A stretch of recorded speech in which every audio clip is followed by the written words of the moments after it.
Well, good evening, everyone. Welcome to Craven Something Scary, where it's all horror all the time. And I am so happy to be here with you guys on my normal streaming night of Monday nights. A little early this week. I decided to go early at 9, as you guys know, and I normally go at 9:30, but let me just tell you, I'll be going at 9:30 again from now on Monday nights. Because sometimes you get too smart for your own good. And I was like, we're going to try going a little early and let's see what happens. Well, hey, look, we're here. That's what matters. We're here. And but next Monday I'll be back at 9:30 because next Monday, guys, you know who's going to be here next Monday, right? Have you heard the news? I got a very special guest. If I'm not And mistaken, I think it's go ahead. all Go right, I ahead. was going to say I won't put you on the spot because next Monday night, 9:30, guys, it is Lynn McCree, baby. Maureen Yeah. Prescott in the house Uh, next Monday. Yes, I am so pumped. This will be her third appearance on the channel. She is absolutely amazing. We were talking earlier this week, and she's like super crazy busy August, but she's making time to spend 1 hour on next Monday with us. So she's going to give us a full hour to and Q&A. So, guys, listen, you want to make sure you're thinking ahead now for your questions and super chat. Go to the front of the. I think there's going to be a lot of people wanting to ask questions. So, make sure you get prepared and be ready for Monday night because she's going to come. And I would ask that you guys really come and let's give her a great welcome and show her our appreciation for being here on this channel and coming to see all of you here on my channel community. And I know that you guys will be here in spades. I know you will. But please make plans if you're all at all possible for you to be here next Monday at 9:30 for 1 hour with Lynn McCree or Maureen Prescott, and then we'll continue after she's gone for an after party and talk. As of course I'm gonna stay with you guys more than just 1 hour, but she's gonna have to leave out at 10:30 Central. So anyway, guys, that's the big news coming up next week. And tomorrow night, I got some fun news to share. In fact, it's so brand new. I haven't even uploaded the thumbnail for you, but I'm about to do it now. So I got a lot of watch parties, guys. Marcus, Maverick, you guys know this is Wes Craven's month, right? Oh This is yeah. the month yes, we sir. celebrate. Right. Yeah. And I've got like 5 watch parties planned. I got to tell you guys, I'm going to be totally transparent with you. It's the 15th of the month. I need to do 5 Craven movies for members only watch party. Mm. And I've got another, I got a Black Phone watch party I'm going to do. I haven't seen it yet. I'm going to do a watch party for my first time reaction. That's some of you guys I think have expressed you want to be there for that. And Yes. so I have a funny feeling that Wes Craven, the celebration of Wes really is year round. Let's be honest. It's not just August. So Absolutely. I'm not going to like totally like overload you guys with like 4 watch parties in one week. That's too hectic. Not everyone's going to make it that many times anyway. So we are going to get to them. I promise you that. But we're going to probably bleed into September. All right, for some of these parties. But I will announce this one because this one is confirmed for tomorrow night. That's right. I'm coming in live, back to back, baby. I'm Boom. not black. I'm not back in black. I'm back to back for you guys. Gosh. That's beautiful. Oh man. Hey, look. I deliberately humiliate myself trying to sound like ACDC for you guys. That's how much I love you guys. All right. Check it out, guys. This tomorrow night at 9:30 p.m. Central, here on the channel for everyone who wants to come. We're watching Red Eye, baby. Wes Craven's Red Ooh. Eye. Yes. Tomorrow night, I will be Carrie Crave Cinema, Jack Stannis, Night from the Night Watch Zone, and Killjoy Jake. We're all going to be on the panel watching Red Eye, folks. So this is a horribly underrated movie. This movie, I believe, should be listed in Craven's top 5, 6 movies. I think it's that good, personally. Uh, I agree. it's what do you guys think about Red Eye? Real quick before we get into our Scream It's a stuff. phenomenal movie. The Hmm. suspense in that movie is just top notch. Yeah, Top notch. Cillian Murphy, he doesn't get enough credit for, in my opinion, for how great of an actor he really is. 100%. I still haven't seen it, so tomorrow will be a first time watch for me. Ooh, Oh, Yep. really? Yep. Ooh. I'm excited though. I've been holding out because I knew Ooh. that eventually it was coming. If not now, that was my suggestion for the members only watch alongs. Was Red Eye after Bro, we got Wes Craven's New that's Nightmare. right. That was Yeah. your request, wasn't it, for last month? After we got Wes That's Craven's New right. Nightmare, that was Red Eye. So yeah, I'm excited. I'm excited to watch. I can't wait. It's gonna be a Bro, good one. man. yeah, you're Well, going. I have a I tell feeling you you're what, going to man. enjoy Maverick. Go ahead. I have a Yeah. feeling Oh, you're yeah. going to really enjoy it. Yeah, I'm Yes. looking forward to it. I'm 100%. sure I won't be 100%. disappointed. Man, I tell you what, Mav, you may have just earned yourself an invitation, my friend. Ooh, You well, may have just earned yourself an invitation to the panel right there because everyone's seen it. So there's no first timers. just So me. you would be the first timer on the panel. Yeah. Well, if the you're invite's open. there, I'll be Okay. there.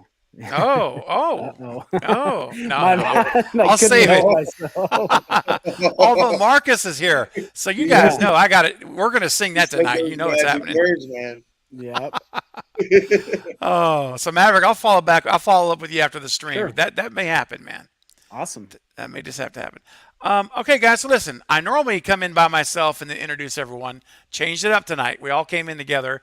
So let me properly introduce my guest. You guys here who are regulars on the channel, who are my Cravenites, my subscribers who are here, you guys know already who they are on the screen. Great members of this community, supporters of me and this channel for quite some time now. In fact, Marcus, they're both Cravenites. Marcus is a director's cut, Cravenite even. So you guys are tremendous supporters. I appreciate that. So guys, please welcome in the chat. Everyone welcome Marcus from I Shot Him 6 Times up here on the top. Everybody. What's up, Marcus? Thank you, buddy, for being here. Yep. Thank you for having me, man. Appreciate it. My pleasure, really, my pleasure. I'm looking forward to it. And down here below, you guys know him. He's the masked man himself, Maverick Media. What's up, Maverick? Not a whole lot. My first day back at work in over a month, so it's been a busy day, but I've been looking forward to this all day. It's what helped got me through the long haul when I got up this morning. So grateful Oh to be man. here. Well, that's awesome, man. That's very. You know what? That things like that mean the world to me, man. So I'm so glad and so happy about that. And I'm so glad you're here. We're gonna have a Yeah. great time tonight. So guys, make sure if you're here, if you're new and you've not yet subscribed to Craving Something Scary, please do. I do this 3 times a week and do lots of videos and yeah, lots of stuff. So check it out. But if you've not subscribed to Marcus over at I Shot Him 6 Times, that's what those initials are for. I Shot Him 6 Times. So make sure, please go subscribe. And Maverick Media, I love he's supporting the channel with smash the thumbs up. I just love that. I Which forgot we'll how get to to that spell in a my second. name, so I can know. do that. Yeah, he's literally sacrificing his name to be on the screen to Yeah. help try to get likes tonight on this stream. So thank you, man. But his Maverick Media. But don't worry, links to them are in the description of this stream. And you can go out right now and click them. And if the general's here, I haven't looked to the chat yet, I'm about to. If the general's here, or Jen, or Jenical, or Care Bear, if any of my 3 modders are here, if one of you would be so kind to post the links to their stream, to their channels rather, I would greatly appreciate that. If you haven't already, thank you. So, all right, guys, and now I want to say real quickly here that I'm about to get into the chat. I got a notification earlier. I want to acknowledge before we get into all of our Scream and Halloween and Friday the 13th. Oh, wow, let me try that again. And Friday the 13th talk. Before we do, I do see where to go. Super chat, where to come in.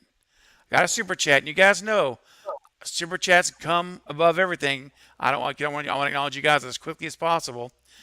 Lee the Nerd, my OG channel member, the very first one. Lee says, glad to see you all in the panel for the good vibes. Aw, thank you. Hey, Yeah. Thank you, Lee. I'm feeling the good vibes too. You know, when you're with good people, people you like and you enjoy their company, you just feel it. That's the truth, man. Yep. Very Absolutely. organic. Yep. So, Lee, I got some new clips loaded, guys. Uh-oh. Oh, boy. Now, I'm going to bring you for every super chat.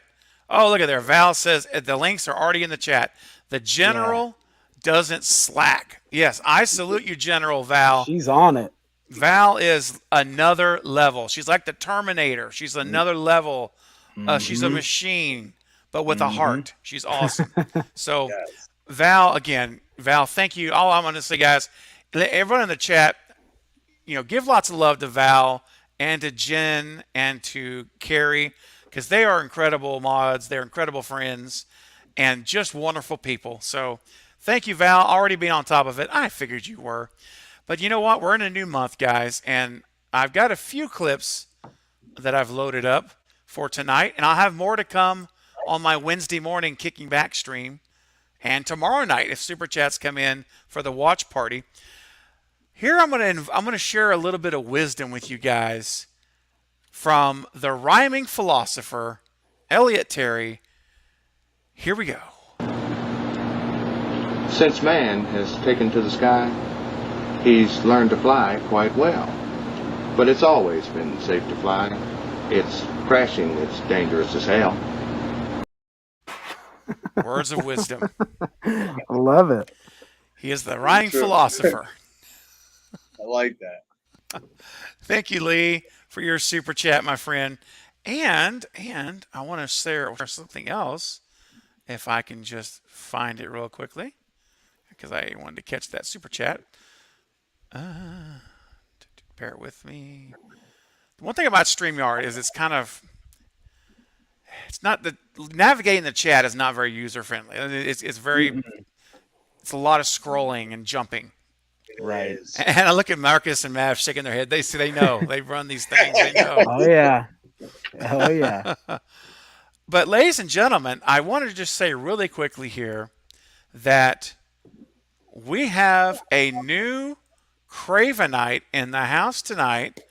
Den Double D. Thank you so much, Den, for becoming a member. And I see here, real quick, he's got a comment, or he or she has a comment. What up, Craven? Thanks for all the content you put out. Excited for this stream. Think I'm going to join the cult tonight. Oh, that's so cool. Thank you for your Welcome. membership. Wow. And you know, guys, when you join on a live stream, because I get to thank you in real time like this versus sending you a note. And so, Dan, thank you so much. I'm going to give you my favorite greeting in the world is for new Cravenites. So here we go. You ready? All right, here we go. Den, thank you for not only becoming a subscriber. No. You're much more now. You are a Cravenite. You have entered in to the inner circle of the cult of Craven, and you are now amongst your new family. So welcome to the fam. Guys, if you're a Cravenite, pull out in the chat. And both you guys on the screen, my guests, are Cravenites. So let's give a virtual hug to Den Double D. Welcome to the yes. Welcome. And now, hey, it's as Bob would say, if Bob was here, you know what he would say? He'd say, the happiest cult on earth. Right? Matter So, of fact, Absolutely. Bob is here. Bob I is just- here, dude. I just sent you a private chat really quick if you want to check that out. Bob is I in will check the that out. chat. The live stream king. my Ah, man. nice. Bob is here. Yeah. Let's see here. And I see that Bob has has just hit. Bob Hunt has just hit his, and I can't. StreamYard doesn't allow me to post it, but he's hit his 6-month anniversary of being a Cravenite today. Can you believe that? 6 months now that Bob Hunt has been supporting this channel. Thank you so much, Bob, for your support, and it's tremendous. Just I can't believe how much time goes. how fast time flies. Uh, and I wanted to say real quick here before we proceed, because guys, this is real important. You know, I've had sometimes someone will come in, and no one that's here now, I know, but I've seen it happen before, where we'll be doing these things, and they'll say, "When are we going to start talking about Halloween?" And I'm like, "Okay, first of all, we're going to get there. We're going to get there, but this stuff is important to me, and I'm going to talk about on my channel what's important to me." And so it's important to me to talk about you guys and acknowledge all of you, because you guys are wonderful people that make my life so incredible. And yeah, I'm going to talk for a while, and I'm okay with that. I don't have a problem with that. And I just hope that, if someone's here who's impatient, just grab a drink, grab a snack. We're not going anywhere, right? We're settled in for a good while. Right.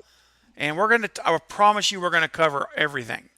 But yeah, anyway, I mean, no one's saying that now, but I've seen it before. So I thought I would just address it verbally to let you guys know that, you know what, you guys are, people are more important. What do I always say that, right? Relationships Absolutely. are more important than movies. So anyway, so real quick, Dan, I want to say again, thank you for becoming a channel member, and welcome to the team, to the family, the inner circle. And speaking of channel members, guys, it's perfect transition, because I want to acknowledge all of you and talk about that right now.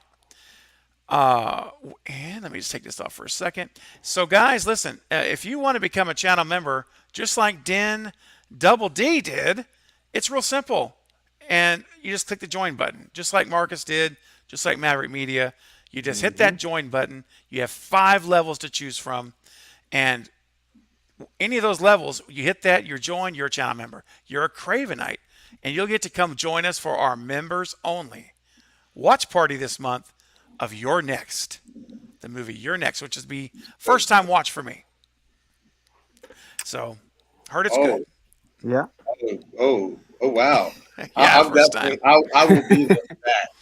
I will be there for that. Right. I'm more interested in watching Craven than the movie at this point. Oh no! Oh yeah. boy! Yeah. I Not think that it's he's bad. I Not think saying he's it's No, bad. no. going to enjoy that movie. I do. I was surprisingly enjoyed by that. That was a good one. I thought Nice. I think that's underrated. I'm excited. I've never seen it. You're pumped. We're gonna get that. I'm gonna get that scheduled for probably next week. And if you're a channel member, you'll be invited. If you're not a channel member, you can't come. But you can join right now, just like Den Double D, and you'll get an invitation. So let me acknowledge all of you guys. I want to spend just 30 seconds putting all of you guys in the spotlight, because I appreciate you. So here we go, guys. For all of my members and my patrons, this is for you guys. Here we go.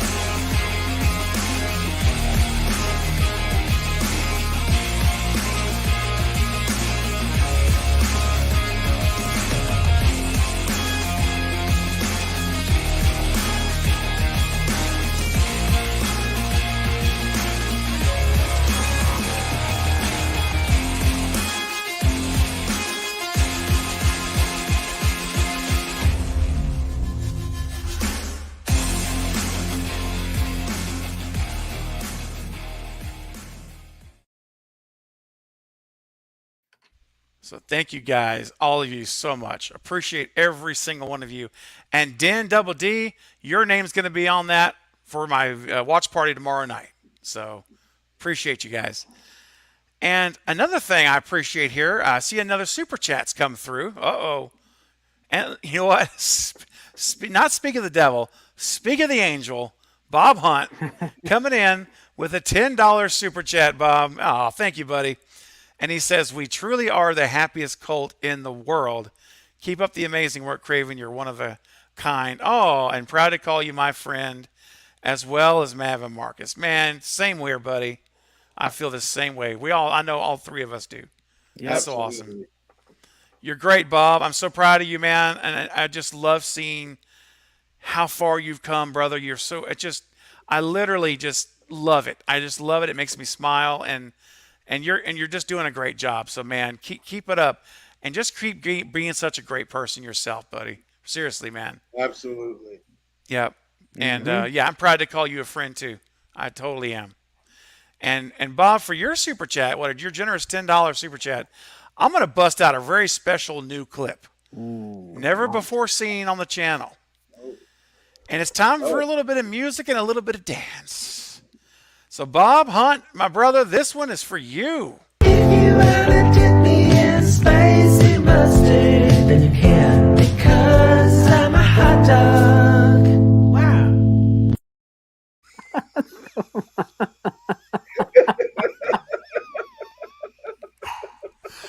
I was just waiting for that one all night to get that one played. Hey man, Whoa. spicy mustard. It's a hot dog. I love it. That's my new favorite. That's my new favorite. Holy cow. Man, Oh dang, That's Bob. funny. I hope you enjoyed doing the new clip, and thank you for your super chat, my friend. That is Gersten awesome. says, "Oh my gosh, that's hilarious! Yes. Look at the OMGs." Katie says it'll be a first-time watch for me as well. Oh, on your next. Oh, nice. Okay. All right, guys. I'm getting some super chats here. Hold on. Let me get caught up with everybody here. Let's see. First one that came through, Jen, the Genical, with a $5 chat. Thank you, Jen. I cannot stay late. Okay, no worries. I have a care plan meeting for my mom in the morning. Oh, okay. Listen, no, I understand. Get your rest. That's the number one thing. And I know you're down there being an amazing support for your mom, and I can only imagine how much she appreciates it. So, Jen, hang in there. Still keeping you in my prayers every day, and your mom, and Yep. your brother, everyone actually. So, yeah, totally keeping you in my mind and in our prayers. So good. I hope the meeting goes well, and everything is, maps out like you're hoping for. Yeah. Yeah, Prayers. absolutely. Prayers. You bet. And for Jen, just to try to put a little smile on your face, here's a new clip also. I have 3 new clips. I'm burning through them already tonight, but there's more to come. Here's the rhyming philosopher with his philosophy on life. Once a bee stings you, it'll die. But it won't be from anything you do. If you find its body, you'll see why. Tear your butt off and you'll die too. There you go. Words of wisdom. Oh my gosh. Okay. Jen, thank you so much, really. And for real, yeah, keep me posted. Hope things go well. I'll check in with you tomorrow and see how things are going. All right. Let's see here. Got a few more super chats coming through. You guys are being so generous tonight, and I really appreciate it. I didn't have a chance to get into the chat and say hello. Right. So I'm just going to say a big hello now, because all of you, hello. I'm starting to scroll through the chat, and I'm starting to see names and everyone that's here, and I thank you so much, guys, for being here. Carrie's coming in with a $5 super chat. Thank you, Carrie. I adore this panel right now. I love all my fellow Cravenites. This community is beautiful. Oh, I'm honored. Thank you for loving me for me. Oh, Carrie, you're so nice. Absolutely. You're amazing. You're a friggin' rock star in my book. Come on, you're awesome. And such a great and caring person. Carrie's so caring, no pun intended, and our caring person, Yeah. and so thoughtful, and so your support is incredible. And I adore this panel as well. I think Maverick and Marcus are amazing too. You guys are all really amazing. I mean, and by the way, Thanks, man. hey, no, I'm serious. And Marcus, you're over 300 subs. Appreciate Maverick, where are you at right now? The last I checked, I was like 374. So You're knocking on 400's door. yeah. And Carrie I is hope over so. 300 now, Yeah. right? So Oh yeah. We all had I a should have nice the 3 of good. you on. Like, Yeah, What? we had a good month. All 3 of us. We all had a good month. Absolutely. All of us passed Yeah. 300 this month. So thanks. So incredible, Thank you, man. Wes, for Wes. For Wes, Yeah. hands down. Real quick, Ah, Craven, man. just Yeah. slightly above Jen and Carrie's at 729. Katie Okay. from Popping the Popcorn had a super chat. I didn't know if you caught that Oh. one or not. Oh, you know what? Let me go back. Actually, Yeah, no, I don't think I did. Oh, I did not. I didn't see this one. Thank you. you're Good welcome. catch. Yeah, I caught it now. You know what? That's what friends are for, man. We got that's each, we what got friends each are other's for. back, right? Right. That's what friends are That's for. it. Was just in there. It was up my head, but I can't carry a I was tune. singing it too.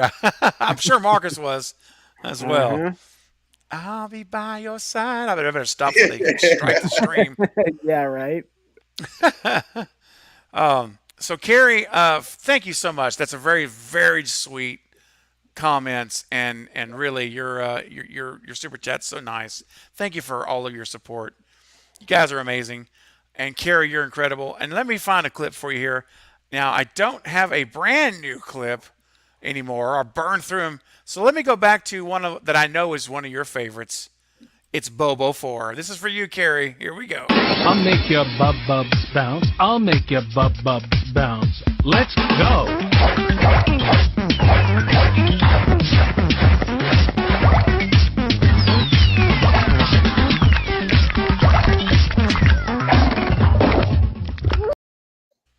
Wow. I couldn't delete it, man. I was making room. I said, I can't. I just can't get rid of that one. Yeah, they're Yeah. epic. Yeah, you got to keep that one. I got to. All right. Let's see here. All right. Let me go through. I got some more super chats here I want to get through real quick here and get caught up. Oh, real fast before I do that, because I just saw this, grabbed my eye here. Lee the Nerd says, hopefully we'll get my YouTube channel started soon. I have planned. Oh, Lee. Yes. Lee is such a talented artist. And she's the one that designed the skull logo that I use for all you for Cravenites. That's her original design. She sent me, I asked her if she would do that, and she said, yeah. And so I commissioned her to make me a logo for the Cravenite logo. She sent me 3 different original designs drawn out. And then I loved the skull was my favorite. And so she went back and did all of her mojo and worked on it. And that's the channel logo by your name. She's from Lee the Nerd. So That's awesome. So many talented people in the community, man. It's impressive. Like, it really is. Seriously. yeah, So Lee, you need to get on that, because I promise you have my support. I would love to bring you on the channel and get as many eyeballs on your channel as possible. And let's get you started off with the bang. And I know everyone here probably would do the same thing in the community that has yeah. channels. Hands down. Absolutely. absolutely. Val says the Bobos are awesome for Bobos forever. Okay, so Lee, keep me posted. All right, and look at here. Val coming in, the general. Coming in with a $5 super chat. Thank you so much, Val. Here's to all my fellow mods, Jenical, Care Bear, Ambi, and Mav. You guys are amazing. Hey, look, man, I will drink to that. Don't worry, it's just Diet Coke. But if you have something like water, even, I'll toast with that. If you guys got something nearby, we'll toast. Yeah, This is okay, man. That works. This is to all the mods, to all of you. I love you guys. Cheers. Cheers. All right. This is what family does. This is family hanging out right here, man. We're in the living room together. All of us are together in my living room, chilling. And Val, you know what? You said Bobo's forever, so I got another one for you. I couldn't get rid of this one. I kept 2 of them. It has to be thigh grabbing screamer, man. That's like, come on, man. Here we go. I'm gonna make your bubba bounce right now.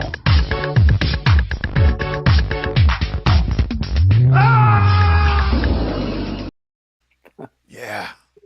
That's so weird. It's like the guy's screaming like he knows he's going to fall. Right, Like before he knows it's coming. Kind of like the Falcons in the 4th quarter of the Super Bowl against the Patriots. Oh, shoot. man. Did I say that out loud? Oh, I'm sorry. Man, shots fired. Wow, shots fired. Cannons fired. Exactly. Bob Hunt with a $2 super chat. I love it. Maybe next time I'll crash it. Hey, man. You know, that's a good point, buddy. You know, we do some crashing on our streams sometimes, don't we? You never know. That's true. Oh yeah. Carrie says this is for Jen and her beautiful mother. Oh, that's so sweet. Gives her a rose and a $2 super chat. Thank you, Carrie. Again, what did I talk about? Her having a heart. Remember I talked about her caring? Oh yeah. There you go. Didn't even see that. And there you go. Katie, popping the popcorn. Such an amazing panel. I love each and every one of you. The Cult of Craven is awesome. Oh, you guys are awesome. I need to do a little infomercial with all this love with your Right? super chats up there. You guys are making me feel so good. I appreciate it, really. It means the world to me that you enjoy that what I'm doing over here on my little speck of sand on this big old beach of YouTube, as I like to say. Thank you so much, Katie. So we'll do one more clip for all of those three super chats together. And I have another clip I just uploaded. That's how fast I am.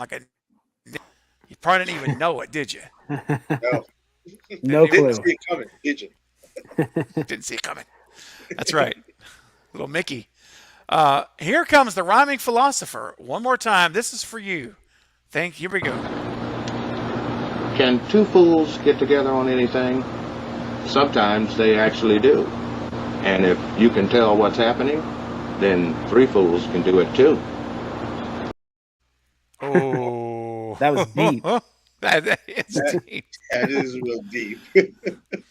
Oh, Man. gosh. Chicago horror fans, thank you, Kevin, for the stream. You made me be a horror fan. You get my support. Well, thank you, Chicago That's what's up. horror fan. Really, that's awesome. So cool. So glad you're here in the community. Okay, guys. I know I saw Chris earlier from Discover Montreal. If you're still here, just wanted to say hello to you, Chris. And by the way, guys, while I'm talking about it, this Saturday, I haven't set the stream up. I'll set it up to tomorrow. But this Saturday at 9:30 p.m. Central, Chris from Discover Montreal will be live on the channel one more time as we talk about the final closing out days of shooting Scream 6 and on location. He'll have more information. He's going to do another round of visits to all the filming sites. He's taking pictures of where all the Blackmore University stuff was set up. It's gone now. So we can do about before and after pictures. So it's going to be really cool. So Chris, I'm sure, will be working on a new map. He does a map and he does all really cool stuff. So this Saturday night, guys, we'll be talking about on location live from Montreal. Literally, he's in Montreal. So yes, be sure you guys come back for that on Saturday. And what's up, Richard? That's right. Let's go. I don't think I can ever not say that on a video intro. It's like just part of the DNA of my videos. They always Yeah. start on purpose. I do that. It's just how I like to start them, you know. Yeah. So That's good.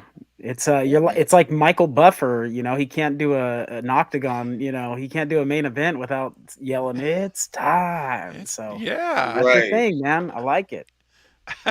yeah, it is. It's kind of it didn't start off like that, like to be anything like, it was a signature or anything. Something I just did, and then now it's become that kind of on its own. Yep. Yeah, I'm excited about Black Phone as well. Okay, guys. So again, everyone in the chat, thank you for being here. I'm now looking through and seeing everyone's name. I really appreciate it.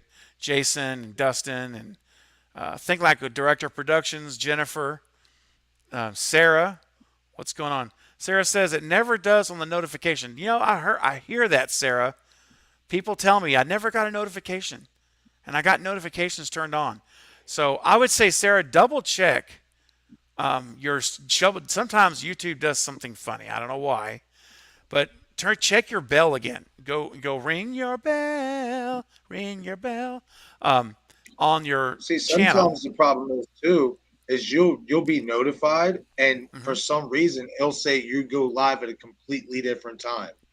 It has What? done that to me. Yeah, it's done that to me a couple times to where me and Bob went live, and a few people in the chat came in and was like, it literally told us this wasn't going live for like another 2 or 3 hours. Yeah. Yep. Oh my gosh, that's insane. Okay. Mhm. Yeah, you know what? Just all right. I'll say this. First, double check you're still notified. Like, make sure you have all. Make sure you have it clicked to all notifications, not personalized. Okay. That way, you have a better chance of getting them all. There goes Bumblebee. All right, Bumbles. She's got to get reset. There you go. Got to get comfy. Okay. Anyway, yeah. So check that out. But Sarah, I'm glad you found me. I'm glad you're here, regardless of the notifications. You found your way here. Okay. So, guys, tonight the topic is going to be we're talking about our biggest hopes and fears for Scream 6, Halloween in time. We're going to get to the Friday the 13th, which we hope, fingers crossed, is going to be coming out at some point. I did a video on it. It's got like 2 views. Nobody's watching it. No, it's got more than that, but no one's watching it. But I reported on it anyway because, hey, it was my very first Friday the 13th video. So if you start a new franchise video on a channel and your audience is built on Scream and Halloween fans, it's like starting over. It's like building a new audience. You got to get all the Friday fans, and that takes repetition, more videos, more videos, more videos. So it's all good. I'm not really worried about it. It's just funny because I'm like, man, yeah, there's definitely a difference here. So anyhow, it's worth talking about if we get to it, what our fears are, because it's been a while, right? It's been, 13 years, I believe? Yeah. Something like that? Yeah, it's been a long time, and it's long overdue, right? Yeah. They got to strike while the iron's hot, and it's perfect time to come out with the horror movie, Yeah, it is. I mean, and that's the thing I talked about. Like, if you're Sean Cunningham and Victor Riley, right? And then Miller. Sorry, Miller. I don't know who Victor Riley is, but Victor Miller. This is the time. Like, really, right? This is I call it a resurgence. Some may disagree. I think it's a resurgence of the slasher genre. Yeah. Look how many slashers are coming out now everywhere. Yep. So It's true. the timing's right. Bob coming in with a $2 super chat. Craven is stealthy like a ninja. That's why I always wear black. See, there's a method. See, I'm always in black because it's stealthy. And just because I want to see it, it's also spicy. You wanna dip me in spicy mustard, then you can because I'm a hot dog. Wow. Oh my God. Oh man. Hey man, I've got more of those in the works. Trust me, I've got more stuff gotta like be that. Bob's theme for his super chat. Every time he comes in with a super chat, that's got to be his theme from now on. If you want to dip Bob in spicy mustard, you can. Oh, my Lord. That is hilarious. Oh, and look here. Look who's coming in. Colby's in the house. What's up, Colby? Hey, what's up, Colby? Hey, Coming in what's with a going on, $10 Colby? super chat. What's up, man? Thank you so much. Colby came in the other day and was dropping super chats and being so generous. It was so nice and much appreciated. Thank you, my friend. I'm glad you're a part of the community here. And you know what? We have not done yet, guys. What? We haven't gotten it up yet. Yeah! I'm ready, baby! All right, guys. Here we go. Get up! Get it up. Come on, Mav. Get up! Get it up. Actually, Mav, you're recovering. That's okay. You need to heal. Get up! Get it up. Get up! Get it up. It was fun. Yeah, it was. Thank you so much, Colby, for your generous super chat, my friend. I hope you enjoyed a little stew dance, because I sure did. Stew. Hey, man, we tagged Matthew Lillard for this stream tonight. So, hey, Yeah. represent. So, Yeah. I mean, in all honesty, Oh, speaking of Matthew Lillard, yeah. if you want to have a little conversation real quick, Let me set it up first. Hang on. Let me set it up before you start. Yep. So, guys, this is great. So, Marcus, from I Shot Him 6 Times, was able to go to Monster Mania convention in Jersey this past weekend, just this like literally weekend. And yeah, so anyway, that was the setting. And Marcus, tell us about your time real quick. Give us kind of a little micro update on how it went. Well, it was a fantastic time. I got to run into Night Watch Zone there. We didn't get to really take a picture because we were both in David's photo op line and stuff, but we did get to, dap up, shake hands and stuff, say what's up to each other. Did get to take some pictures with Killjoy Jake, hung out with him for a little bit and stuff. And of course, Bob, me and Bob Hunt, we had a great time. He got his photo op with Danielle Harris. I got a photo op with David Arquette. And I also got me in the sick poster. But what's even more important, though, is I actually went into Matthew Lillard's line for an autograph. Okay. But it wasn't an autograph for me. It was an autograph for you, Craven. What? No. Are you serious, bro? Yup. What? Oh, Craven something scary. That is so cool. Yup. Dude. Yup. Dang. Oh, Yes. Marcus, bro. That is dude. So That's I got such a this surprise. I got to go back in my footage and get the actual name of where I got this from. And Yeah. stuff. They had a bunch of Scream stuff, but they didn't have anything with like stew lines on it. And Bob Okay. pointed that out, so I just grabbed this one and I said, Yeah. I'm gonna get this signed. So then when I went to Matthew or whatever, he was like, he looked at the paper, he was like, so am I writing Craven something scary? Or am I writing he's like, or am I writing like Craven and then I'm gonna kill your mother or something like that? I'm like, no, it's Craven something scary. I said, he's my friend. He's a YouTuber and he's a huge fan of yours. I was like, and I said, we call him the conductor of the Stew Train because he is the number one pusher for you to come back into the Scream franchise. And when I mentioned about being the conductor of the Stew Train, he was like, and he looked around and I was just like, yeah, man. I was like, so, I wanted to do this for him because he's a really good person and stuff like that. And he really supports you and he wants you back in Scream 6. He's pushing. And this is exactly what he said. He said, man, tell Craven to push harder, man. Push harder. Yes, dude. Like dead serious. But yeah, man. Love it. I wanted to grab this bad boy for you. So obviously, we'll talk backstage, or on Instagram. You send me your information. I'll get this bad boy sent out to you, man. Man, that's so thoughtful, Marcus. Thank you, man. Yeah, man. That's wow. Dude. What a beautiful surprise, man. That is man. so awesome. I'll have that in my Yeah. stew train. That is like friggin' crazy, dude. That's so cool. Bro. Wow. Yeah, man. Absolutely. Thank you, man. Really. Yeah, I really no appreciate it, doubt. buddy. I know, man. Yeah, like I said, I had this plan like from the outset. See, I was going to get you a T-shirt sign, but then when I went by that stand and I seen all the Scream stuff, I said, you know what? T-shirt's a little bit too cliche. I want something he can like hang up, post up, or whatever and stuff like that.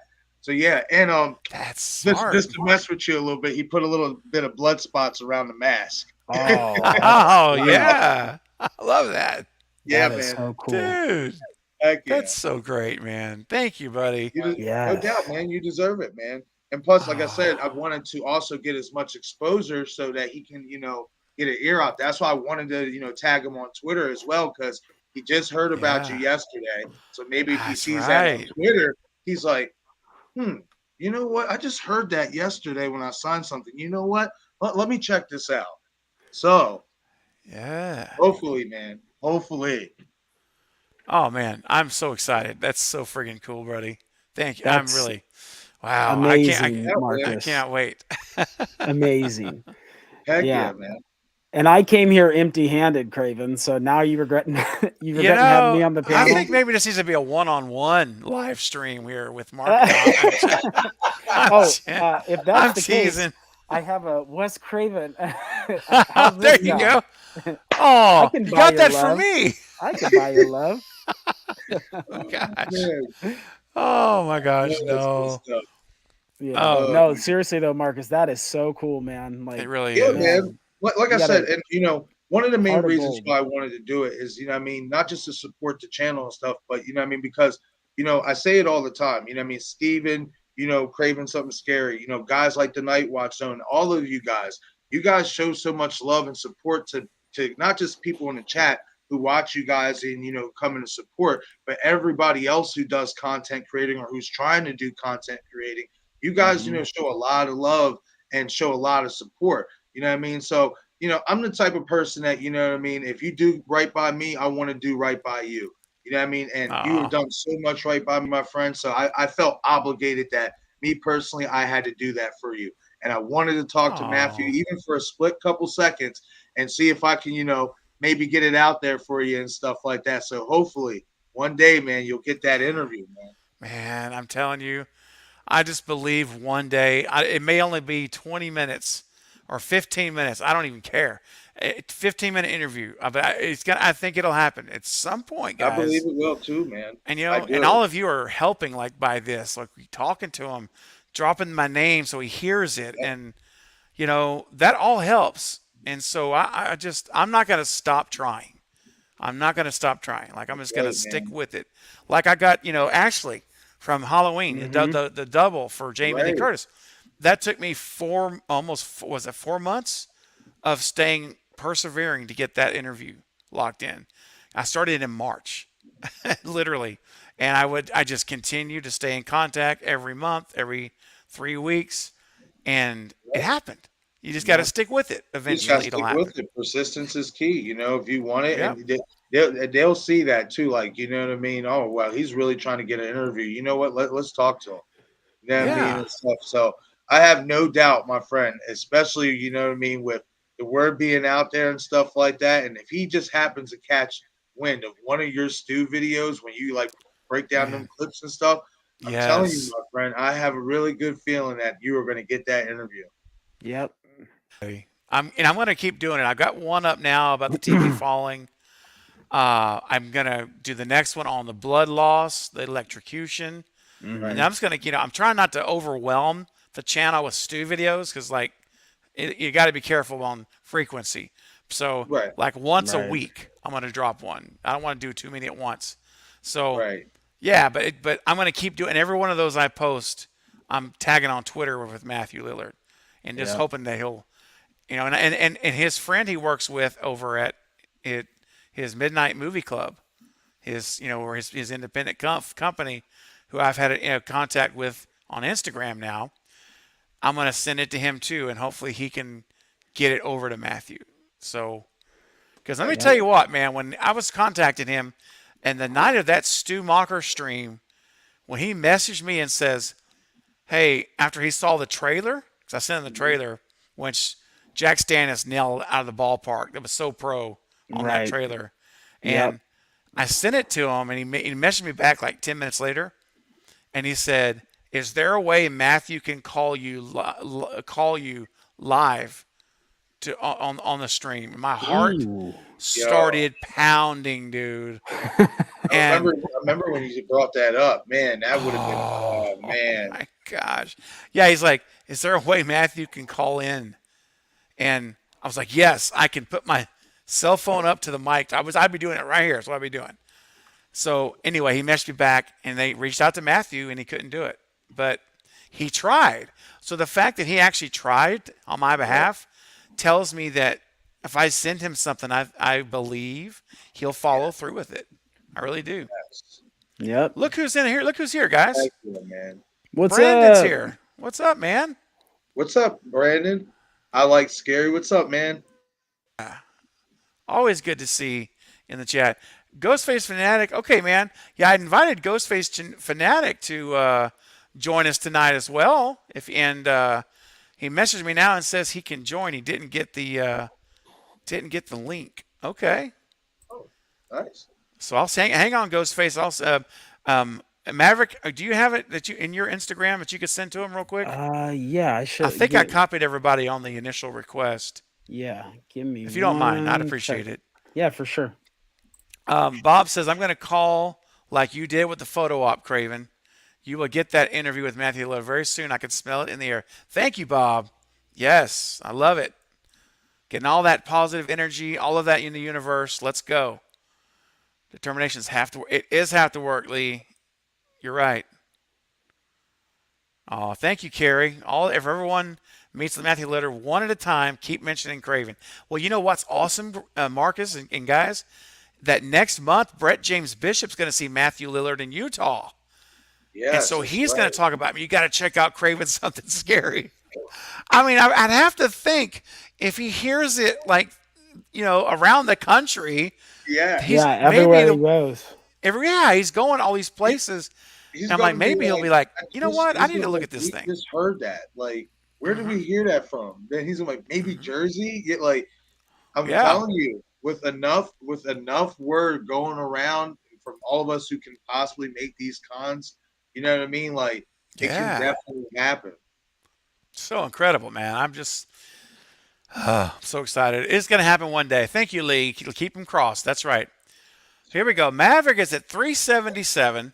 Marcus is at 302. So, guys, go and subscribe right now to Maverick's channel, Maverick Media. Val, the general, has already put it in the chat. And Marcus, I shot him. No. Marcus, give it to us, man. I shot him 6 times. Oh, that's so good. That's beautiful. So good, dude. You guys, go and show the love. Here we go. Show the love. Dreaming Insomniacs, payday is Friday, so I can't super chat tonight. That's okay, man. But I shared this on Instagram. Listen, that's another thing. I know that a lot of you guys have told me, I wish I could do a super chat. I just can't do it right now. It's okay. I don't feel bad. All right, really. I know you guys support me in this channel. You're here. That's what the most important thing is there's 52 people here right now being a part of this stream. That is the ultimate. Now, of course, our super chats are incredible because it really makes a significant difference every month for this channel and the things I can do. It really does. I'm not going to hide the fact that it's a very important thing and it means a lot. But I also want to emphasize the fact that I understand if you're not able to. And I don't think of anyone less or more based on that stuff. Not at all. So sharing things on your Twitter or your Instagram, if you shared this stream right now, that's helping out a lot, bringing awareness to it. And you know what else helps out, Marcus? Thumb up on this channel. Right. Right? Right. And right. why? Tell the people why it matters, Marcus. The more likes we get on the stream, the more people, the more audience we will attract, even a newer audience, Yes. So the more likes we get on this stream, the more people will come, that helps the YouTube algorithm out. It's facts. Facts.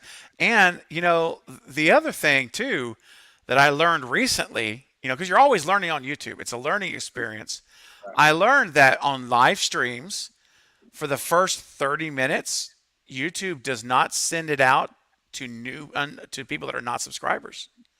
Oh. Didn't know that. So that's why a lot of times you'll notice the counts, like we're at 55 now, the counts start going up after half hour. Right. And that's why. So after That's 30 minutes, interesting. it is interesting. YouTube starts to push out you know what I'm talking about, referrals, where it says, Right. you try. That happens after 30 minutes. Huh. And so the more we do the likes, the more you guys hit that thumbs up button, the more people, like Marcus said, that are new will come to will get the notification. So it all works together. It's incredible. Yeah. What's up, Felix? Says, what's up, team? Love the content. Big fan. Thank you, Felix. All right. Chicago Horror fan just subbed to both of you guys. There you go. Oh, thanks, man. Thank you, Love Chicago. it. That's what this is all about. I bring you guys content creators that I watch, that I enjoy, that I consider to be friends, and they're supporters of my content.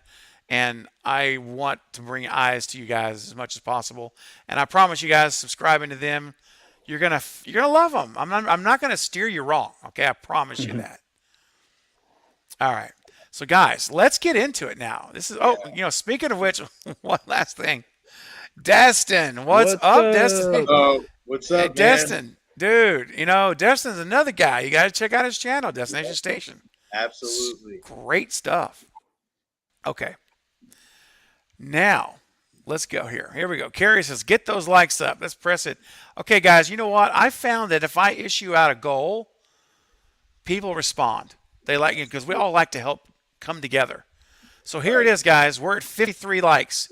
My goal is that when this stream ends, we're at 100. 100. So it's lofty, but I think we can do that. We're already halfway there. Let's say So we're Yep. already more than halfway there. We can do it. we can do it. So you guys, if you can make it happen, you will make our night tonight just by helping us get to 100 likes on this stream. That would be amazing. Okay, so now guys, let's get into this stuff now. Anthony says, "Yep, it's Colt, Craven, and Colt." What's up, Anthony? Scream 6 getting closer. It is. So let's start there. Why don't we start there, and then we'll bounce around. Okay. So let's talk about it. Marcus, I know we're talking about. We'll start you, and we'll go down to Maverick, and we'll make the circle. Tell me, what are maybe some of your biggest hopes? We'll start with hopes, then we'll talk about fears. Hopes first for Scream 6. My biggest hopes is that, I mean, it's going to be kind of difficult now to fill in some of those gaps that I had said about in Scream 5. But my biggest hope is that, Radio Silence now, this is their chance to make their movie, be loose, be free, put your stamp on this bad boy. Let's see what you got for us. So that's what my biggest hope for this movie is that they just really put their implant on it, whether we like it or not. Just make it your movie. You know what I mean? That's the best you can honestly do at this point. And even though Neve is not going to be in this movie, it's not like, I mean, she's the star of the franchise, we know, but we do have other stars that is in this movie. So, let's see what they got. Let's see what they got. That's my biggest hopes for Scream 6 is just let Radio Silence make their movie, and we'll see what happens. Yeah. All right. I'm with you, buddy. 100% on that. Yep. Before we get into Maverick's hopes, we have a knock at the door. So let me bring in another great supporter of the channel, also a Cravenite as well, director's cut level as well, with Marcus. I want to bring on Ghostface Fanatic. You know Ghostface Fanatic. What's up, man? What's up, guys? How's it What's going? up? How's it What's up, going? Ghostface? All right. What's up? Man? Hey, man. So Maverick, let's just oops, there we go. Get your order back where I was. Maverick, well, you're next up. So what we're talking about, Ghostface, is right now our biggest hopes for Scream 6 right now. So Maverick, you're up next. What are some of your hopes for this film? Yeah, well, like Marcus said, that's probably my biggest hope is that they just be themselves. They did the tribute, so we're beyond that. But so I'm not completely repetitive. Even though this is being shot in Vancouver, we know that the movie takes place in see you, Bob. Bye, Is he- Bob. See you, Yeah, buddy. see you, buddy. Thanks for everything, man. See you, We Bob. know that the setting is New York, and I want them to incorporate New York into the. You know what I mean? Like we've talked about the subway scenes. You got to do something with that. Maybe something on a ferry. I don't know if Chris ever got back to you when the last time you had him on. If they're doing something on the ferry system in Vancouver, but take it being in New York for the movie. Statue of Liberty, right? The one thing I want to see is I would love to see because we believe that it's going to be taking place around Halloween. Yes. Is either a haunted house incorporated into this movie, right? So nice. they go to the haunted house and Ghostface pops up and decides to do his best or his worst, whatever you want to call it, inside the haunted house. People thinking it's part of the show, and it actually is, him slaughtering or her slaughtering somebody. So I would like to see my hope is that they would incorporate a haunted house if this is centering around Halloween. And if there's like maybe there's a parade or something downtown that maybe we get on the jumbotron, like someone being like a host of a talk show, which maybe Samara Weaving, right? Maybe she's a talk show host or you know what I mean? But we see them getting killed live on TV, but on the jumbotron. I would love to see something like that, thrown out of the building, a high-rise building, something like that. Like incorporate New York into the kills and the plot for Ghostface, utilizing a lot of the environment. So that's my biggest hope aside from what Marcus said. Absolutely. And I love all that. That's fantastic, man. Let us feel like we're in New York. That's the Yeah. big thing, right? Like let us think that for, an hour and 54 minutes, which is what I'll probably come in at again. Wouldn't it be great if it was 2 hours or 2 hours Yep. and 10 minutes? Wouldn't it be? Oh, but anyway, Oh, man. whatever, right? Whatever the Right. length is, though, let us feel for that little bit not in Montreal. Nothing wrong with Montreal. Love Montreal. But let's pretend we're in New York. Let's feel like we're in New York, right? Right. Let's Right. see it. Yeah. Um, Ghostface, before I get to you, man, we just had someone else become a Cravenite. Guys, we got a new member of the family. Please welcome Colby to the family. Let's give our virtual hug, guys, 'cause you're all Cravenites. Here we go. What's up, Colby? Thank you for joining and being a channel member, my friend. All right. I love this. I love you're doing it on a live stream. Okay, Colby, here we go. So, Colby, you have not settled for being only a subscriber. No, no, no. You said, I'm going to step up and I'm going to cross over into the inner circle of the cult of Craven. See, you now are a part of the inner family and you're bonded together with your fellow Cravenites. And you, my friend, will enjoy the benefits and perks of being a Cravenite, one of them being a members only private watch party of the movie You're Next, which will be next week. I just haven't set the date yet, but it's coming. But you'll get an invitation, my friend, to join us at that members only watch party, and you'll be able to vote for the next movie that we do, and the random wheel spins, and wherever it lands, that person's movie will watch in September. And what happens, Maverick, if your movie's selected? You get to join the panel for the watch along. Heck yeah, you do. You get to come with me on camera. We will be one-on-one in the panel, and we'll watch the movie that you chose together. So, yeah, you're going to get an invitation, Colby. Thank you so much, my friend, for being a part of the cult. And if you guys here in the chat, make sure all you Cravenites give Colby a warm welcome in the chat as well. And this leads real quickly, it's the perfect segue into something I must share with you guys. I did mention it on my last live stream, but I'd be remiss not to talk about it again. Speaking of Cult of Craven, guys, I have officially launched the Cult of Craven merchandise line. Oh, yes, it is available right now. Check this out. Here it comes in the chat. I'm about to post it. You can now purchase your Cult of Craven shirts, hoodies, mugs, joggings, cell phone cases, tumblers, beach towels, pillows. I mean, it's insane. Tote bags. That's everything. I went crazy with the merchandise for the Cult of Craven. And I'm putting a link to right now in the chat. It's active right now. And if you are a member, if you're a channel member, you get a 10% discount off of your merchandise. And I have that I'm doing that sale until this Thursday. So you got 3 more days after tonight to get a 10% discount if you're a channel member.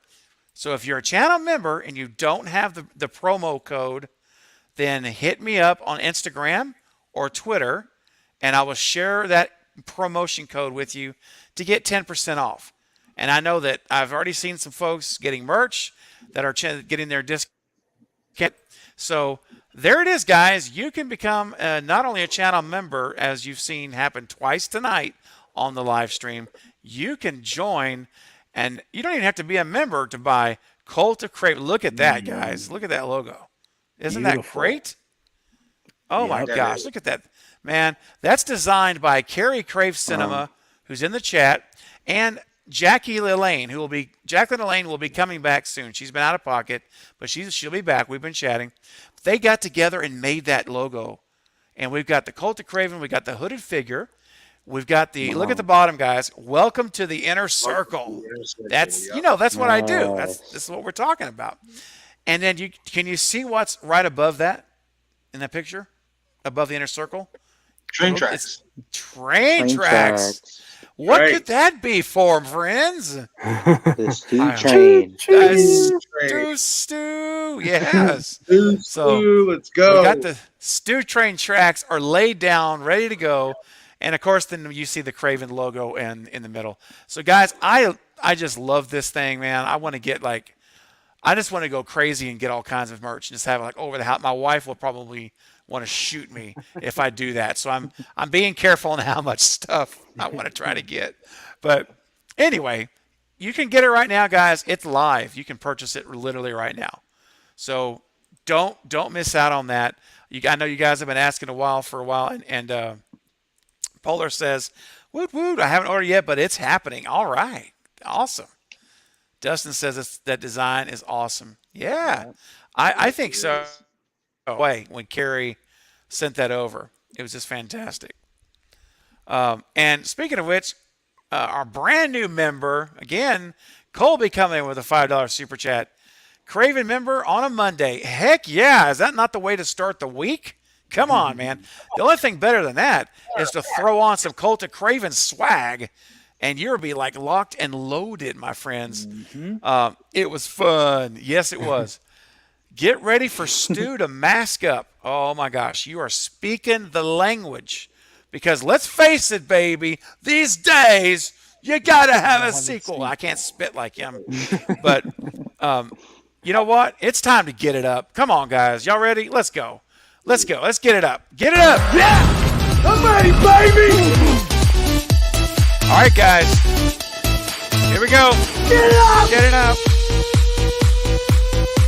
Get it up. Get it up. Get it up. Get it up. Get it up. Get it up. It was fun. Yeah. Oh, I'm I'm out of telling you. breath now, Craven. I know, man. I'm killing you guys. But doesn't that just get you fired up, man? It Should have just put my Fitbit on before this stream. I could see how many calories I was burning. see. I'm helping you, man. Helping you there. See. You're right. You're right. Thank you, Colby, for your super chat and becoming a channel member tonight. What a great night. What a great night. You guys are absolutely amazing. Dream Insomniac says, straight up amazing design. Thank you, man. Thank you. And I'm telling you, Carrie and Jackie killed it. Killed it. Absolutely. Okay, no. Polar's asking, did I release my wife's design for the stew train? No. I have 2 more designs of the stew train coming. So there's going to be 3 different logos for the stew train. I have one up now already that you can get. Brett James Bishop made. And then I got one that Carrie did, and I'm going to get that one up. And my wife created one, which is friggin' kick tail. And you know what? I should upload that to show you guys. Do you want to see it? Yeah. Okay, let me get that uploaded. So while I'm doing that, Ghostface Fanatic, you're up, my friend. Let's hear from you, man. Tell us what are your biggest hopes? We just want to talk about hopes right now for Scream 6. What do you really want to see? Man, I just really want to see them utilize New York, honestly. Like, I want to see some good, like, creative kills. Maybe we could have, like, a scene where somebody gets pushed in front of a train or something, or, like, in the subway station or something. Yeah. Maybe, like, the Brooklyn Bridge, too. Mm-hmm. Ah, there you Get go. involved that, too. Something. Yeah. Yeah, that's, I mean, And maybe think that- Times go Square. ahead. Times My bad. okay. Yeah. Yeah, Times Square, I think, because remember Jason Takes Manhattan when they had that shot of Jason kind of just standing there? Right. That'd be cool if they had Yeah. a shot like that, like of Ghostface or something, like It would just be, kind of it'd be standing wicked. there. Yeah. Could you imagine a scene like you got my mind going, Ghostface? Because could you imagine wow? I'm seeing it. I'm trying hard to saying it.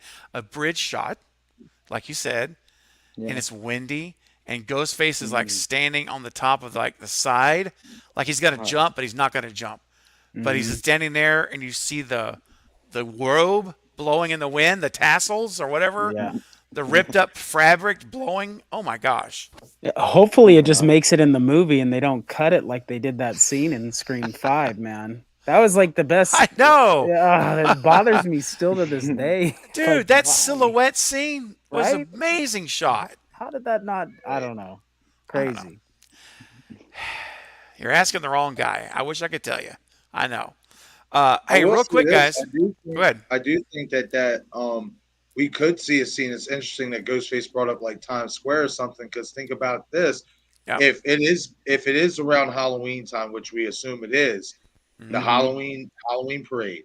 Yeah. We could see multiple people dressed up as Ghostface, but one of them is obviously the killer. Or there's two killers there, however many or whatever. We could see a chase scene happen in that, in that setting. It would be right downtown in Times Square, most likely, where the parade would be held. Yeah. Yeah. A wolf in Yeah. sheep's clothing. Yeah, that'd That's be right. Right. Well, guys, here we got a couple of super chats that's come through here. Let me get to these really quickly. Children of the Corn with a $2 super chat. Thank you very much. Oh, this is a great question. Who's on everyone's horror icon Mount Rushmore? 4 spots.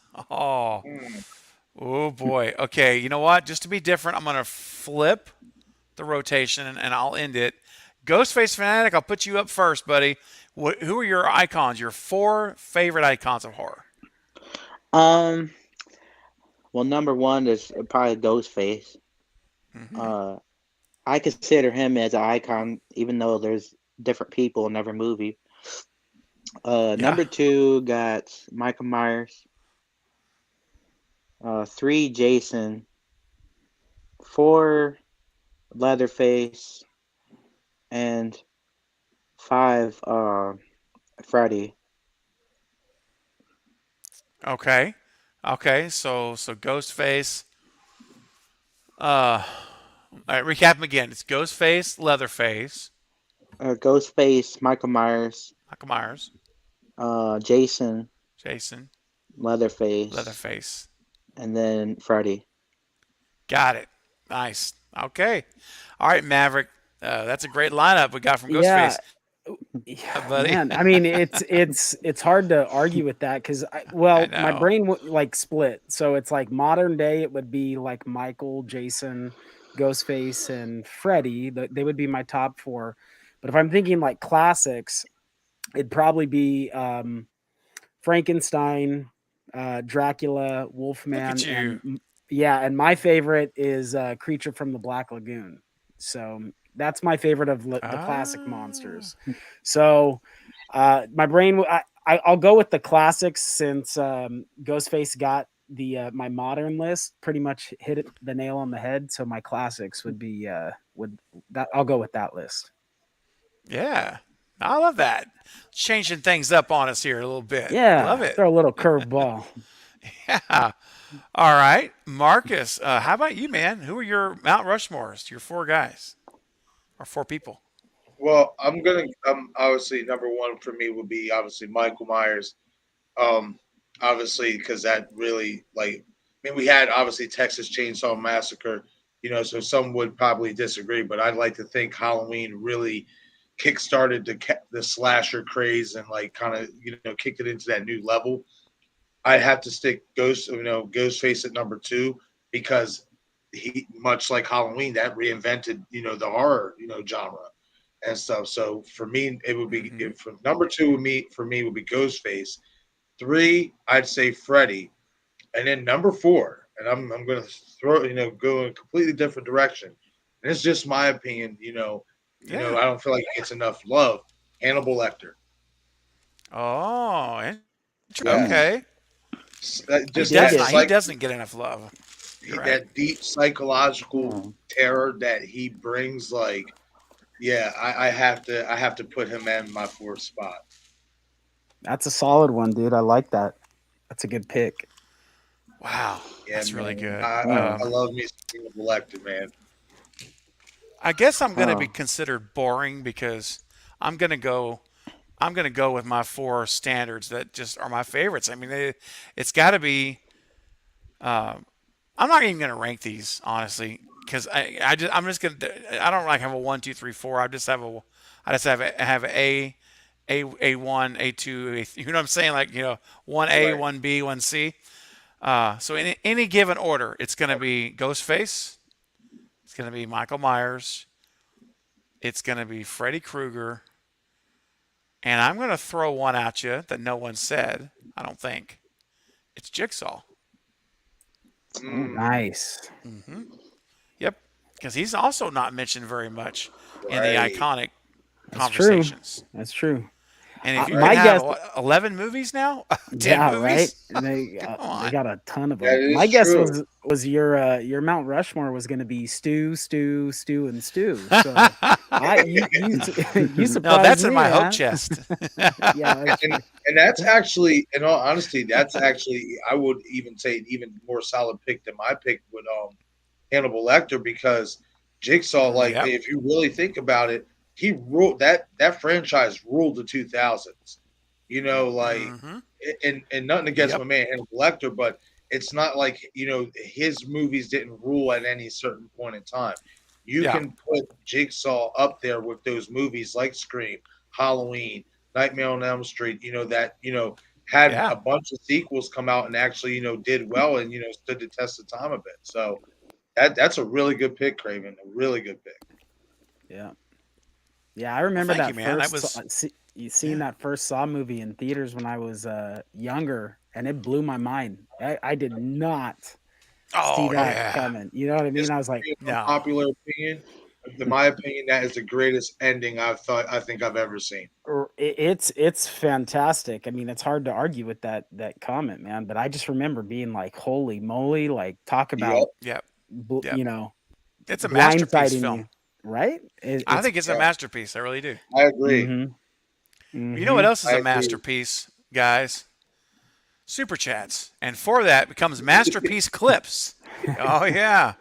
You just never know what's going to come trickling out through Yep. the stream waves. And, there's one I want to play, but I'll get copyright strict. I played it one time, and the stream ended, and like an hour later, I got a notification of copyright claim. I'm like, are you serious? And so I had to go in and take it out and strip it out of the stream. You just But clip it out of the stream. Yeah. Is that what you had to do? That's all you got to do. Yep. I just went through, ripped it out, the segment, they deleted it, and then it was removed. Yeah. My last video, I have a copyright claim on, and I'm just like, well, I'm not monetized, so whatever. True. It is That's, what it yeah, is. you don't have to know worry what I about mean? it. No. Yeah. And when you get to like 900 subs, 950, and you start like getting ready to be monetized, that's when you go back and start deleting stuff. Just Yeah. out. Yeah. But I had to purge like 23 videos when I hit 1,000 because I had Yeah. copyright strikes. Not strikes. I had Right. copyright claims on Claims, 23 videos, man. Whew. So I was sitting there just like delete, and it killed me. I'm like 3,000 views and 200 comments, and I'm like, oh, Yeah. I worked so hard for you, and I'd like delete, and then there goes another one. I got over it after a day. I recovered. You weren't able to clip the segments out to keep the video, or I'm trying to remember. Well, no, because the problem was the whole out the clip. oh, I got And you. so if I take the clip out, it's like, well, that was an incredible clip we just saw, guys. And I want to talk about it. It's like it would make no sense. Right. So I just yanked it off because what I didn't want to have happen is a submit for monetization and get denied. Right. Because you're only allowed 3 attempts and you can never do it again. Oof. So it's really hard. So your channel's got to be in like tip top shape. So if you guys get to the point, or not if, but when, because you guys are going to get there one day soon. Whenever it comes time to get it around monetization, I know we're live. I don't care. Anybody that's watching this that has a channel that's Take here in the notes. community, take notes. When you get to be around that 900 number, you need to start thinking for the future, like immediately. Like you need to think, when I turn my channel in for monetization for the partner program, I need to be bulletproof, right? You need to be bulletproof. So I can help you guys out if you'd like it when you get there, and kind of like we can talk about your channel more, and let's make sure you're in tip-top shape to go. And I'll be glad to do that with you guys if you'd like at that time. So it's important to make sure, because what I want to see is all of you guys go through the first attempt. one time through. It was reviewed by a real human being. It's not an algorithm, and they find your stuff is gold, and you're like, boom, done. And nothing feels like that email that comes back that says you are now part of the members part of the program. That is such, because in YouTube that is like, that's the standard we want to hit. That's what we're striving for, That's the truth. And then at that point, it's just growing it larger. But anyway, so for you guys that aren't content creators and you're probably bored right now, apologize, but this is important stuff, and I care about you guys. And I wouldn't be talking about this if I didn't actually care about you and being successful. You know what I'm saying? So. Right. Absolutely. Anyway, whenever that, definitely reach out to me. We'll be talking. We'll be talking. So, Thank you guys, and thank you, the Child of the Corn. That was a great question. Love that. And we have a couple of more super chats, guys, that came through. So everybody, hang tight. We're about to get back to Screen Talk, and then Halloween, and then Friday the 13th. And I love it, guys. We're up to 60 people now. I told you, as this thing goes out more, the counts get higher. It's how this thing works. We are at 64 likes. So if you're new on the stream, welcome. Come in, make yourself at home. Let us know you're here. Because listen, if you don't leave a comment, we don't even know you're here. And that's a shame. I'd love to know you're here watching and having a good time with this. So just say hi, if nothing else, and let us know. And this is a great community. Make yourself at home. All right, and next up, we've got Lee the Nerd with a $2 super chat. Thank you, Lee. I'm saving up for new Craven merch. Already got a shirt. Yay, thank you. That's awesome, Lee.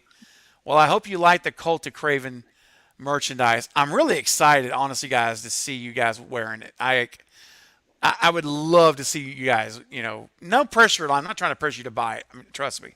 I'm just saying, like, if you do, I'm excited to see you guys with the pictures with it on. It'd be really cool. Absolutely. I definitely want me a Cult of Craven hoodie. Oh, dude. And Maverick, you rock an awesome hoodie too, man. I got it, yeah. Yeah, I got buddy. it right over there. I could grab sir. it if you need me to. No, you're good. And real quick, we got a $5 super chat coming in from Jen. The Jenical, one of my moderators and amazing supporters. One of my OG supporters. I knew her before I had a channel. That's how far back we go. Jen says, I have to say this. I will not stand for a Frida instead of a Freddy. Oh, no. Oh, Jen. Listen, I know what you're saying. I know.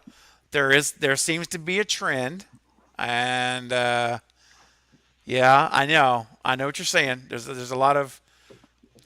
you know what? I'm not going to go there. I understand what you're saying. I get it. And I think that, if the right person gets it, guys, they're going to honor it, I would hope. The original and the story. And you just got to hope that whoever gets it, because Wes Craven's estate is the one that's they have to negotiate with the studio. Right. So I suspect that, Wes Craven's estate would want that to remain pretty loyal and faithful to what started it, I would hope. Right. That's what I was just about to say. I would hope. I hope. You never know. But I would hope so. And speaking of Wes, guys, this is the month of Wes Craven. And I like to show these clips I've made here on the stream because a lot of people are new and they're coming in and out. Sometimes they haven't seen them before. Some of you have seen them every time. But I can never get enough of Wes Craven, guys. So listen up. For Jen's chat, this one, guys, is for you as we honor Wes Craven this month of August, the month of his birth and his passing, both in the month of August. So let's give some love out to the man himself, Wes Craven.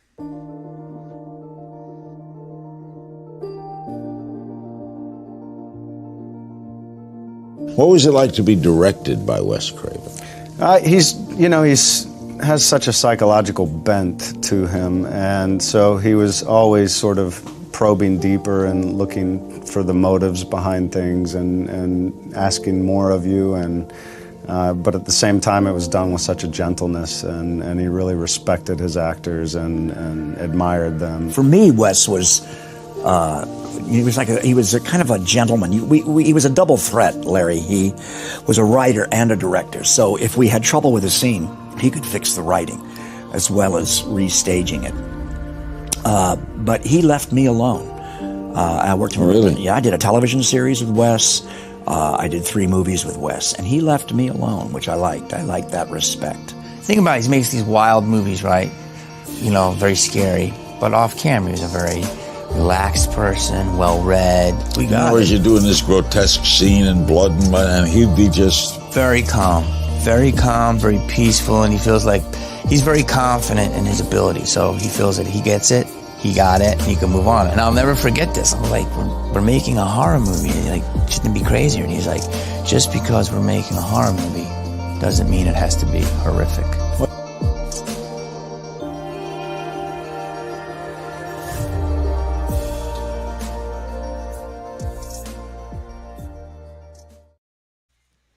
For Wes, guys, for Wes. For Wes, man. Wes. Absolutely. All right. What's up, Welcome Brilliance? Welcome to the stream. Glad you are here. Carrie's always up to something. Let me whisper something into your ear. Press that like button. You're amazing people. There you go, Carrie. For you. Oh, all right. Destin said, I really enjoyed that clip. Awesome, Destin. I'm so glad you liked it, man. I got a couple of more. So if we get any more super chats tonight, I'll bring those in and show you a couple of other great clips. I know Cam.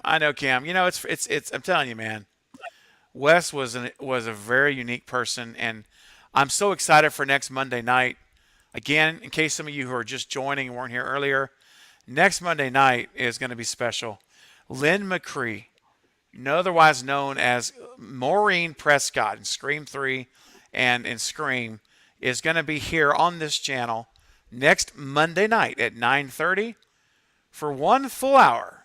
And she's going to be sharing more stories about Wes, her experience filming on the set with Wes and the crew and the actors, the other fellow actors, and her experience in general with Wes and Scream. And I told her we were celebrating Wes Craven this month, and she made time out of her schedule to come because she wanted to be here to honor Wes Craven with us, which is pretty friggin' cool. That also tells you how much he meant to these folks that worked with him, to have that kind of a mark that you want to be there to in some way contribute to his lineage or his legacy like that.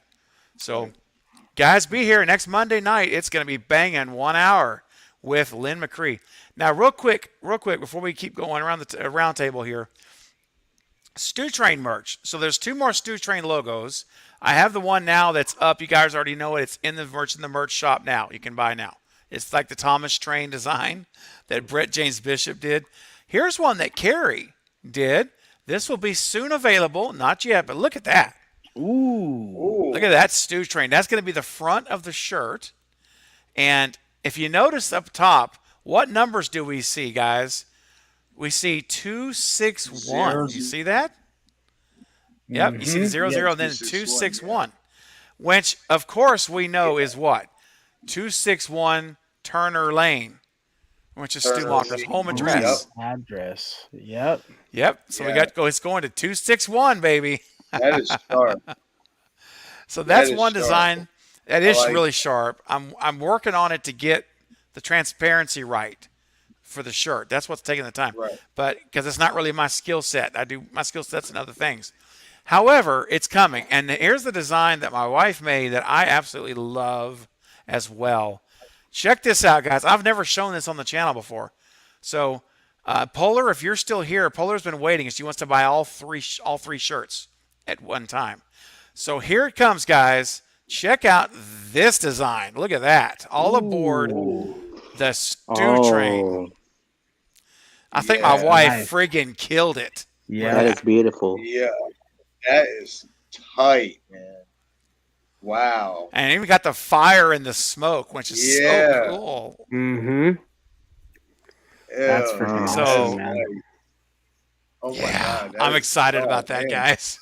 I hadn't looked at it in a little while, and I'm like, oh shoot, that is gorgeous. I Man. definitely got Wow. equity of that when you release that bad boy. I got you. I got to get that one. For Yeah, sure. buddy. I'm telling you, man. I wouldn't be surprised if the most. It just has a darker. I don't know what it is. I can't put my thumb on it, but I love all of them. I think they're all really great, and they're all going to appeal. I think hopefully everyone likes all three, but this is just so awesome. And I didn't even know she was doing this. Like, she surprised me with it. She disappeared into her office and for like hours, and I'm in there doing editing and stuff anyway, and then she's like, "Hey, I sent you something." I was like, "Oh yeah." I said, "What's that?" And she said, "Well, we were talking about the stew train earlier." I said, "Yeah, I'm going to get the merch out and stuff." She's like, "Well, I took a stab at something." I'm like, "What? You did?" And then she's like, I opened my email and bam, there it is. I'm like, what in the heck did you create down there in the laboratory? But I like it. Yeah. So there you go, guys. That's the design. Nice. That's awesome. You know what's even cooler is that your wife is on board with the stew train. She doesn't think you're absolutely insane. Right. You know what I mean? Like, she's in there, she's Um, contributing. She's contributing. She's an accomplice then. She's an accomplice right now. I have to say, 90% of the time she thinks I'm insane. Yeah, but this is part of that 10% where I was like, what? oh, wow. Pleasant surprise. Right. I was shocked. I was completely shocked. Because I didn't ask her, and she didn't even say she was doing it. She just went to the office and disappeared for like 4 hours. That's awesome, man. Came up with that. Michael likes it. I gotta have to get with that. Yeah. Polar says, "What? That's amazing. Tell your wife it's one. I will, Polar. I will let her know. That's fire. It is." Oh, thanks, Pluto. I think you guys overwhelmingly love this logo. She'll be very happy that you guys like that. Awesome. Good. Okay. I'll have a Craven shirt almost every day of the week. Perfect for spooky season. I love it, Polar. You will. You're going to be stocked up, man. That's great. Oh, boy. Okay. Now Stark says, Stu's face in a TV screen would be a fun design. I mean, yeah, you could do something with that. Although I think that's more like something Fate decided would do, because he's trying to emphasize death. I emphasize life. Living. Craven's wife won him over all over again. Oh man, she won me over from day one, man. What are you talking about? I'm the one that I think I'm the one that had won her over. Yeah, Polar, you got it. That's exactly what it's like. No more scream talk. That's awesome that she did this. Yeah, that's how it is. It's totally so funny. Alrighty, guys, we'll get going. I'm glad you guys enjoy it. I'm just reading your comments. All right, the train is fire. Thank you, Nanette. Okay, hey, Katie, what's going on, Katie? From Popping the Popcorn. Alrighty, back to the topic at hand, my friends. All right, let's now talk about our biggest. Oh wait, I didn't share my biggest hopes. My biggest hopes. That's right. Okay, so my biggest hopes are everything you guys have said. I know people are like, when was it? It was like 20 minutes ago. I know it's been a while. But all of the New York emphasis, that's huge for me. I'm with you. I want subway chases. If there's not a subway, I'm going to walk out of that theater and be like, I'm going to pull a Fate Decided and say, what are you doing? Because you got to do it. I mean, I'm sorry. You just hashtag must be on a subway car. So anyway, New York. Now, one thing I'm hopeful for is because did you guys see that picture of Chad and Mindy, I think, were there, and it was a subway wall, a picture of a subway map. Yeah. Did you see that? No. I got to do a video on it. I've got like 30 pictures that have come out. I have sitting in my hard drive that I hadn't even done a video on. I've had them for like days, and I need to just sit down and just crank it out a video for you guys to have all of them in one place. But yeah, there's Carrie's all over it. There we go. There's a scene where there's this wall map, and it says New York City NYC subway map or station map or something, and you see all the maps for the cars. It's really cool. It gives me hope. It gives me hope that they're going to do it. Mhm. So that's what I want to see, and I want to see actual chase scenes. I want to Right. see 3 or 4 Right. like 2-minute long chase sequences that are really meaningful and heart pounding, suspenseful kind of stuff. Give us that Scream 2 with Gale. Yes. You know, that's what I want. More of that. That's one thing Scream 5 didn't have. It didn't have Nope. any None. It had none. none. Which doesn't make any sense to me. I I mean, know. I'm not going to rag on the movie. You guys know I'm not a big fan of it. It's my least favorite of the sequels. I do like it. I still like it. It's not that I don't like it, but I just think it's inferior to the others by a lot. Yeah. And I Yeah, think it's my Someone's got to be least. last. That's all it is. Someone's got to be Yeah. last. someone's got to be last. It's going to be last. And that's one of the reasons. No chase scenes. That's just another reason on my little list. That Right. how can you be a fan of this franchise and not have a Right. chase one? I just don't get it. But whatever. Right. Hopefully they'll correct it. You know what I'm saying? They'll correct learn and hear feedback. And I would love it if the thing starts off with a chasing. Imagine right out of the bat, it's somebody's being chased down. That'd be great. That's really it for me. I want to see if everything you guys said. I want the same thing.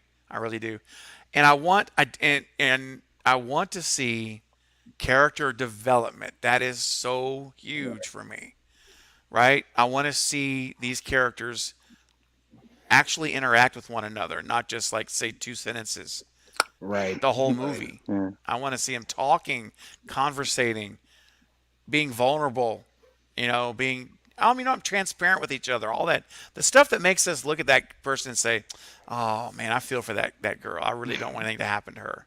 Right. Because then when Mhm. she gets her throat slit, you really feel the pain. It's like, Mm. "Oh, don't kill her." That's what Yeah. I want. So, Right. Right. all right. Next up, let's go now to our fears. Everyone in the chat. All right, Jen. Take care. Night, Jen. I hope your appointment tomorrow Right, Jen. with your mother goes very well, Jen. Let me know. I'll reach out to you tomorrow afternoon and see how things went. Okay, guys. So let's do this. Let's talk about our fears, our biggest fears of Scream 6. Ghostface Fanatic, I'm going to start with you and we'll go reverse. Tell me, what are your biggest fears that you would say for this movie? I would say them like making it like Scream 2 or like copying Scream 2 and maybe like having like similar characters. Like maybe because if they do that, you might as well just call it a remake of Scream 2 because they have Yep. a whole bunch of characters that are like the same or similar. Like Mm-hmm. that's my biggest fear. And the biggest fear for me, another one is probably that's gonna be like Scream 5, probably like no chase scenes and kind of the same style, you know. Mm-hmm. Cinematography, Yeah, please. No Please. close-ups. Open that lens up more wide than this, Yeah. please. It can go like this wide. I mean, I'm just saying. Right. Here you go, Space. I'm with you, buddy. yeah. Okay, Maverick. How about you, man? What are some fears, man, for this movie? Yeah, so your guys's a few of your guys' hopes were kind of what my fears were, and one of them was that we were going to, I guess it was that they did such a poor job of building up this new cast and like creating a rapport with the audience and the cast members, that they're going to be so caught up with trying to develop the cast that we do end up losing out on chase scenes and stuff like that. You know what I mean? So it's one of those, it's kind of like, I know those were your guys' hopes and those are also my fears, is that, they didn't do anything in regards to that in Scream 5 and they got a lot of making up to do. But my biggest fear, it really, and you probably know better than I did, who from Radio Silence made the, we're going to risk it all and subvert expectations It's quote. Tyler Gillett said that. Yep. So my biggest fear is when you make that statement, you're going to have people that now are going to be going in expecting bigger, badder, whatever. And if Yep. they're going to deliver on that, there's got to be some happy medium of story and, all this other crazy stuff. But if you go in too hot, you're going to you might sacrifice one for the other. So that's my biggest fear, is that they set this bar now so high that subvert expectations and we're going to risk it all. And I feel like you kind of shot yourself in the foot inadvertently. Maybe they do deliver and it's a great sequel. Could be. But I just feel like you're setting the bar high. There's already people that want to come in and hate this movie before it even starts. And that's aside from the whole Nev situation. Oh, I feel like gosh. you just opened yourself up to you opened a big can of worms. And so anyways, I guess my biggest fear is that they're going to, now they feel like they lost Nev and they got to swing extra hard for the fences. And I feel like we might be missing out on some of those things, like chase scenes or utilizing New York properly, things like that, because they're doing other stuff. So that's my biggest fear, is I guess too hard of a swing for the fence. Yeah. And Craven. Yeah. One more thing. I think another fear would probably be like them killing like Kirby like too early. Yeah. I think, I'm with you. I'm like, if you're gonna kill her, I wouldn't bring her back. Just don't even bring her back. If you, I'm thinking if you're gonna bring it back, then she should live. That's my opinion on it. I think so. I agree, man. Yeah. But you know what? There's with language like we're talking about here, like Matt brought up, Tyler's saying we're willing to risk it all to subvert expectations, and he says we're so far down the rabbit hole. That's the other quote. Yeah, I forgot. Yeah, we're so far down the rabbit hole with these movies, like the sequels, that everything's up for grabs. Those are the claims. And now you got to deliver on those claims. You know what I mean? Like there's going to be people, me possibly, that are going to be holding you to that standard. Oh, I'm holding them to it. Absolutely. Absolutely. Right? And if it's a copycat version of Scream 2, I mean, it's just at this point, it's not good. So no, it's not. It's like in sports. Might as well be a remake. Yeah, when you got there's that one player that's like, oh yeah, we're gonna win it all, and you're just like, no, why do you do that? Like why do you say that, dude? Just act like you've been there before, kind of thing. So it just makes me nervous that they made that comment, they're gonna do way too much, and the movie might suffer because of it. There's a phrase that I remember when I was managing call centers and I was managing teams of 20 people. And I would tell them when we're doing forecasting and whenever we're allocating margins and things like this, we want to under-promise, over-deliver. So set an expectation and then come in way above it. And this is the opposite of that. So what Tyler and Radio Silence has done is they are over-promised, which means if they don't over-deliver, it's going to be under. So to your point, that's a very, very high standard they've put on themselves. They didn't have to. They should have. It'd be one thing to say, hey, we really want to surprise people, or okay, fine, that's fair, sure, but to come out and say we're willing to risk it all. That's what someone says when they have one chip left, or not one chip, but they've got they feel they got a sure bet, And I'm not really a gambler, so that's why I'm not down here. But it's like a gambler that has a sure bet. They're just sure blackjack's coming. It's got to be. They've been counting the cards, so they think, and they shove all their chips in, and we're going to risk it all on that hand hitting. That's what they've done. They have essentially done that by coming out and publicly saying we're going to risk it all. So they're now over-promising. So you have to deliver. You have to. Because anything now short of that, we're all going to be talking about this saying what? Oh, man. Maybe it was good. It was good. But there was no risk taken in this movie. Where was the risking? That's the thing. So Maverick, you're 100% right. I agree. It's one of mine. I'm kind of saying one of mine too. It's one of my fears. Marcus, what say you, man, about this? What are your fears? I think my biggest fear is that even if they do take risk and the movie's even a little bit better, than what we would expect it, or we like it more than, what we thought we would without Nev in it, the story is already contaminated without her in it. Because if this story is supposed to be based on going after the Woodsboro survivors, well, you don't have the ultimate survivor in this movie now. No. And now it kind of messes with the story, especially being that we don't know if Nev is going to be back in Scream 7. And this is something me and Jake, talked about when we were at Monster Mania. We were, having a conversation about it, is that if this movie, this is my biggest fear for Scream 6, is if this movie overperforms Scream 5 at the box office, if it makes more money than Scream 5, my biggest fear is that those studio executives who lowballed Nev before, they're going to poke their chest out a little bit more and be like, well, we just made a box office hit without you even being in it. So we really don't need you in 7. We really don't need you. We made more money without you in it.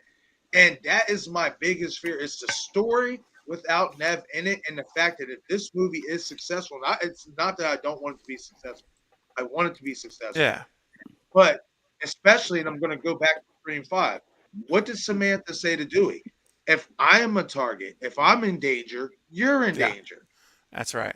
So now, especially if obviously Samantha's going to be in danger again, but now you're saying that this story is going to be revolved around the Woodsboro survivors, and these killers are going to be coming after the Woodsboro survivors.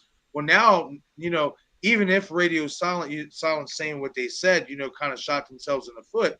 Even if they didn't say that, the studio shot themselves in the foot for them by not getting Nev back, because it messes with the story. She's not going to be in it. So, it kind of messes with the story from Scream 5, what Sam said. If I'm in danger, you're in danger. And the overall premise of Scream 6, which is we're supposed to be going after these Woodsboro survivors, she's the ultimate survivor. She's the number one. Yeah. So yeah. That's my biggest fears for this movie, is that the story is kind of already going in contaminated without Nev being in it. And if this movie overperforms Scream 5, we could have ourselves a whole nother debacle with the studio trying to be even more greedy with Nev. Here's my rebuttal to that. I think it's legitimate concern. I think you're right. But here's my, not really rebuttal, that's the wrong word. Here's my counter thought to that, is a better way to say it. Because I don't rebut what you're saying, because I think what you're saying is valid. I do. And it carries merit. But if the intention of this film is, as we're led to believe right now, was that Nev was only going to appear in the very end. So if she's only going to be shooting for 3 days, very tiny little scene, or maybe a couple little scenes, then to me, that her being in the movie or not will not affect the revenue. Because if they had written her to be a lead or a co-lead like she was in 5, or then pulling her out changes the story dramatically. And I think that would also change their expectations. So I'm actually relieved in a way that if what they say is true, the rumors are true, that it was only going to be a cameo and she was going to have a larger role in 7. That was the plan. If that's real, I'm not as concerned as a lot of people are. I know a lot of people share your concern. I mean, I know that my buddy Dave over at Nerdbox and others are really concerned about that. But my thought of it is this. I look at it like this. I'm only concerned if she was going to be in the movie a bunch, because to me, they weren't counting on her for this movie to make money, because she's only in it for like 2 minutes. So therefore, does that make sense? Like the success of the movie, I think they already expected the movie to be successful without her being a factor, because she's not a factor. She's the tiny little end scene. The story's about everyone else. So that's why I think that I'm hoping that that really won't play a factor in this. That because they're like, well, we expected to make 140, because Nev was never going to be a big part of this movie. But she was going to be in 7. And that's why I hope that whoever this person is, this business executive at Spyglass and Lantern, that has put a block to this thing, whoever they are, will find a pie of humility, some humble pie, take a bite, and do the right thing for 7. And let's get Nev back in 7, and let's close out this trilogy the way they intended to, and let's get Stu Macher back for the epic final story. That's how you do it. And somebody needs to get on it, though. Whoever the executive is somebody time for this. No, I agree. Yeah. And one thing that stood out to me from that Nev interview is that she said that she didn't she doesn't feel like she's done with this character. Her story isn't over. That really stood out to me. She said that I don't feel like this character's story is over. It's like, what more does this character have left, Nev? I want to know. So I definitely hope I hope that for Scream 7, if she's, the plan was for her to be more involved in that, I hope they do definitely come back to the table, with a better offer, something that is more adequate for what she wants, and then we can complete this on the right way. Yeah, I do too, man. 100%. So yeah, I'm with you, man. That those are all my concerns as well. I'm really with you guys. I think, the biggest thing is for me is, I know we talked about our hopes earlier, but it kind of reinforces it. Just make a good movie that's exciting, that's fresh, and still familiar. We don't want to lose the whodunit aspect. We don't want to lose the murder mystery component. That needs to be, so keep everything in it that makes it scream, but just take it to 11. Just inject steroids into all the stuff and make it amazing. Yep. And if they would do that, I think we'd all be like celebrating with those little things, those party favors. We would be through the roof, right? Absolutely. I mean, because they have the chance Absolutely. to blow 5 out of the water. They have a chance to do it.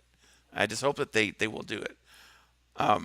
Okay, so we've only got Mav for about another 15 minutes or so. Yeah. So what I want to do is, and then I'm still going to be hanging out. Marcus and Ghostface, you're welcome to hang out. I don't know how late you guys can stay, but I plan to go for at least another hour or so if you guys want to hang out. I'm good. Yeah, I'm down. I'm hanging out. Okay. Man. All right, cool. So Maverick, before you go though, while we have you for a few 15 minutes or so, let's start with you now. So that way I want to get all your thoughts before you have to go.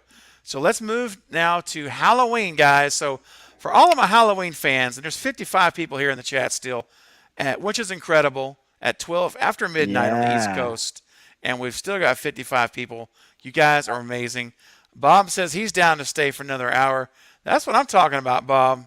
Yes, sir. And look here, 2 boys and their pops are in the house. What's going on, man? Good to see you. Sydney versus Stu in 2024. Yes. Heck yeah. You know what? Just for that, man. Just for that. Before we switch to Halloween, we got to... Where's Marcus? Man, I had to leave right now. Dadgummit, the timing's terrible, but that's okay. We're going to get it up. All right, gents, you ready? Let's get that Stu dance. Oh, I love that Michael Myers mask. Here we go. Yeah! I'm ready, baby! All right, everybody at home, we need you to join us. Let's get it up. Get those arms up. Let's go. Get it up. Get it up. Say that out loud, too. Say, get it up. You're at home. Get it up. Get it up. There you go, Marcus. Get it up. Get it up. It was fun. Yes. It was fun. I love Stu Macher and Matthew Lillard. Oh, man. Okay. Bob says I'm dancing. Seriously. I've seen Bob dance. It's a thing of beauty. I love it. You guys are great. Um, okay, real quick now, I do want to say, while Maverick's still here, we've got Dest. Oh, this is funny. I meant to put this up earlier. Destin says, "What if Ghostface kills someone eating a sub in a Subway restaurant? That's as close as we get to a Subway kill." I swear, if they no, listen, if they try this, hold on, man. If they try to get meta on this and try to think they're going to be cute and be super meta, and there's a Subway chase, it's in a Subway restaurant, I swear, I will pull my hair out. What's left of it, I will just start yanking it out in the theater. Oh my! If they kill someone in a Subway, oh man, and they think, oh, this is meta. This is like meta on meta. No, it's not. Don't do it. Gosh, if I swear, if stuff like that happens, guys, I'm just don't know what to do with this. I don't know what to do with this franchise anymore. You know what I'm saying? Mm-hmm. No, I definitely get it. Oh gosh. What's up? That's just Ghosty. What's up, Craven? Would you be down to do a collaboration with 3C Films? Oh yeah, yeah. I like Chris. Chris is a cool dude. Yep. Oh yeah. I'd be happy to have him on the channel, or go on his channel, which other way. Yeah. Okay. So, Maverick, you're up, sir. Let's get you up. And then that says someone attacked me with kisses for doing the stew dance. Ah, one of your little ones. I know. one of your four-legged babies. Yeah, Conrad says that's the biggest troll move ever. If they did, it would be. It'd be terrible. All right, and then real quick, what if we had 3 ghost faces in the opening? Was the ghost face killer being killed off first? I'm down with it. Yeah. Totally. Yes. That's the Something new. one. Yeah, Chris brings up a good point, man. I need to. Yeah, have y'all seen that picture yet? We got today. Let me see. I've got it here. Let me just I'm gonna download it real quick. Save image as. This came out today while we were on the Lethal Collective. Like, it literally just came out. It's a new picture of Samara and Tony Rivoli, or Ravioli, if you want to call him Ravioli. It's Rivoli. Like that. And also Jasmine's in it as well. Savoy Brown, Mindy. Okay, I'm about to upload the picture. It's a great point, Chris. Yeah, I know. What's up with her outfit? I know. That's interesting. I'll show you guys. Hang on. Let me get it uploaded. Then we'll talk about it super quick. So go ahead, Maverick. While I'm doing this, tell us, what are your biggest fears for Halloween End? Okay. My biggest. Let's see. Okay. My biggest fear, and it does sound hypocritical if you've heard me before talk about it, is that they explain Michael. Right? There's only one movie that gets that pass, and it's Curse of Michael Myers, because I freaking love that movie. It's seriously, it's of my favorites, not the best, of my favorite Halloween movies. Curse of Michael Myers is in my top 3. But I do not want them to explain. It's okay. Yes. Yeah. My picks are weird. Besides 78, it's 78, Halloween 3, and then H6. Those are my top 3 favorites. I know. Good night, Polar. Bipolar. It's okay, man. Bipolar. I love it. So yeah, my biggest fear is that they explain Michael. I don't want that. Do you want me to get into my biggest hope or yeah, just, go ahead. Go ahead. Because I know you don't have much time. Go ahead. What's your biggest hopes? Yeah. So I was. I actually, when I put out a video, I got a lot of questions. Just my most recent video, I got a lot of questions about. How are they going to explain Michael being gone for 4 years? And I started thinking about it. My brain goes a million different directions trying to figure it out. And I was like, you know what? I almost hope they don't. My biggest hope is that they don't explain why he's been gone for 4 years. Right? Okay. I guess it goes back into explaining him. But remember in H2O, there was no reason for the time lapse, and no one questioned it. No one thought about it. Now there's been a lot of build up to this movie and a lot of emphasis. What's up, Brett? there's been a lot of emphasis on there was a 4-year time jump because things change because of, you know, the thing that we can't talk about. Yeah. Yeah. So I think my biggest hope is that because I feel like no matter what, they're gonna fall. There's gonna be people that are like, that's stupid. No, it could make total sense to me, and you know, Marcus could be like, that's the worst idea, like the worst explanation ever for the 4-year. Like, Good night, absence. Lisa. Night, Lisa. So my hope is that they just let it be, and his reason for coming back obviously is gonna, we don't know, but I just don't want there to be an explanation of why he's been gone for 4 years. So that's, I think for right now, that's my biggest hope, just off the top of my head.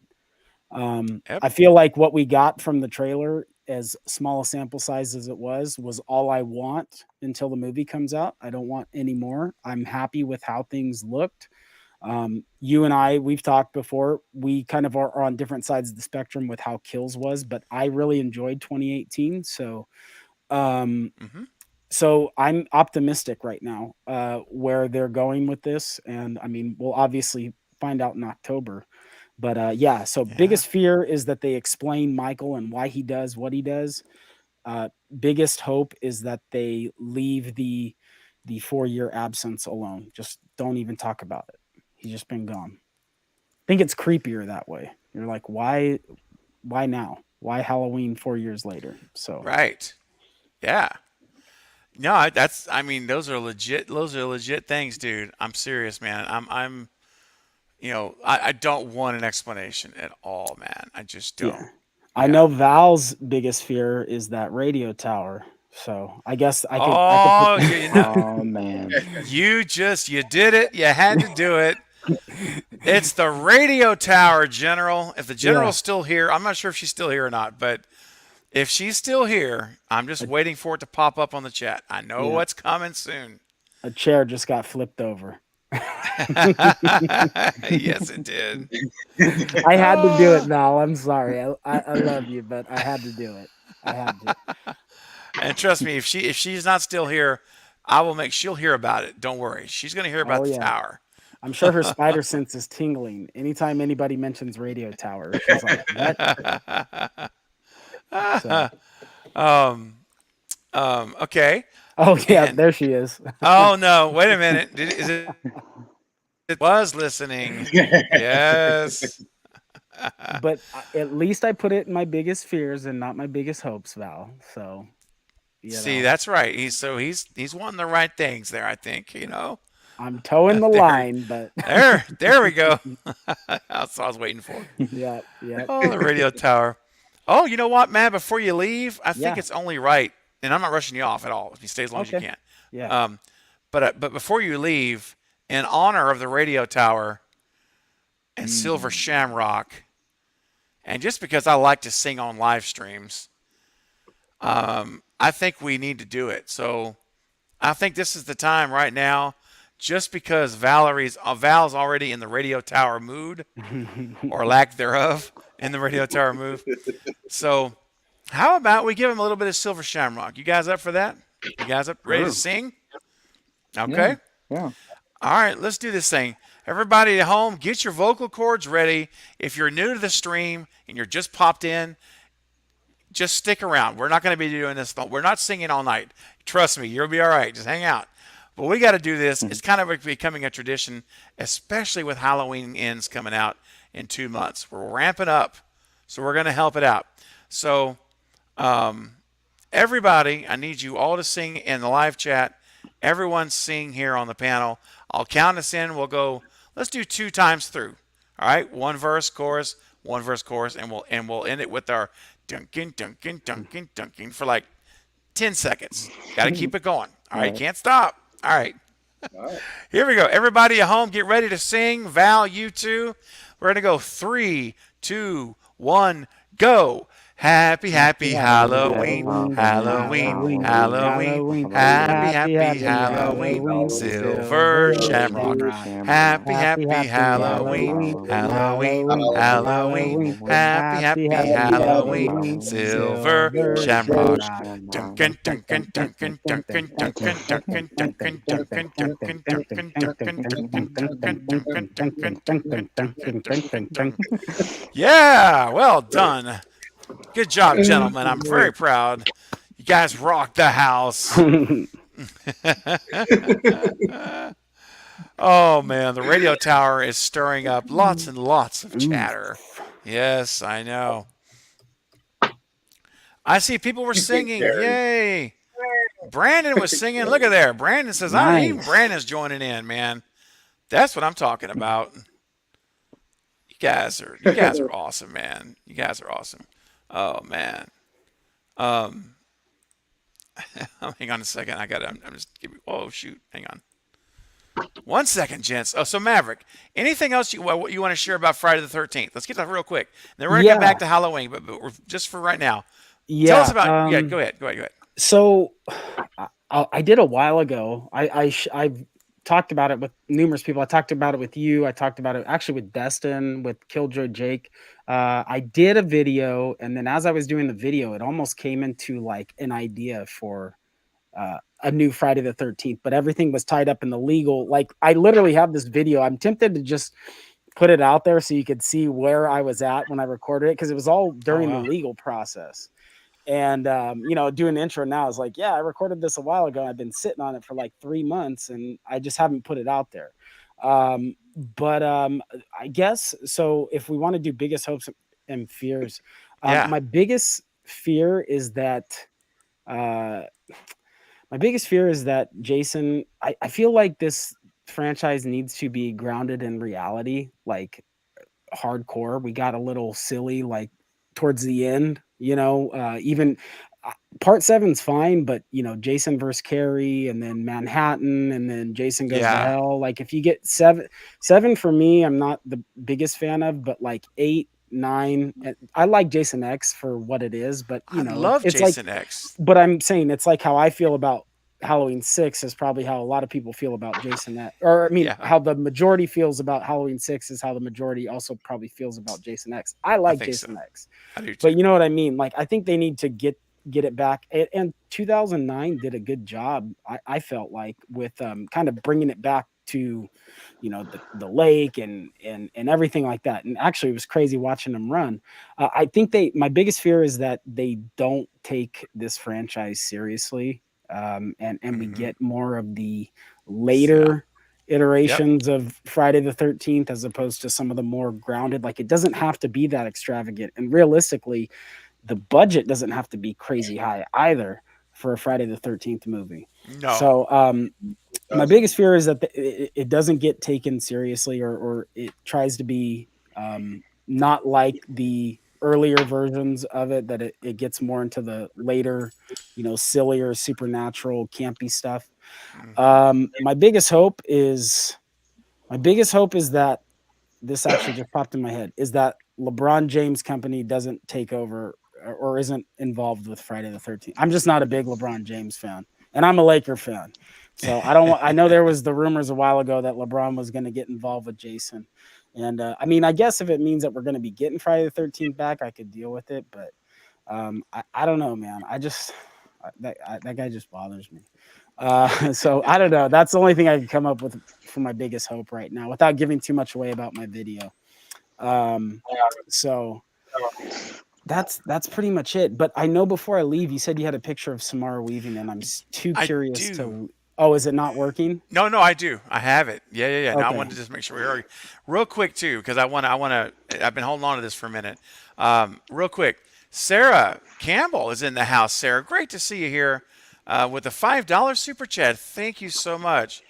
My biggest fear, if it's for Halloween, we're talking about Halloween Ends. My biggest fear is they will lean too far into the supernatural. That's my least favorite aspect of Halloween. It's scarier that he's just a man. Mm-hmm. Yeah. That's the thing too. And it's interesting, guys, because And I'm going to bring Bob Hunt in because Bob's knocking on the door. Look here, guys. What's And up, knock at the Bob? door. It's Bob Hunt. Look at My here. man. Bob. Hey, hey, Oh, hey. Matt. Whoa. Hey, Bob, your mic is a little hot, man. Can maybe you might want to, if you can adjust that in StreamYard, if you can adjust the settings, just a little bit hot. Reuniting Bob on here with Marcus. We got the boys together again. The band's back. But real quick, one thing about this, Sarah, that I'll mention, and I understand her concern, because David Gordon Green came out originally and said he's just a man in this trilogy. He's not supernatural. And so 2018, that fit, and then we get to Kills, and then it fits until the mob scene on the street fight. Because, guys, in my opinion, there's no way he gets up from that completely unscathed and then kills everybody. That's more than a man's strength. There's something more than human there. I don't know what it is, but I think that, in my opinion, there is a supernatural element. And then he appears in Karen's back upstairs and behind Karen, and which I know he could have taken a back road and an alley. So you could make a case of how that happened, and I get that. But still, I'm going back to how does he go through that fight? He stands up, he walks down a street, comes to the back door, he's perfectly fine, kills her with all of his strength. He's not weakened.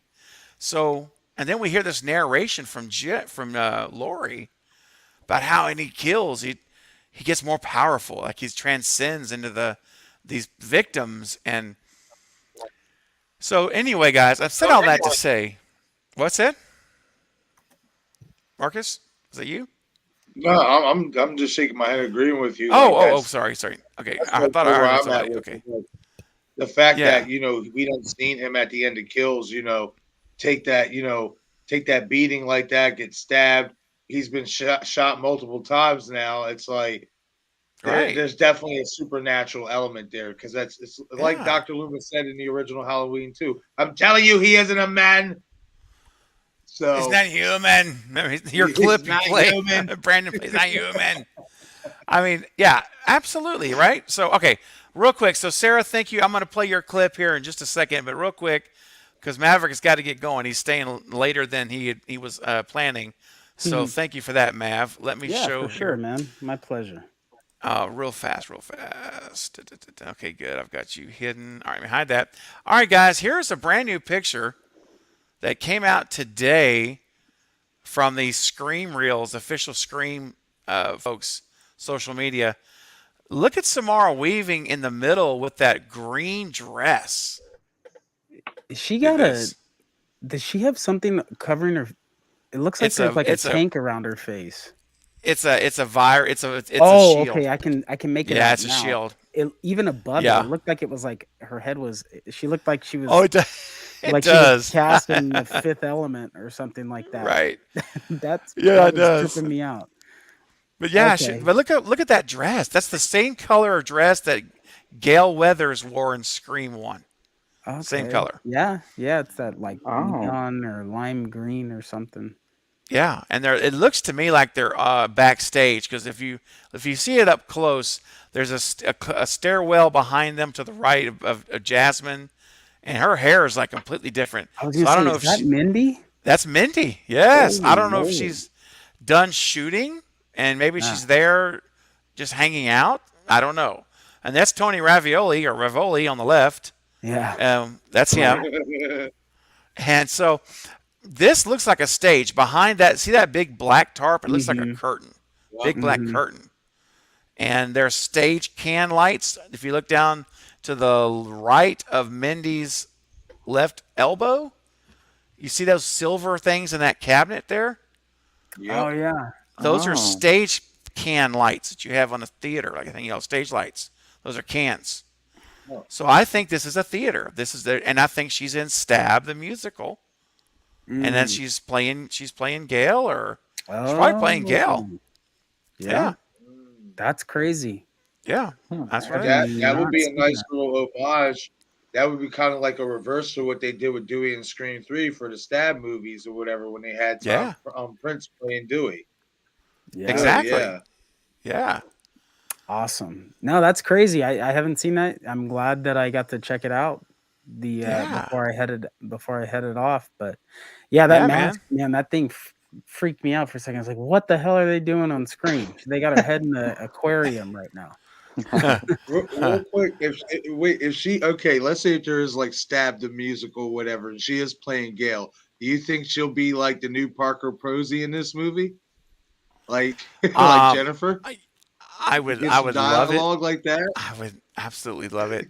I want Samara to I live would love that as too. long as humanly possible in this movie. I would love to see her in every Right. scene. I want her in this movie everywhere. And So, go ahead. I'm sorry. no, real quick. I got a knock at the door here, real quick. I don't want to leave him backstage. He's hanging. Guys, please welcome to the stream. Pillar of the community, Craven Cut channel member. Please welcome to the house, Brett James Bishop. There he is. So we got Bob Hunt What's here. going We on, got Brett? Brett James Bishop here. This is Maverick incredible. can't leave now.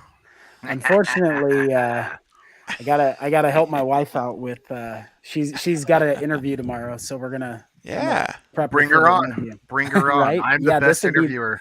This would be the ultimate interview. Hot I seat. am a certified Rapid trainer. fire. Rapid fire. I'm a Everybody. certified trainer. I know how to interview, Yep. bro. Yeah. And look, I I could- interviewed and hired people for 25, almost 30 years. Yeah. I could help out anytime, any day of the week. I can Yeah. tell you what they're going to ask and how you don't want to answer them and all that stuff. I could write a I'm book just- on it. I'm Mine- just kidding. But how's I might how's everything with you though, Mav? Really fast, health wise. Everything is fantastic. This was Yeah. an amazing evening, Craven. Thank you so much. You're welcome, Bob, buddy. yeah, Marcus, Ghostface, Brett. I'm so happy to be able to hang out with you guys before I head off. And Craven, thank you for having me. I was going to leave you Yeah. with something, Craven, before just Yeah. while you were talking about Samara. I watched this movie on Shudder, and I gave away a Blu-ray away. Oh, thank you, Michael. You're amazing too, man. I gave a Blu-ray away on my last live stream. It's called Mayhem with Samara Weaving. No. And she can, I know she goes crazy in Ready or Not, but like it solidifies it even more. You got to watch it. It's with her and Stephen Yeun. Stephen Yeun? Yes, from Walking Dead. Really? Yes. All right, it's man. It's a great movie. You should watch it. I'm making a note right now. I'm typing myself a note to my email Yes. to watch If you like Mayhem. Samara Weaving, you'll Oh, love yes. her in that. You'll love her in that movie. It's freaking awesome.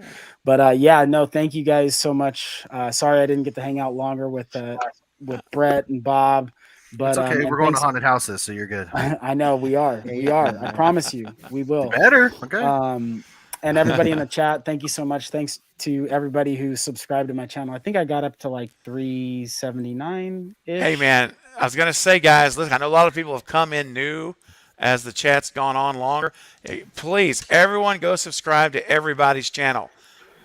Get Maverick Media. We've got Ghostface Fanatic. Mm-hmm. He's got a great channel. We've got Hunting for Entertainment. Bob's channel is amazing. And Brett James Bishop's got a great channel where he's promoting a little movie he's making. Yeah. Brett's And a so- director, guys. That's a director and a Oh, filmmaker right here. And here. so yours truly is getting an IMDb credit, and I'm dang proud of it. You know what? IMDb is the toughest thing to set up. It is so difficult. Oh, I'm I bet. serious. Yeah. horrible. So, anyways, I just wanted to say that. Those are my parting words. I love Maverick. you all so much. Thanks, Mav. Yes, sir. We love you Thank too, you so Mav. much. You're the Mav, best. hey, Mav, do me a Yeah. favor, would Have a you? nice night, man. Because my brain has a memory lapse of like 2 minutes and I forget. Mm-hmm. Send me a message if you could before and about tomorrow night what we Okay. talked about. Yeah, for Right? sure. If you wouldn't mind, just as help me Absolutely. remember. I'll take Okay, care of man. it. All right. We'll see you guys. Sounds good. Bye, Mav. All right. Bye. See ya. Take care. See you, man. All right. I hear an echo. I hate echoes. Me? It might be. Go on No, mute it's- for a second. I already did. Hello? Hello? Everybody mute for a second. We'll do one at a time. Let's see. Bob, why don't you mute, Bob, real quick? Hello, hello, hello. Okay. All right. Here we go. Marcus, you unmute. Unmute. There you go. Hello, hello. Yep. You're good. Ghostface, you unmute. Hello, hello. Nope, we're good. Bob, you're already unmuted, Bob. You're good. Brett, you unmute, please. I'm Hello? so nervous. Hello? It's you. You're the offender. How? I don't know. It's not that bad. It's not that bad for me. It doesn't. So if you guys can take it in the chat, we're okay. We're good. And you know what? Do y'all hear something? It's a knock. I think I hear a knock. I do. I hear a knock, guys. Who could it Two be? boys and her pops. Thank you, two boys and her pops. It's Stu Mocker. Man, let me tell you. No, but it's someone who's also really amazing and really cool. Guys, you know him. He's been on the channel before. I've been on his channel. We're going to do a watch party together soon. Ladies and gentlemen, please welcome the one and only I Like Scary, Mr. Brandon himself in the house. What's up? What's up, guys? What's up, man? What is up? You know. Hello, friend. What's up, man? What's up, Brad? Hello, Brandon, my old friend. Is the echo still there? It's like minuscule. You're good. I'm wondering if you can actually hear from here to here. It might be bleeding over. But I also like to breathe in my mic, so I'm trying to keep it away. Right. It's okay. So it's like a no-win. I know. You're fine, dude. It's great. Right. It's not terrible, I promise. I'd tell you if it was like really bad. You have before. I have before, you know? Yes. So, Brandon, welcome to the stream, my friend. Thanks for jumping on. I'm happy to be here, man. I was just laying down, watching you guys cracking up, man.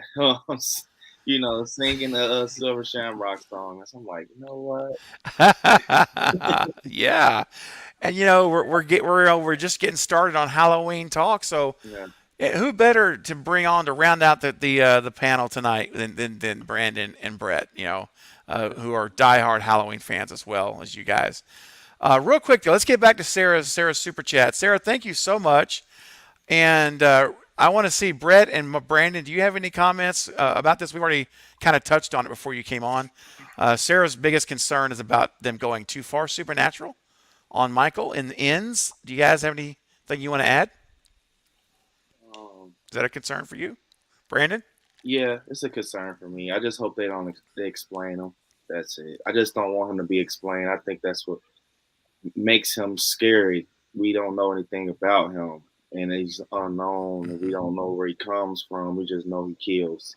So I feel if you just keep him unknown and don't explain him, it'll just, keep him scary. Once you explain him and humanize him, it's kind of like he's nothing but like Ted Bundy and, Richard Ramirez. It's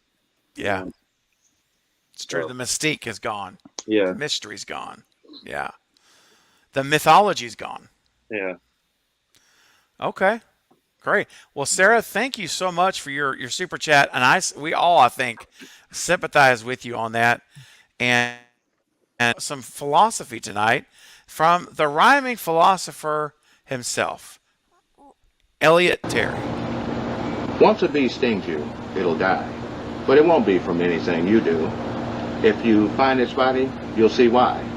Tear your butt off and you'll die too. Words of wisdom. Very sound. Oh, gosh. And we got another super chat coming in. Look here, the Butcher. I love that name. The Butcher's coming in with a $5 super chat. Thank you so much. It says, I hope they show how Michael got into the house to kill Karen. Yes. Yeah. Wouldn't that be a nice loose end to tie up, to see him actually walking across the alleyway, across the street, and the back door entry, and he's goes up. You know what I'm saying? Would you guys like to see that? Yeah, I would. Absolutely. Absolutely, because that at least will give us an explanation as to how he wasn't seen going up the steps. Right. Yeah. It's going to be the tunnels underneath the house. The tunnels. Can you hear that? I mean, he comes up from the sewer underneath the house. That's really not. I mean, that's really not. I mean, it may not be the best thing or something we would want, but it's not impossible. Being that we did see in Halloween Resurrection that there was tunnels underneath that house or whatever and stuff. So maybe they would try to homage it that way, but I would hope not. But that's not an impossible theory at all. Cave dweller. I mean, Cave Yep. Dweller's the working title, right? So And there's sewers in Yeah. the trailer. that's right. They've already shown us a sewer where Corey's at and likely to be killed by the shape. And yeah. Real quick, I got another super chat here. And Child of the Corn, my apologies, my friend. I don't know how I missed this somehow. So I'm so glad you're still here, so that I can get your super chat up. Oh my goodness, hang on a second. Let me. Thanks for saying that. Giving me a note there, Child of the Corn, because I would have felt really, really bad when I looked back at everyone's super chats after the stream and saw it and didn't get to it. I would have been so upset at myself. So here we go. The Butcher. Yeah, I'm with you though. I think we all agree, right? This would be great to see. We really want to. I mean, they may not do it, but it would be an extra little care, a little extra step of just a nice tying a bow on that ending. Because I think we all felt the same way, right? Like, what happened? How did he get there? It was there all of a sudden. Yeah. Yeah. Anyway, okay. It just felt really rushed. Like it was a really rushed ending, and then you see him looking out the window, and then it's just cuts, and it's just like, okay, that's it. Like, how did he even get past everybody without not one soul noticing him? Like, yeah. Yeah. No, absolutely. Absolutely, but I don't know if I'd say it was a rushed ending. It felt like it was way too long of an ending. I felt that should have just been cut off completely after the mob scene. Once he got up and killed them, that's where it should have ended. Yeah, just roll credits as he's standing there after slaughtering everyone, and just kind of that would have been good. Or yeah. Did you ever know anything else, Brandon? Did you want to add something or? Or like, it could have ended on that scene where, Karen and Allison are on the porch. They're on the porch sitting down, kind of, and then it just ends. Yeah, even that would have been good too. I'd have been okay with that. Yeah. All right. Well, the Butcher. I think it's time to slice some hot dogs. You wanna dip me in spicy mustard, then you can because I'm a hot dog. Wow. Wow. Yeah. Craven, I've had that in my head. I was gonna tell you before you played it. I've had that in my head all day. Oh, Brandon, when I was on Brandon's stream the other day, I think I may have been in the chat. I don't think I was even on the panel. Yeah. He was like, "Yo, man," he's like, "Craven, he's got these crazy clips he plays on the super chats." Wow, man. There's a new one, Brandon. Hot Thanks dog. to Brett. Yeah, it's my fault. I'm sorry, guys. Brett hooked me up with that clip. He I sent it was to me and laughing said, so hard. I got an email from Brett and he said, "Super chat video?" ? And I'm like, absolutely. You better believe it. Oh, man. Let's see here. Okay, so thank you, Butcher. Appreciate you. And got another super chat for $5 super chat. Thank you, Child of the Corn. I appreciate you being so patient and for your still being here for this. Yo, Craven, this is Anthony, and Dig the Channel. What's up, Anthony? And Dig the Channel. Info for us new content creators, much appreciated. You're welcome. Thank you so much, Anthony. What are your guilty pleasures from each of the 3 franchises? Oh boy. Okay, so we're talking about Scream, Halloween, and Friday the 13th. Guilty pleasures from all 3, from each of the 3. Okay, so who wants to go first? Because this is I guess it takes a little thinking here. Man. This is not easy. Bob, I'm going to put you on the spot, buddy. I'm going to start with Bob. Everybody's like, yes, thank you, not me. Bob, you're up first. And then we're going to go to Brett. And then we're going to go backwards. Yep, we're going backwards. So get ready. Okay. So whatever order you want to go in, buddy. What's the guilty pleasures? Well, with Friday the 13th, a lot of people in modern time have been bashing the original. So in a way, I'd have to say the original Friday the 13th, because hardly anybody remembers Jason wasn't in it. And everybody bashes it for that. But without that, we wouldn't have Jason. So I'd have to say that one. with how Modern Time would be. Scream, none of them are a guilty pleasure. All of them Yeah. have that enjoyability to rewatch. Mhm. If we're going to go off that with, I'd have to say 5 since it's high ranking on my list. Since modern audiences are kind of torn with it. Yeah. And for Halloween, I'd have to say Rob Zombie's Halloween 2. Oh, yes, that's definitely a guilty pleasure. But that's a big middle finger to the Weinstein, so to speak. So, so Kinda like anything Scream that 3. messes with them, anything Yeah. that messes with them, I'll like. I mean, Scream 3, I don't think is guilty pleasure, but it is a middle finger to the Weinsteins from Wes and how he Definitely. shot that movie. So I hear you, man. You know, that should tell you something when your directors are deliberately doing this stuff in their movies. I mean, that says a lot about what's going on. Good ones, man. Okay, Brett, you are up now, sir. Okay. I don't know. That's such a good question. It's hard to even like rack my brain. I was thinking maybe I won't do it by movies, but maybe a part of one of the movies is a guilty pleasure. I don't know. Okay.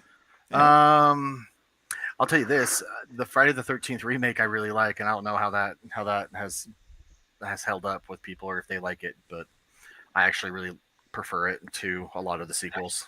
So I'll just say that as a guilty pleasure. Scream, yeah, that's hard because what Bob said. Yeah. None of them are guilty pleasures. So I'm trying to think of like something, maybe the let's see, the sorority chicks in Scream 2. How's that? So I'll try to pick an element versus a whole movie. Okay. They're guilty pleasure. I don't know. And then what we're doing? Friday the 13th, Scream, and Halloween. Oh, geez, why would I forget that one? That's crazy. Guilty pleasure is Jamie Lee Curtis's voiceover as the person in the school in Halloween 3. I'm trying to just mix it up here, guys. Wait, say it again. It was Jamie what Lee now? Curtis voiceover cameo in Halloween 3. Here's my little. Yes, I know what you're talking about. Yep. Sorry, yep. am I good? Can you hear me? We good? No, you're good. I was just trying to remember. I was just processing it, so I had to hear it a second Yeah, time. she had the Drew Barrymore Scream 5 moment. Yes. So. Yes. Okay. Yeah. Just trying to mix it up. Hey, again, mix it. That's all right. And by the way, everyone in the chat, if you want to answer, put yours in the chat. Do you have any guilty pleasures from these franchises? I'd love to see what you guys say. Brandon, how about you, man? All right, for Friday the 13th, Jason Takes Manhattan. So I definitely enjoy that a lot. For Scream, I agree with Bob. You can rewatch Scream over and over because I think it's the Scooby Doo thing that's going on with it. Even though you know who's the killer after you watched it, you just still get that feeling like who's the killer after you know who's the killer. You just want to see the journey at finding it out. So with Scream, you can't even pick. So with Halloween, I'm gonna have to go with Halloween Resurrection. Nice. Okay. I go into Halloween Resurrection looking at it like a comedy. I don't go in it looking at it serious. I go in it looking at it like, oh, I'm about to laugh. Like what my favorite slasher in a freaking comedy movie. Busta Rhymes, it was just funny when you look at it. They're in the house, they're throwing kicks and stuff. It's like you gotta love it, but that's just me. I think I may try to watch that movie again, approaching it as a comedy. Yeah. Like not trying to take it serious at all. Maybe I would enjoy it because I take these movies seriously when I watch them. Like I want to see a real legit thing, and that's why if I think of it as a comedy, almost like a spoof of Michael Myers, maybe I'll enjoy it more. So I'll try it. Definitely. Resurrection. Oh gosh. Yeah. Brandon, if you ever do it, man, let me know. I would be there. All right. I would join you on the panel and watch it. All right, definitely. I'll keep that in mind. Man. Keep it in mind. All right. Ghostface Fanatic, man. How about you? I'd say for me, man, it's hard. Halloween. My favorite Halloween movie is probably Halloween 4. Okay. I liked Halloween 4 a lot. Um, Friday the 13th. I agree with Brandon. I like the Jason Takes Manhattan as well. I think that's a very good film. I like it. I think it's underrated. Okay. I enjoyed it. Uh, and for Scream, probably Scream 1996. Okay. Yeah. Because I could watch it over and over and over, It's a like Bob said. masterpiece. Yeah, yeah. Yeah, it is a masterpiece. All right, man. Cool. Marcus, how about you, man? Any guilty pleasures in the franchises for you? Well, for Friday the 13th, I'll kick off with that. I'd have to say Jason Lives, Friday the 13th, Part 6. Just, obviously getting to see the Tommy Jarvis character get to come back. And I thought Tom Matthews was brilliant. As much as I love Feldman, I would have liked to see him, and Dalton get to play that role. I thought Tom Matthews, did a good job filling that void. And I like a lot of the dialogue and Jason Lives, like especially a lot of that old school dialogue, like when he's like iron this punk, and you know, Rick with wherever the red dot goes, you bang, like just the nice little comedy subtleties that they threw in there. Really makes Jason Lives a nice little guilty pleasure for me out of the Friday franchise. Okay. Oh man, for Halloween. See, it's tough for me because after I didn't really care for 5 or 6 at all. Like I just did not like the direction they took. So I'd have to say if it was any guilty pleasure movie Halloween franchise for me, it would be H2O. Because and the reason why I go back to that is because I look at the possibilities that could have been potentially after the fact if they wanted to continue like from that John Tate storyline, something like that. Like I love Josh Hartnett and Halloween H2O, and I like that entire cast. Like that was a nice little nice hip up and coming cast that they had in there. Michelle Williams, Jodie Lynn O'Keefe. You had Hello Cool J in there and stuff. Yeah. So that and just the tone of that movie, just the overall tone, in my opinion, kind of just kind of did give you that reminiscent of 78 with the slow burn, not so much violence, you know what I mean, but just the suspense, that scene where Michael just walks past LL Cool J at the gate, like this, that just scenes like that is what makes that one in the Halloween franchise a guilty pleasure.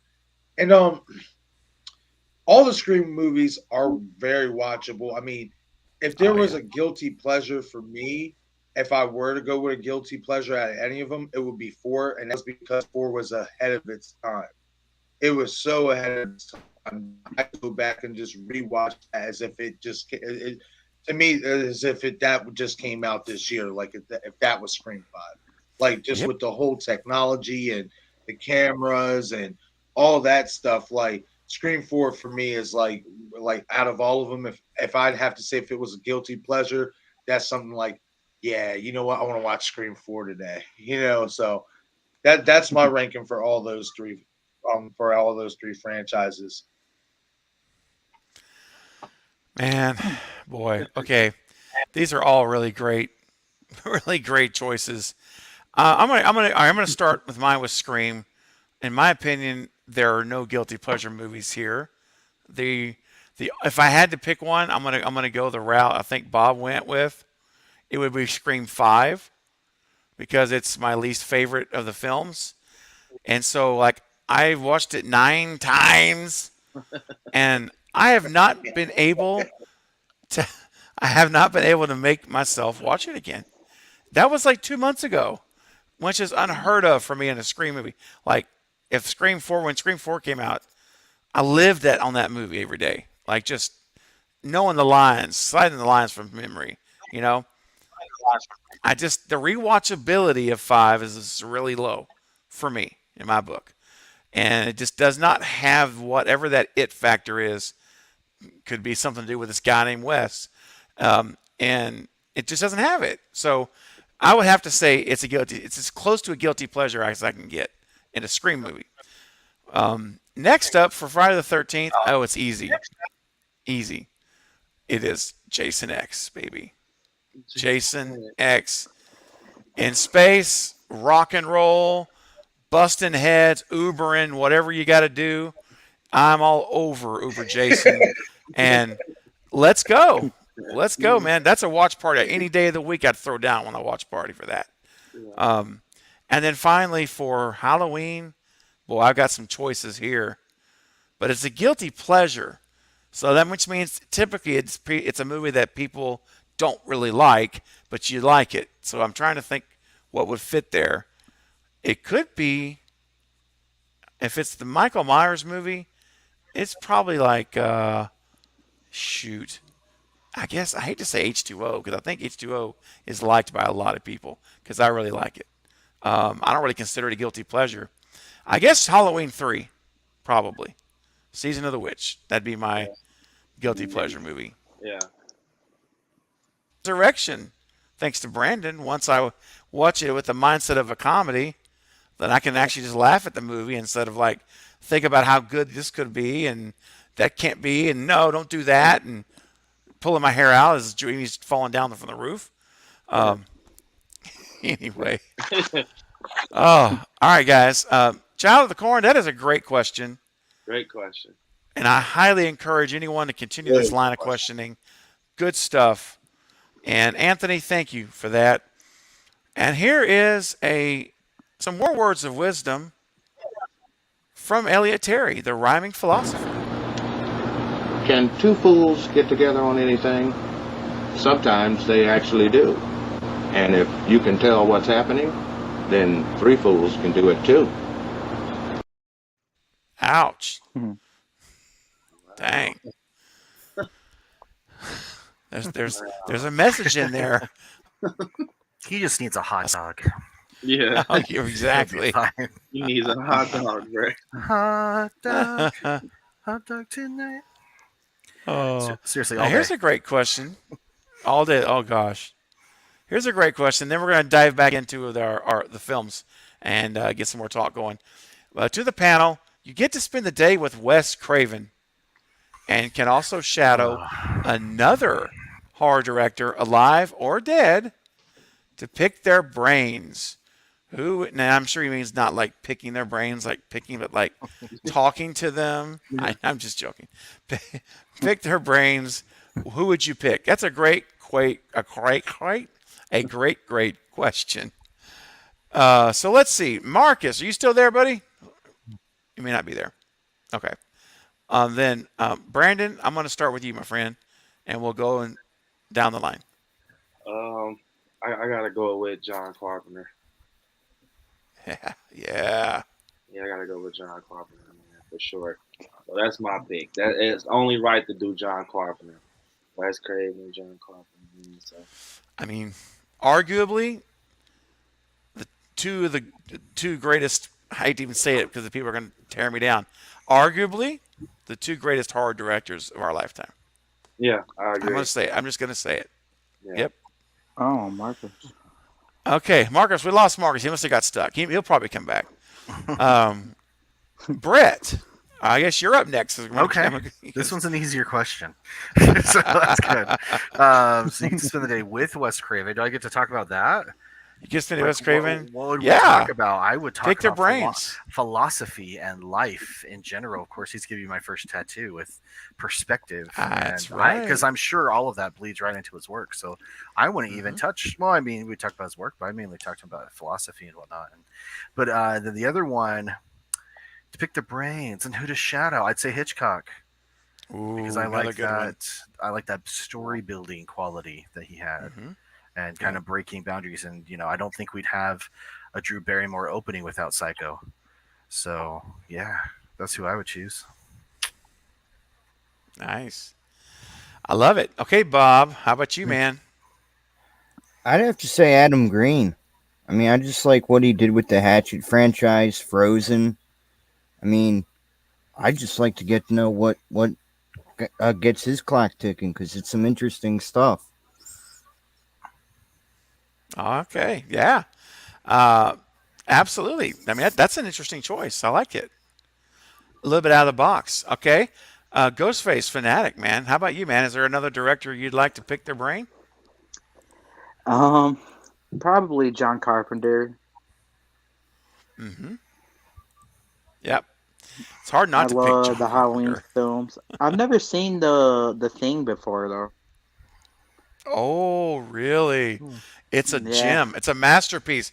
I don't use that word very often. There's only like 3 movies I call, maybe 4, that I call masterpieces. I was like, in what my are the book. other 2, Craven? Because we've I heard know. 2 of them. Well, it's Scream. Ah. It's Halloween '78. Okay. It's Nightmare on Elm Street. Hmm. It is Saw, first one. That's 4. Mhm. And I think I'm going to probably say The Thing is number 5. Cool. For horror masterpieces these are movies. Oh, here we go. Here's Marcus. There you are. These are movies that. Let me get you back up here so I have the right order again. I think that's right. I think that's. I don't remember. That's close enough. Something like that. I'm shuffling the decks. What was I saying? Oh my gosh, I just went You're totally talking brain about dead. horror masterpieces. Yeah. The horror Yeah. masterpieces. It's Yeah. The Thing, right? Talking about The Thing. Thing, yeah. And he's, Yeah. yeah. And okay, so, Yeah. whew, man, hey, cut You me need a some hot slack, dog. all right? You need a hot Yeah, dog, almost Raven. 3 hours now. Come on, give me some slack.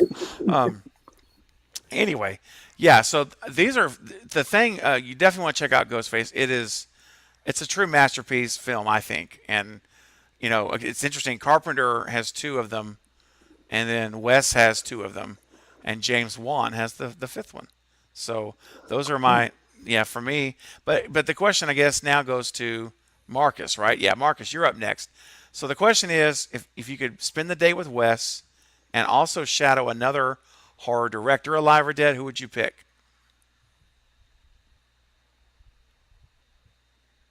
I know, right? Does it have to be another horror director? That's the question.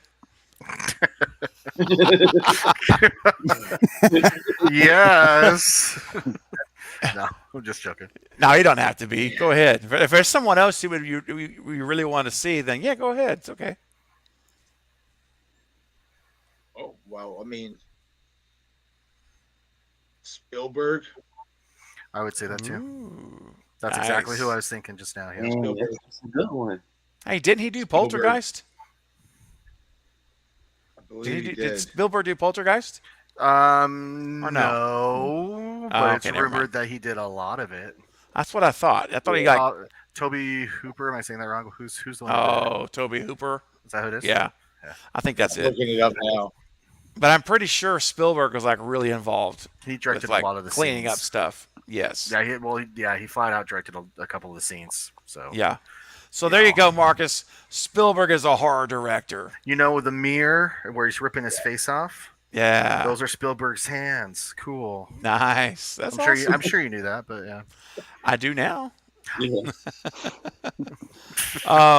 Okay, real quick. My choice for another director. I really want to talk to Carpenter, but I have to. I'm gonna be different. I'm gonna go with James Wan, who directed, of course, a masterpiece I just said, Saw. Aquaman. And Oh. he's such a visual. I love his style. He's Yeah. got this very visual way of doing his films. And Malignant was my favorite horror movie of 2021. That's right, even more than Kills. Malignant is my number 1. And I thought it was the most out of the box, beautifully shot film. And when it got to, I'm not going to spoil anything, but you guys, it's been like a year or more. But still, I'll be careful. I'm just going to say this: the police station sequences. If you guys know what I'm talking about, the police station sequences, they blew my mind away so much I had to stop the movie as I watched it streaming when it came out. I paused it and I backed it up right then. Like I had to see it twice. I couldn't even go any further because it was so amazing and so well done. Anyway, I would love to. One day I'll do a spoiler talk on *Malignant*, or maybe I'll do a watch party. I mean, I got so many watch party. You guys, I'm lining up movies to go through like January now. It's getting ridiculous. I got so many. Oh, watch party, watch party, watch party. Speaking of watch parties, guys, might as well lead into it. Tomorrow night we're doing Red Eye. Tomorrow night. I will be here. I am so glad you're going to be here, Brett. I hope everyone will be here. I'll be there. Oh, it's about time to sing, man. So I'm telling you, man, you guys need to be here tomorrow night. It's going to be Carrie Crave Cinema. It's going to be Jack Stannis. Sweet. It's going to be Maverick Media with the first time watch. Wow. And yeah, that's my brain. That's all my brain's got. So it's going to be a fun time watching Red Eye. Oh, the Night Watch Zone. Night Watch Zone. I knew I was forgetting somebody. Nice. Night's going to be here, guys. It's going to be a great panel. So come check it out. One of Wes's underrated gems, and I mean that big time. Yeah. Nice. Mm-hmm. Oh, and speaking of nice, look here, man. Oh. We got ourselves a super chat. Super chat. Super chat time. Jason Dyer coming in with a $2 super chat. Which is better? OG or new Pennywise? Oh, I know my answer, but I'll go last. So, Marcus, you start us off, and we'll go down the panel. New, OG, or new? Easy. OG. OG. Yeah. Tim Curry, man. Tim Curry. That's all I'm going to say. OG. Mm-hmm. Okay. Bob, how about you, man? I'm torn on this because I'm OG, but some things with Bill Skarsgård I felt did better as Pennywise in the same tone. So I'm torn, but I got to say OG because you can't beat Tim Curry. I understand. I do. Totally. Ghostface. I'd probably say OG as well. I didn't really care for the new one too much. Mm-hmm. Yeah. I think Tim Curry. Okay. He did a great job. Like he did really great. OG. Absolutely. Yeah, he was great. No, he was. Brett, how about you, man? Yeah, OG, bro. He doesn't need no CG to make those faces. That's right. That's right. He owed it. He was it. There was no I CGI. Yeah. Start rhyming. I need to lay a beat down for you. I know it. I love it. I respect it. I don't do that. Oh my gosh. Putting Brandon to sleep, man. If I was a rapper, I'd be like the rapper from Scary Movie 3. That's as good as I can do. Oh God. Oh yeah. I'm slashing the vice. No. Is it? Yeah, it's 3. No, it's when he does the rap like 8 Mile. Which is like, it's like I can't remember. If I remember, I'll do it for you later. All right. All right, Brandon, man. What do you say, man, on Pennywise? So this became a thing on my channel like a few days ago. Oh. And I'm so in it because Tim Curry was a punishment for me, you guys. Like all jokes aside, like I was raised by my grandma, and it was just like, she's like, I'm going to get him. I'm going to get him right now. And I was really like terrified of Tim Curry. Like, but man, when you look at Bill Skarsgård, man, the stuff he did and brought to the character. Now, I'm a reader. I've read the books and everything, And I feel when you read the books and you look at Pennywise, Bill Skarsgård had more of the character from the book. When you look at him now, I'm not saying Tim Curry, didn't do great. I love Tim Curry. I don't even got an answer for you guys. I'm like Bob. I'm in the middle, but if I'm going off how I feel right now, man, oh,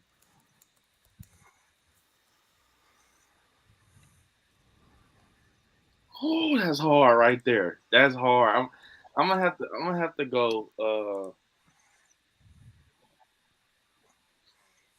have to go. Bill Skarsgård, man, because it's a lot of stuff he did, man, that just was mind blowing. Like I've done watched him like on Ellen do this face with his lip and the wandering eye, and he just brought more. I think he just brought more personality to the table. But it's kind of not Yeah, fair. it kind of felt like it felt like a book adaptation more than the series did. Yeah, yeah. I just feel like he was more creative with the character, and it's kind of not fair if you want to be honest, because they kind of gave Tim Curry this like writing, like, hey man, this is the character Pennywise we want you to be it. Now Bill Skarsgård has the opportunity to go back and look at Tim Curry and see what he didn't do and stuff like Right. that. Body, it's almost like comparing Nick Castle and James Jude Courtney. In my opinion, James Jude Courtney has Nick Castle. You know, that's just my opinion. But it's something like that, you know. I'm torn. Hi, Carrie. I don't have no answer, bro. I'm just kind of thinking about it. Okay. I love Tim Curry. I can't answer that. I'm The sorry. general's calling you out, Brandon. I'm sorry, Val. I'm sorry. Yeah, you know this is Marshall. I'm so sorry. I'm really stuck, man. Well, that's fair though, man. It's all right, you know. And the opinions can change. A lot of this stuff too depends. Like if you just get through watching the original, and you're like, oh, you're riding the high. It's like Tim Curry, untouchable. Yeah. And if you just watch the new one, you're like, dude, look, he did a really good job. Yeah, I think he might have pulled it off a little bit better. Yeah. You know, I get what you're coming from. For me though, I'm gonna cash out and say it's Tim Curry. It's the original. I just have to. I mean, the guy was friggin' amazing. And yeah. And it was a different era, a different time. Yeah. So I respect that though, man. You know what? I do have to change it. It's got to be Bill Skarsgård. Oh no, Brandon, you swayed him. No, he didn't. It's something I thought about. You swayed me. You're talking about a different era. Right. This was set for a modern generation. It Right. wasn't set for the generation that would read the books or the miniseries. Yeah. So actually, I think Bill Skarsgård did a better job in that aspect. Like Brandon was saying, with everything he added to that character.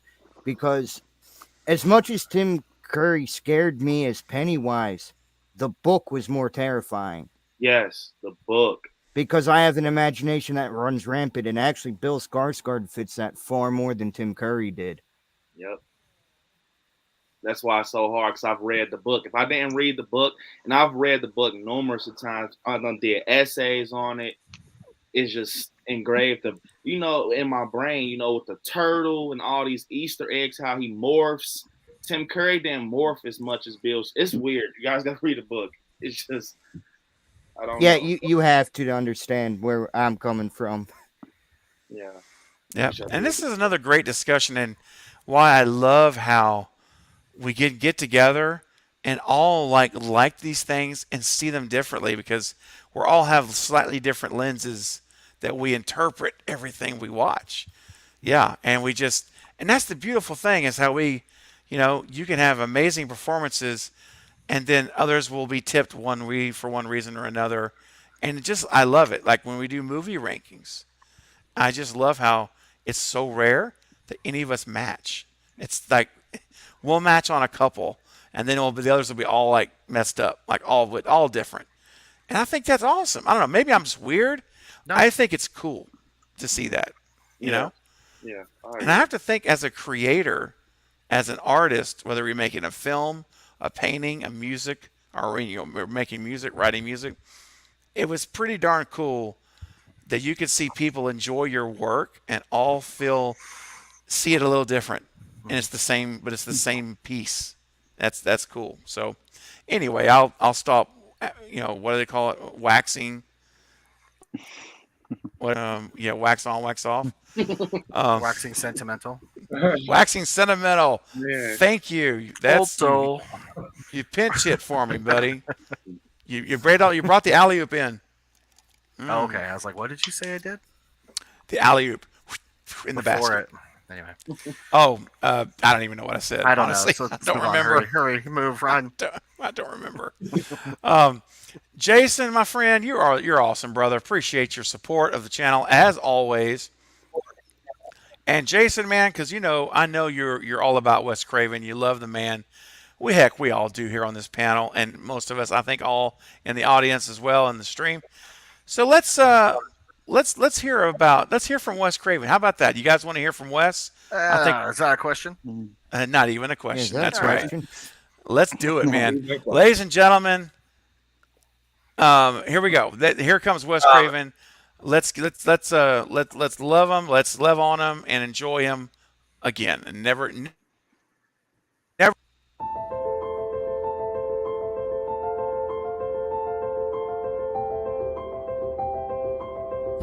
What I think is you're dealing with fear. Basically, you're dealing with fear, and you have to get through to those fears.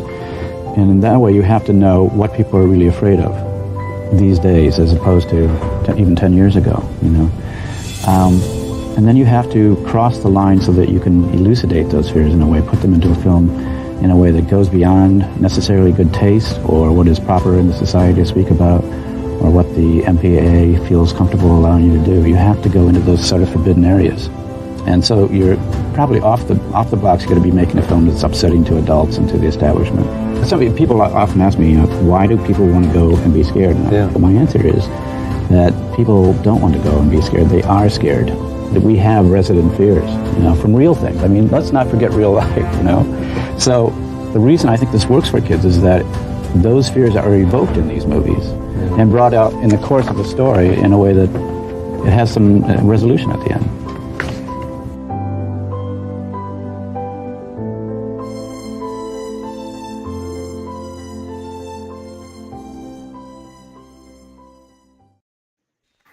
Yes. For Wes.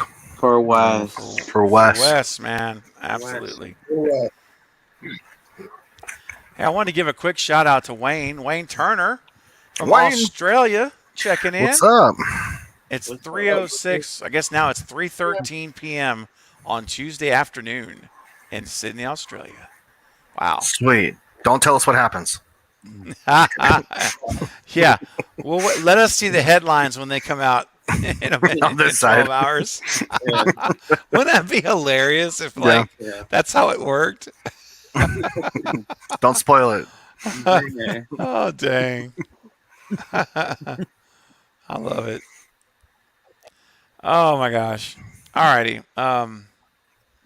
So let's get back to the talk here. I know we've had some new folks have joined since we were kind of midway in the conversation. We've been talking about our fears and what our hopes for these three movies. Well, the hopeful movie of Friday the 13th, and then, of course, Scream and Halloween Ends. So, Brandon, let's hear from you, man, and Brett, you'll be up next as well. But Brandon, why don't you start us off, man? What are your biggest or top? Let's say hopes. We'll start with hopes. Top hopes for Scream 6. We'll start there. So for Scream 6, my hopes is that I just want Radio Silence to believe in herself. I just want them to not focus on the things they went through, like losing Nev, and it kind of got set back with that because they probably was looking forward to the character Sidney Prescott. They had the maneuver. I just don't want them to lose their footing, if that makes sense. When you watch Scream 5, you can see they got potential as, they pay respect to Wes Craven in a lot of good ways. They kept that. Right. They went back to Stu Macher's house. And it was so many Easter eggs in that. It was insane. You just got to literally sit there and lock in. You would be like, wow. It's stuff like that people don't notice. So I would just want them to believe in themselves, hope that they make their own film and have faith in themselves, and feel that they can pull it off. That's all. Other than that, I believe in them, man. I've been saying that even when Sydney pulled out. It's going to be weird that she's not with us, but you never know, guys. They might pull it off by just making this their own Scream movie. It's a new generation. It's a new time. We don't know until we see it. That's what I'm hoping. It's true. Just wanted to say hi to Clutch real quick. Clutch joining the stream. Welcome. Glad you are here. What's up, man? Welcome. All right. Brett, you tell us, man, what are your hopes? What? Hello. Hi. Hello. So I don't know what that was. That was weird. Yeah, Biggest hopes for Scream. For Scream 6. Scream yeah. 2. No, part Scream part 6. 2. Oh. Scream 2 part 2. Wow. I don't know what to say with that. Scream 2 part 2. I think that my biggest hope is that they change the title to that. That's my. No, I'm just kidding. No, my biggest hope again. I love character development. I really want the characters to have us to have time with the characters and meaningful time, and get to know them, and even the newer characters. And I hope that I guess if you have to choose one, that's honestly probably it. I think Scream has, as a series, as a franchise, has the best characters possibly of any other horror franchise. And I mean that because even smaller roles like Parker Posey is so memorable. Even Patrick Dempsey is so memorable. You know who they are. You know the names, and you can think immediately. You know, where maybe 5 years, a few of them like Mindy. It's kind of like it was that one. Okay, that's good. But so I just hope that right. Yeah, they have the time with the characters and develop them to where we get to know them as people, not just the next on the list to be killed off. Yeah, it's true. I know it is. I'm a bishop. It's all true. What are you talking about? I'm preaching. Bishop Brett. Oh my goodness. Bishop squared. Marcus, I want to make sure. Okay, I'm trying to remember when I brought you in. Did we have a chance to go over that with you yet or not? Remind me. We did. Yeah, that's okay. Just wanted to make sure. All right. So let's turn it over on its side now. Brett, we'll start with you and then go back to Brandon. I want us to all be caught up. So, Brett, what are your biggest fears of Scream 6? That it will be the light diet version of Scream 5. Less crisp. Less all crisp. filler. I'm just kidding. All filler. Oh gosh. Yeah, it's fake flavoring. Do you have any concerns that they're going to be following the second film too closely? If it's hard to say because I think, yeah, I mean, definitely. If you don't have Wes's touch there, then yeah, don't try to retread what he did. I know. It just doesn't. You're not going to land it, and No. it's just not going to be good. Do your own thing. I agree with Brandon. Like, just do your own thing. Like, find your own flavor and do it. Mm-hmm. I mean, That's right. if you shoot and you miss, at least it was a genuine shot. That's right. Yeah, Brandon, how about you, man? What are your of the move for the movie? I just, hopefully that the characters they're bringing in, Samara Weaving and all these big names, Jack Champion. I just hope that they're not disposable. Yeah. I hope they're not just making them a body count. Like, Halloween Kills. Well, you brought all these OG characters back just to dump them off and make them a slaughter kill. them. And I just thought it's kind of looking like that. But and the biggest fear I have is Scream 2. With the theater and everything. I just hope and pray that they don't OD on fan service. Now, go for the fan service. People want to see it, but just don't OD on it. Don't go overboard because it can really just kill your movie almost to the point it's like you're a copycat. No one doesn't. We already seen Scream 2. We want to see your movie. Yeah. That's pretty much my fear. Create your own classic moments. Yeah, exactly. I just want to say hi to the Shape in the Shadows. Welcome to the live stream. Thanks for saying hello. I like that name. I do too. And American Exorcist, welcome to the stream. Glad you're here as well. All right. And Rocky, what's up? Rocky Balboa's in the house. Oh, boy. All right. Good to see you guys. Hey, guys, all of you that are here and new to the stream that has just joined, if you would please do two. One, we have a goal. We're trying to reach 100 likes for this live stream. We are currently at 86. We are that close. We're 14 away. So if you could smash that thumbs up button, help us hit our goal. We will all feel so much better tonight hitting our goal of 100. We can do that, guys. Yeah. Right? We can do that. Yeah. Come on. Seriously. Yeah, it's only 14. Do it. And the second thing I want to ask for you guys, everyone that's new to the channel or to the stream, if you would please subscribe to everyone on this channel, Hunting for Entertainment, Ghostface Fanatic, Brett James Bishop. I like scary, and say it, Marcus. Channel name. I shot him 6 times. I just have to have you do it, man. I can't help it. It's just too good. And of course, if you have not subscribed to my channel here at Craven Something Scary, would love it if you'd become a part of the family. We stream here 3 times a week, sometimes more, and also I do videos throughout the week, theory videos, news updates, all kinds of stuff. So it's so neat. It's you know what? Brett sounds like he's mocking me, but I'm not. You want to know true. what? It's so neat. And not only that, I am so excited because I just got my email saying that my Craven Something Scary merch is on the way. So I am excited.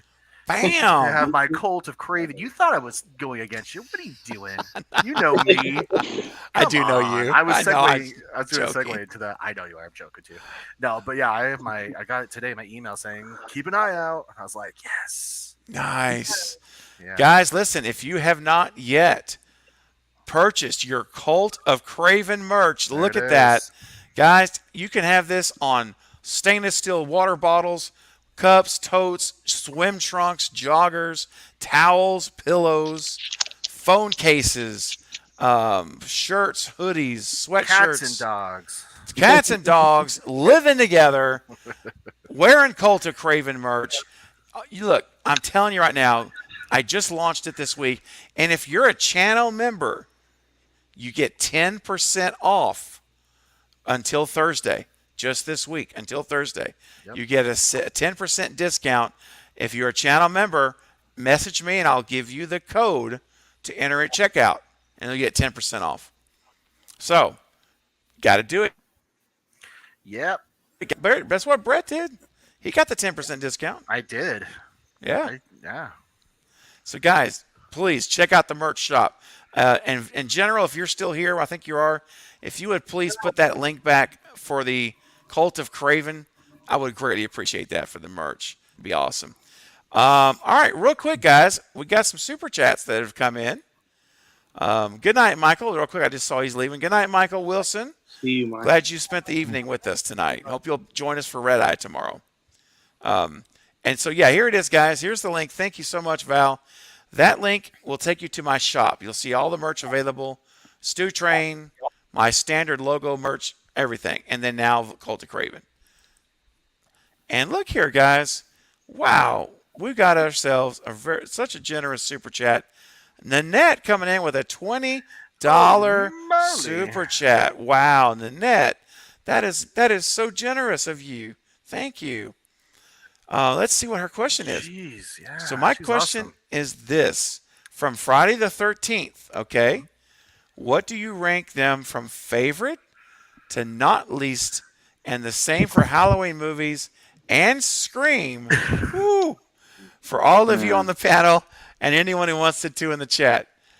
Wow. Well, you know, that's a $20 super chat, guys. So that's a big super chat. So, okay. I'm going to ask for a volunteer to who wants to go first rather than just calling you out. And which one of you are brave enough to say I'll go first? Who's it going to be? I'll go first. Yeah, there we go. I'll go first. All right, Marcus, start us off, and then Bob, you're next. The order's been set. All right. I'd have to say, for Friday the 13th, you're gonna hate me, Craven, but it's Jason X, my least favorite. That's all right. And obviously, my favorite one out of the franchise is Jason Lives. So Jason Lives favorite, least favorite, Jason X. Halloween movies, obviously my favorite would be 78. That's just a masterpiece. I don't think they could ever really touch that magic, that lightning in a bottle. My least favorite, obviously, it's got to be Resurrection. That was just pitiful. I just can't do it. I tried, but I just can't. I just can't do it. I'm sorry. Whenever and I got a lot of love for Busta Rhymes, I do. But whenever anybody punks Michael Myers out, it's just like that's not Michael Myers to me. So Yeah. yeah, I so understand. Halloween 78 is my favorite. Halloween Resurrection is my least favorite. And out of Scream 96 is just like, Halloween 78, Scream 96 is a masterpiece. So that's number one easily. And the least favorite I have to agree with would be 5. I mean, there were some things you like about it, but then there's some things it's like, okay, they need to patch some things up for sure. Yeah. Okay. All right. Let me put this back up here so we know what we're talking about here. So that's Scream, Friday, and Halloween. All right, Bob, you're up, sir. What's your list?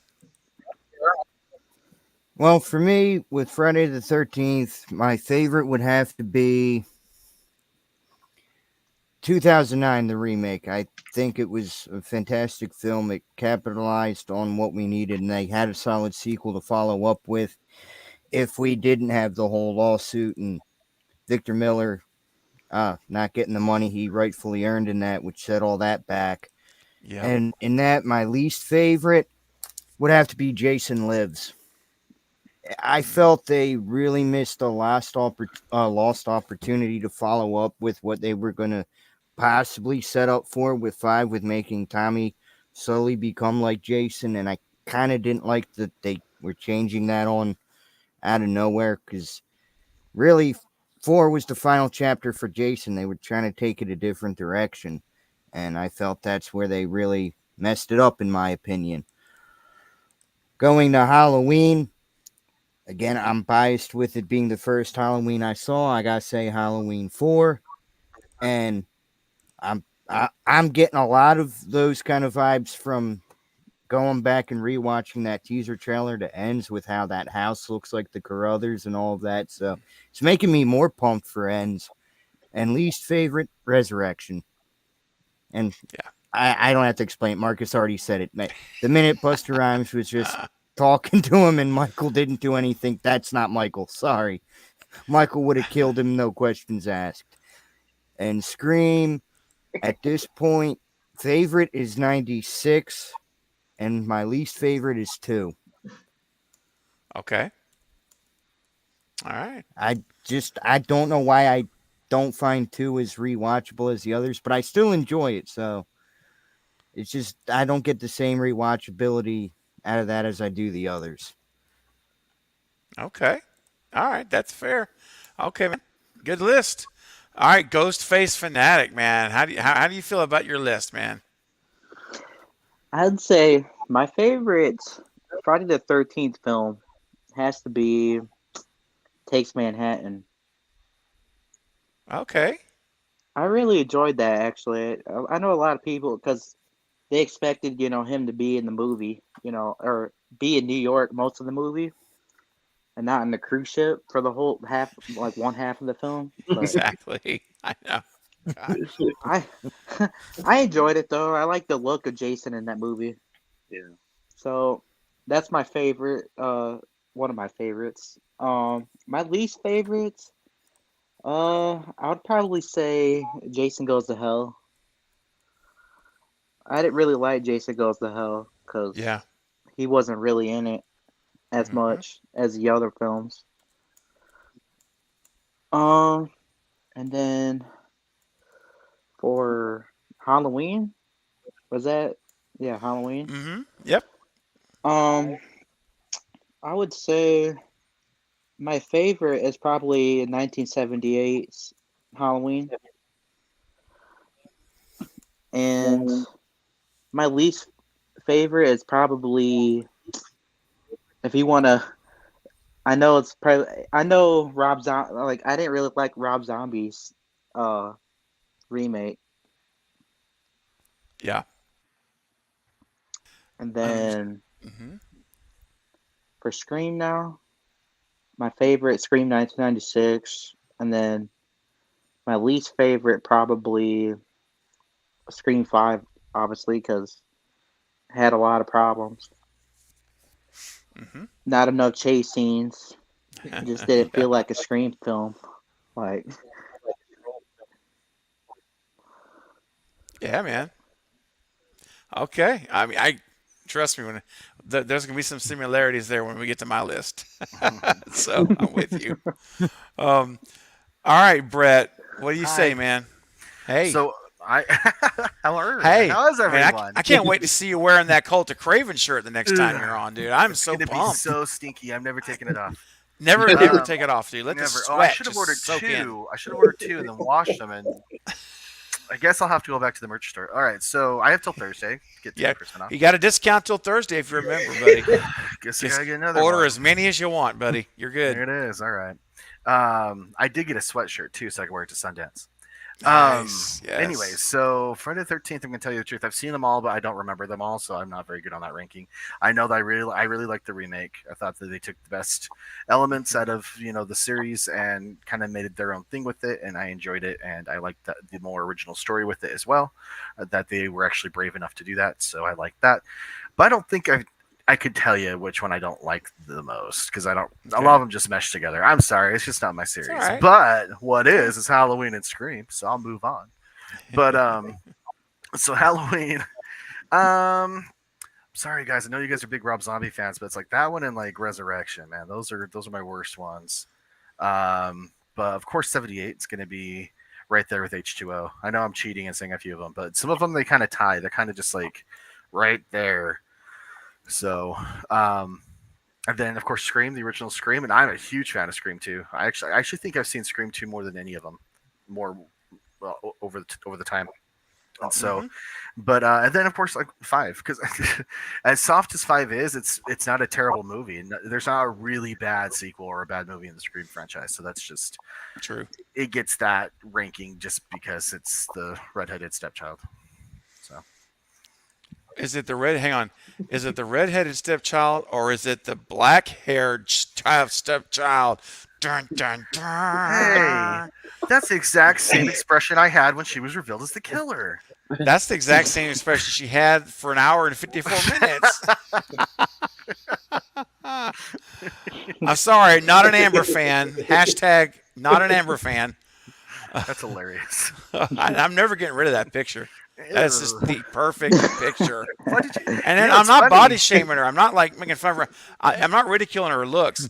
The reason I bring this up is because that face is the attitude that she had the whole movie. Like when she would talk, it was. That it was could be just, interchanged for so many different scenes too. I don't unless you you know enough to know what scene that's from. That could be from. I could probably think of 3 different ones where I'm like, did you take it from that one or? Right. Yeah. Good point. Could be the there hospital it is. scene. You know. Yeah. It could be any number of scenes. It could be the scene at the bar. You know. I mean, you take your pick. I was radicalized. And it went. You know what? That is a huge clue. That is a huge breadcrumb that so many people just went right over their heads, man. Yep. I was radicalized. I wanted to be a part of something. Something sounds like a stew very train. cultish to me, my friends. Good. Yes, very stew cult. Yeah. There he is. Oh, bro. The fist. Yeah, radicalized. If you're gonna get radicalized, get radicalized. Yeah! I'm ready, baby! All right, Brandon, everybody else, get ready. Let's go. Get it up. Get that heart rate up. Get it up. There you go. Get it up! Get it up. Get it up! Get it up. It was fun. Yeah. Woo, that's what I'm talking about right there. Stew Train, baby. Oh, man. On that Stew Train. I haven't played that in a while. I mean, I meant to break out Jack Stannis' Stew Train video tonight. Okay, back to the chat. I mean, back to the question at hand. Brandon, are you okay? You all right, buddy? Your eyes are giving you a problem? I hate that, man. I hate that, man. It sometimes happens. Buddy? Yeah, I'm all right, man. Lashes in my eye, man. I know. It Yeah, stinks. for like 12 hours. Yeah. It never goes away. Yeah. I know. See, you know what the thing is? Once it starts, it's like, oh yeah, it's the worst. It won't quiet. It won't quit. It's just like stop. It's bad, man. Yeah. And you almost have to make yourself like not touch it for like an hour, and then it just like gets better all of a sudden. But it's hard. I agree. Anyway, all right, my man. So, Brandon, tell me, man, how are you gonna do this with your rankings? Well, I'm really curious. So, all right, I'm gonna go Friday the 13th first. My favorite Friday the 13th has to be Final Chapter. My least favorite has to be Jason Goes to Hell. All right, now I'm gonna go over the Scream. 96 is my favorite. 96 is my favorite. And it's between 3 and 5, man. I'm gonna put 5 in there. So 5 is my least favorite with Scream. And for Halloween, my favorite is 78. And my least favorite is Halloween 6. Halloween 6 is your least favorite, is that what you said? Right? Yeah. Least favorite is Halloween 6. Yeah. Okay. Yeah. Interesting. It is interesting. All right. I guess I'm up. It's my turn. Just move on. It's fine. Yeah. Dang it. Okay. So Nanette for me, Friday the 13th. I can't really rank them all right now, but I'm gonna follow the favorite and least favorite. So I'm gonna say least favorite has got to be Jason Goes to Hell. I mean, for me it just has to be. And my favorite, although I want to say Jason X, I want to say it so bad, but I won't. It's maybe my second favorite. It's a guilty pleasure, I know. The one that's my most favorite is the one that I never hear anyone rarely ever say. And it's Friday the 13th, the first film. The very first original. Yep. Mrs. Voorhees was Mrs. amazing Voorhees. serial killer. That's right. Was an excellent serial killer, right? Yeah. I mean, she was effective. She got it done. So, Kevin Bacon. Your bacon's fried. Fried bacon. Okay. So, next up for me is going to go to, well, first of all, for Scream, I'll give you my rankings. I'm actually going to do a rankings video.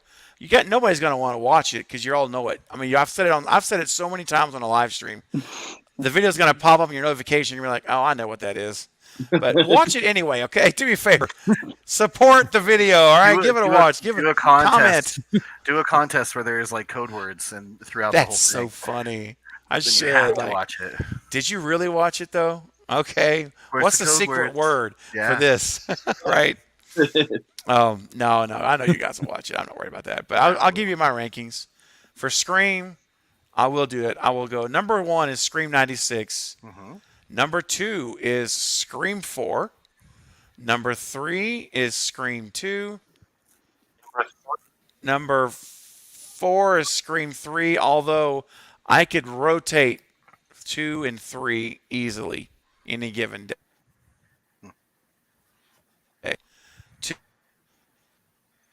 2 ahead of 3 for me. And then in last place is Scream 5 by like a mile. My least favorite. All right, so that's me for Scream. And then for what's left? Friday. Oh, Halloween. Oh, my gosh. There's only 12 movies to talk about. That's it? Only 12? So I can't rate. I'm not going to rate them. Storyline you go. Some well, of them are that's the just thing. 3. That's true. Some of them are just 2. Some of them are just 2. So here's the thing. I'm going to give it to you like this. My least favorites. This is easy. My least favorite is Zombies 2. I agree. I will never watch that pile of dung again. I'm sorry. I can't stand it. Zombies 2 is the worst. I'll watch, and I don't like Zombies 1. I don't like either one of those movies. I would watch think 2 1. is worse. Oh, I do too. That's what I'm saying. 2 is worse. I would watch 1 over 2 if you forced me.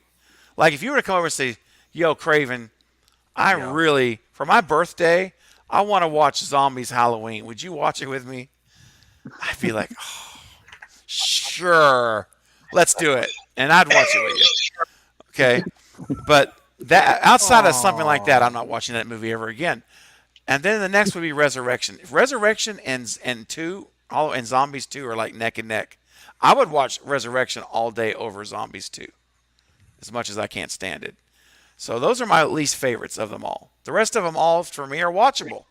The Thorn trilogy is watchable, all of them, 4, 5, and 6. The original is, of course, my favorite. My second favorite is hard to pick because I really love the current trilogy, and I love Halloween 2, like the original 2. Yeah. And I love Halloween 4. Yeah. And these all get mashed up in the middle, like really close single file like this, because I don't think I can really pick any of those over them. Right. 2, 4, and the current trilogy is great. I mean, these are the best Halloween movies we've seen in years, as far as I'm concerned, this current trilogy. So, controversial maybe, but after we've come off of Resurrection, Zombie, and now we got this beautiful trilogy going on, oh man, oh yeah, I'll take this 3 over those last 3. I hadn't even seen the last one yet. Wow. I don't know, that's for another discussion, I guess. Corey. I got things to say. I got to do a whole video on Corey, and I have a theory about 3 Michaels I want to talk about.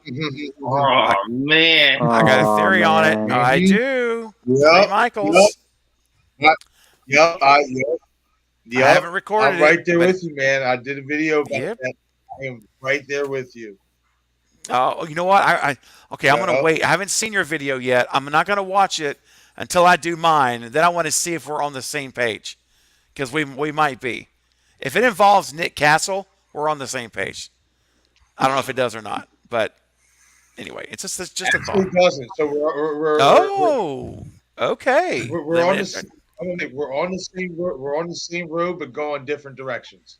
Nice. I love it. Then I'll go watch your video. Then I'll watch it first because I want to see what you have to say about it. Because 3 Michaels, man. I got 2 Halloween videos to record. I'm gonna try to do them tomorrow. 3 Michaels and a Corey video. We'll see what happens. Alrighty. Anyway, Nanette, you are so generous. Thank you for that amazing super chat, Nanette. For that, I think it's time for the Stew Train to come back. It's time. It's been a long time since I've played it, and for a $20 super chat, it's only appropriate. So, guys, pulling in the station. It's pulling in the station right now. Yeah. Let's enjoy Jack Stannis and his amazing production and video of the Stew Train. Here we go. Crank it up at home. Hello, listener. This is Mike Vaughn, and you're on the Stew Train. Enjoy it.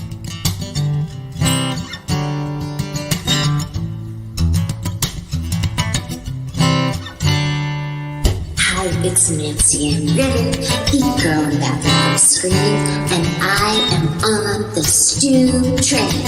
Stew. On the Stew Train. Get your ticket on the Stew Train. We got craving something scary on the left and I'm on the right.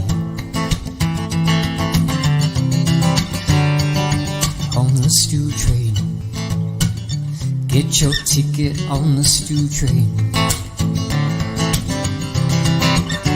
We got craving something scary on the left and I'm on the right.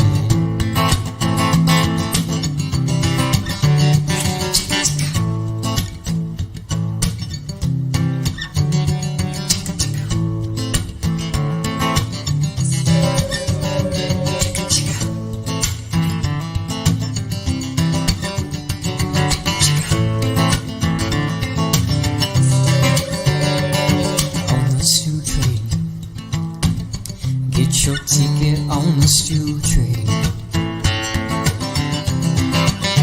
We got craving something scary on the left and I'm on the right. On the Stew Train. Get your ticket on the Stew Train, baby. Craving something scary on the left and Stew's on the right. There he is, riding the train, baby. And Stew's on the right. Now I got a picture to add to it, thanks to Marcus. Ticket on the stew train, Can't wait. and the stew's on the right. Get your ticket on the stew train.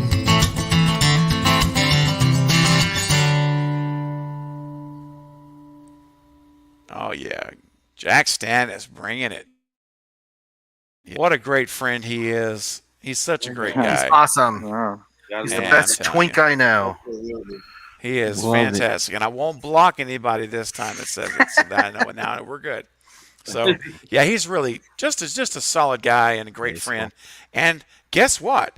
If you are here tomorrow night at 9:30 Central, he will be on the channel. He's on the panel tomorrow night for Red Eye, Wes Craven's Red Eye, 9:30 p.m. live watch party. Carrie Crave Cinema, Night from the Night Watch Zone, Jack Stannis, and Maverick Media will be joining me on the panel as we watch Red Eye and our month here on the channel of remembering an icon, remembering Wes Craven. That's a solid panel. Definitely. Yeah, thank you. I think so too. I'm very excited. Jason, this song is so good. Needs to be the closing credits of Scream 6. Actually, Jason, that's a good idea. I mean, I love that idea. But maybe it should be the closing credits for Scream 7 after Stu shows up in the movie. I don't know. Maybe I don't know. I could see, or maybe the cameo from Nev that probably won't happen. But we'll see. Hopefully not. But I mean, hopefully so. But we'll see. If it happens, it's the lead-in. The tease is the Stew Train song. Just saying, Jason, you're onto something, buddy. That's all I'm saying. And Anthony's coming in. Child of the Corn with a $2 super chat. Don't freak out, fellas. But 2018 is my number one. Hey, there's no hate on that, man. Yeah. That's a good movie. It's definitely my second favorite. I think it's my third or fourth. Yeah. It's my second, man. It's so close. It's That's like your second, is it? Yeah. my second Okay. favorite. It's third or fourth for me too, but it's Yeah. high up there. It's top 5, easy. Yeah. Yeah. It's No, number you're 4 good. for me. Yeah. Number 4. Okay. Ghostface, how do you rank it, man? If you had to rank 18. It'd probably be 4 or 5. I'd probably say 4 as well. Yeah. That's a good spot. Bob, how about you, man? Where would you rank it, man? 18. I have it 5th. Yeah. So it's still like top 5 for everybody. Yeah, across the board here. So it's all good. You're all good, man. We're not freaking out on you. Not at all. Yeah. And I love it. I love it when you send in super chats with questions and statements because I love people that love to help the stream. And that's what Anthony just did. Well, I didn't know you wanted to get involved with the discussion, Mr. Helper. Love it. Thank you so much, man. I appreciate your What's up support. with that man's hair? What's It not was a up with different it? era, okay? What's wrong with his hair? Look, it's 1985. Come on. Well, I didn't know you wanted to get involved with the discussion, Mr. Helper. It was part of his look, man. He was a stand-up comedian, all right? It look like he got some freaking earmuffs. Oh, come on now. Well, I didn't know you wanted to get involved with the discussion, Mr. Helper. I will say this. Personally speaking, It's like a comb over gone wild. Yeah, it's like I couldn't handle that hair over my ears. yeah, That would drive me nuts, I have to say. I'd be think like you can scratching it smell all it. the time. Oh. You can Smell it? It has a certain smell. man. It's, Oh. Yikes. Oh. Oh. Oh my Anyway. gosh. All right. Hey, listen here, man. We got another super chat. Nanette's Okay. coming in with a $2 super chat. Thank you, Nanette. She says, I love it when you do that voice, Marcus. I think you've been summoned, Marcus, for your Loomis voice. All right. Can you hit us one time? I shot him 6 times. I shot him 6 times. I shot him in the heart. I'm telling you, this man, he's not human. There you go, Nanette. man. Brandon. Oh, look at there. Look at Michael. Look at the shape. We summoned him. This is actually our stunt double for my movie. It's all about camera angles, baby. Camera angles and lighting. And lighting, yeah. Man. Look, Oh it's a my blue gosh. jumpsuit. That's dumb. Oh man. Yeah. I wish I was. I don't know. Brandon, I think it's you that's got the clip of Loomis looped. Yeah. He's not human. Yeah. He couldn't have gotten far, right? They just keep Yeah, dude. he could have gone far. He could have gone far. Man, Brandon has a super chat clip that just I wanted to hear it so bad. I sent him a super chat. I say, dude, just hit me with that. I need to hear it. And I love it, bro. It's so funny. And you've looped it over and over, so it's Loomis just going, shut him 6 times. He's not a human. He's not human. It's just like, it's hilarious. I can't do it justice. You got to hear it. I wish I had it. Absolutely, man. And Ned, thank you for your super chat. And I love hearing him say it too. So basically, I agree with you. I have to say. That's true. Yeah, that's true. Our buddy Rick. Oh, yes. Gotta love him.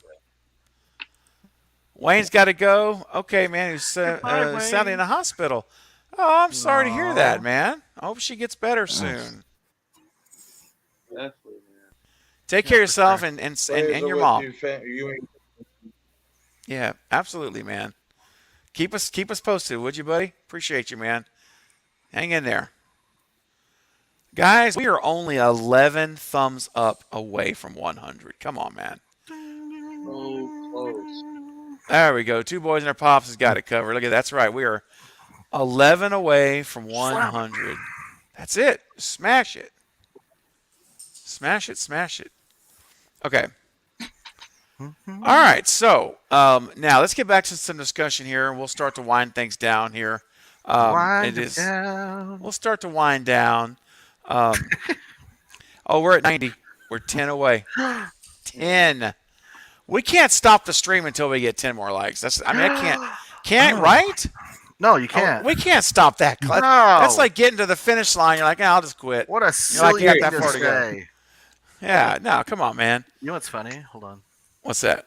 I don't think I liked it. Brett. All right, does everyone on the panel smash the thumbs up button? That'd be funny if we get like 4 of you, 5 of you all all of a sudden. I'm sure I did.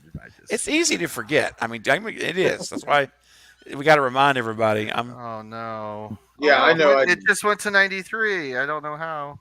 Oh, what's a mystery? It's a mystery. It's one of life's mysteries, as they say. I jumped on and I had a late dinner, and then I got your Instagram message. I was like, "Give me 10 minutes," and then so I didn't like it in time. Hey, But I no, liked it man. now, so it that's doesn't all matter. that matters, man. So And I we're got at your merch. 93, right? Yeah.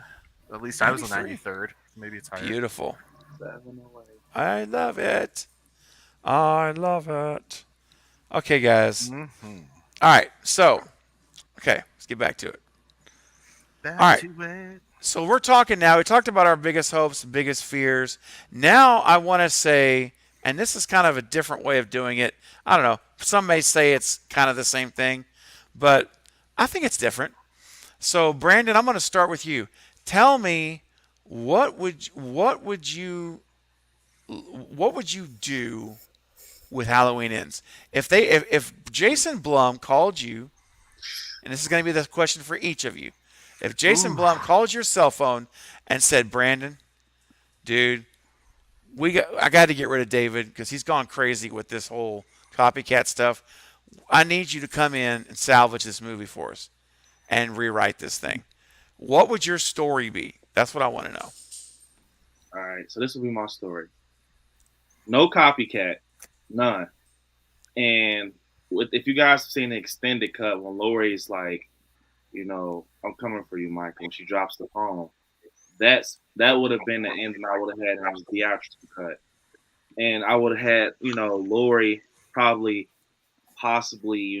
just crashing out, maybe taking someone's car at gunpoint or knife, whatever she is, like, hey, give me the car, watch out. and she drives to the Myers house because she knows Karen and Allison is there. And it plays in, my theory. So, Michael's killed the mob on the other street. Allison's over there and stuff like that, right? Boom.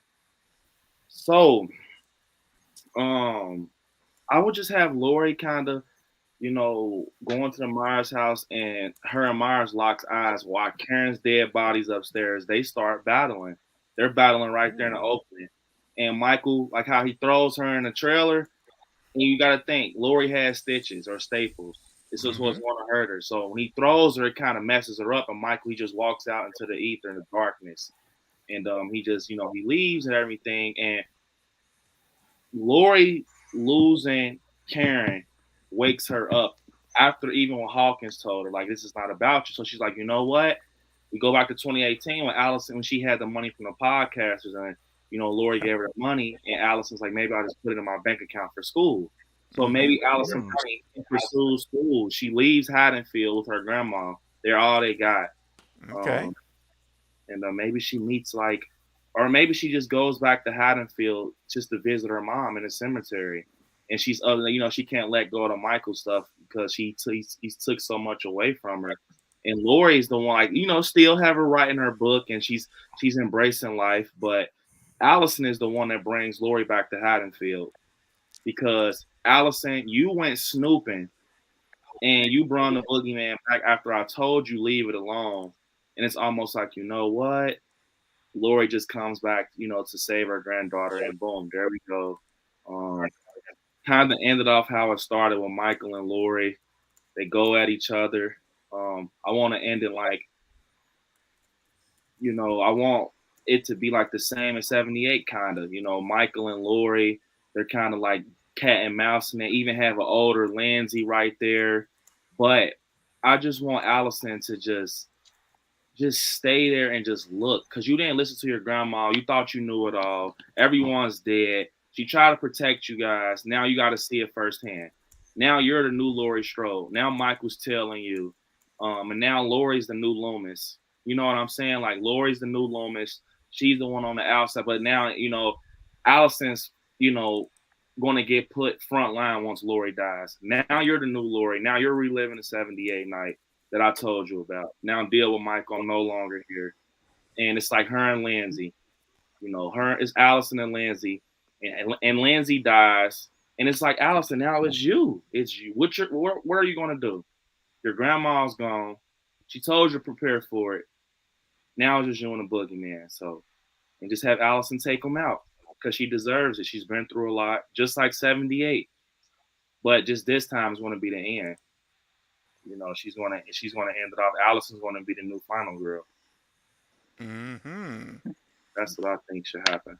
So Lori, you'll have Lori dying in this. Yeah, one. sad to say, it'll only make sense for Lori to die, just for Right. Allison to just gain some type of anger and crash out.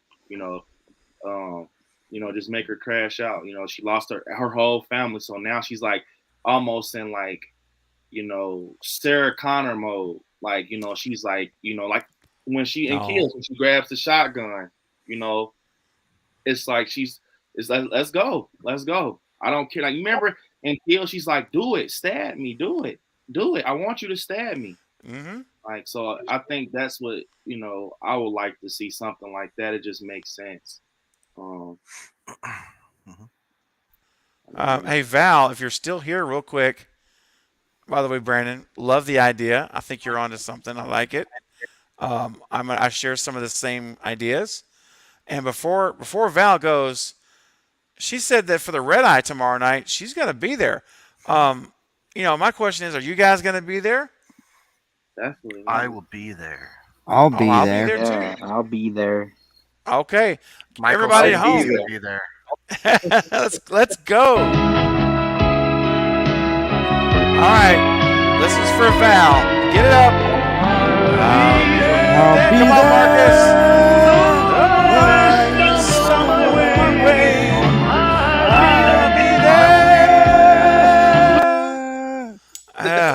Yes. Oh, Val, that was for you. I hope you heard it. Sorry. What's up? What's up, Akshay? Welcome to the stream. All right, here we go. So let's get back to it now. So, Brett, your turn. Yes, I know you're making your own Halloween film, but you're called in to do a different Halloween film. You're called in to do Halloween Ends. How do you end this trilogy, friend? So you're saying that Jason Blum's going to call me? You. And he's going to say, Brett, I've heard you make movies. Yeah, I'd be like, I want to, first off, signed right now, three picture first look deal. That's number one. Sign me up. Oh, gosh. For my own films, and then I'll help you with yours. Since you messed it up so much. Honestly, I don't know. I it's hard to kind of think of the plot, especially after this guy. Holy moly! How do you follow that? I know, but I would say elements very well I would thought out. suggest. I would say Okay. because I haven't thought of a plot, and I'm on the spot. Yeah. Is I would definitely make it the arc for Allison. Yeah. From 18 through kills to become the ultimate like fighter soldier. I'm sure that's been brought up before, but that's I very Sarah Connor her and Jamie Lee for the last 4 years. I guess Lori, not Jamie Lee, but she could probably do it too because she's a tough old broad. Yeah. But for the last 4 years, she has been training Allison to be even stronger than her mom, more aware of their mom because they can't have it again. And so yeah, when Lori does go in this one, this is definitely Allison's trilogy. And that, it makes a lot more sense of why silly things have happened. Okay. But, yeah, that's what I like. The very Okay. Sarah Connor, Allison type. Yeah. You know, can I just stop you for a second? Because I was done. Oh, you were done for real? I can't compete with this. Like, those are just my like small ideas. Oh, just real quick here before we get Katie sent in a $2 super chat, and thank you, Katie, for that. Saying let's go. We have to get to 100 likes. Let's see where we're at, guys. We're at 97. We are 3 away. So if you have just joined the stream, please hit that thumbs up button. We are trying to get to 100. That was our goal when we started this stream almost 4 hours ago. And we are only 3 away right now from over at 98. We're 2 away. If you've not yet smashed it, please do. We would greatly appreciate it. Thank you, Katie, for your super chat and helping to cheer us on to 100 likes. And we have someone here saying hello. Hi. Hi, what's going on, man? Glad you're popping in. Varun, I probably messed up your name. My apology if I did. Varun, welcome to the stream. Hope you're having a good night or good day, depending where you're at in the world. And Jay said, I just subscribed. I shot him 6 times. There you go. Yay. That's what I'm talking about. Guys, listen. And Jace, you may already be subscribed to everyone else, but if you're not, please, guys, make sure you go and subscribe to all of these amazing content creators. They're huge friends of the channel. And look here, Katie. Thank you, Katie, my newest moderator. She is putting in the links to everyone's channels. It's also in the description, although some of them they're not, because some of them were impromptu party joiners knocking on my door tonight. So let's make sure we get I Like Scary and Brett and Ghostface and everyone, Maverick, Bob, everyone. Let's make sure everyone's in, just in case. And guys, we just hit 101 thumbs up. Yay! Applause to all of you guys. Yay. We made it. You guys made it happen in the chat. Thank you all. That's so awesome that you guys helped us hit our goal tonight of 100 plus thumbs up, which is going to really help this replay of the stream. That's fantastic. All right. Here we go. And we got I Like Scary. That's great. So thank you, Katie, for posting everyone's links here in the chat. So everyone that's coming in new can do that. So for Katie's super chat, that's funny. Pluto says, apparently I wasn't subbed. I shot him 6 times, but I just fixed that. Oh. Yay. That's awesome, Pluto. Yeah, Thanks for checking. Thank you. That's so great.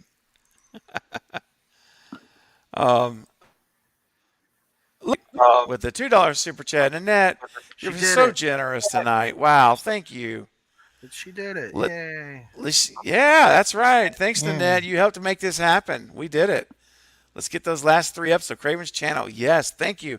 And Annette, I think, you know what? It's again, we're celebrating Wes Craven this month. And how about we do another Craven clip here? I think we should. Let's do it. do it.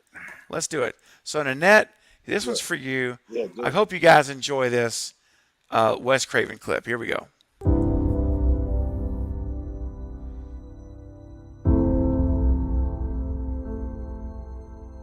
When they discuss the history of horror movies, where will Wes Craven's name be? Well, you know, Larry, he reinvented the genre several times. He began with those gritty, nasty, hardcore films, you know, A Last House on the Left and The Hills Have Eyes. And then he did the Nightmare on Elm Street franchise, which exploited surrealism and the imagination and the dreamscape, the landscape of the nightmare. And then he reinvented again with Scream fantasies. And, you know, had Wes not passed, I'm sure he would have probably come up with some hooks for the new reinvented Scream on television. So he literally reinvented horror 3 times in my lifetime. What's Wes Craven's legacy? Well, I think in terms of the business, he redefined horror many times over. You know, People Under the Stairs, I think, it's a great film. It was really, you know, powerful to me early on, but I think he continued to redefine the genre. And, you know, personally, and I think for those who worked with him, he brought a grace to things that, you know, sometimes is lacking on film sets. And, you know, he's the leader of a crew of, you know, 150 people and sets the tone. And it's always a pleasure to show up at work for him. And he enjoyed scaring us. He loved scaring us.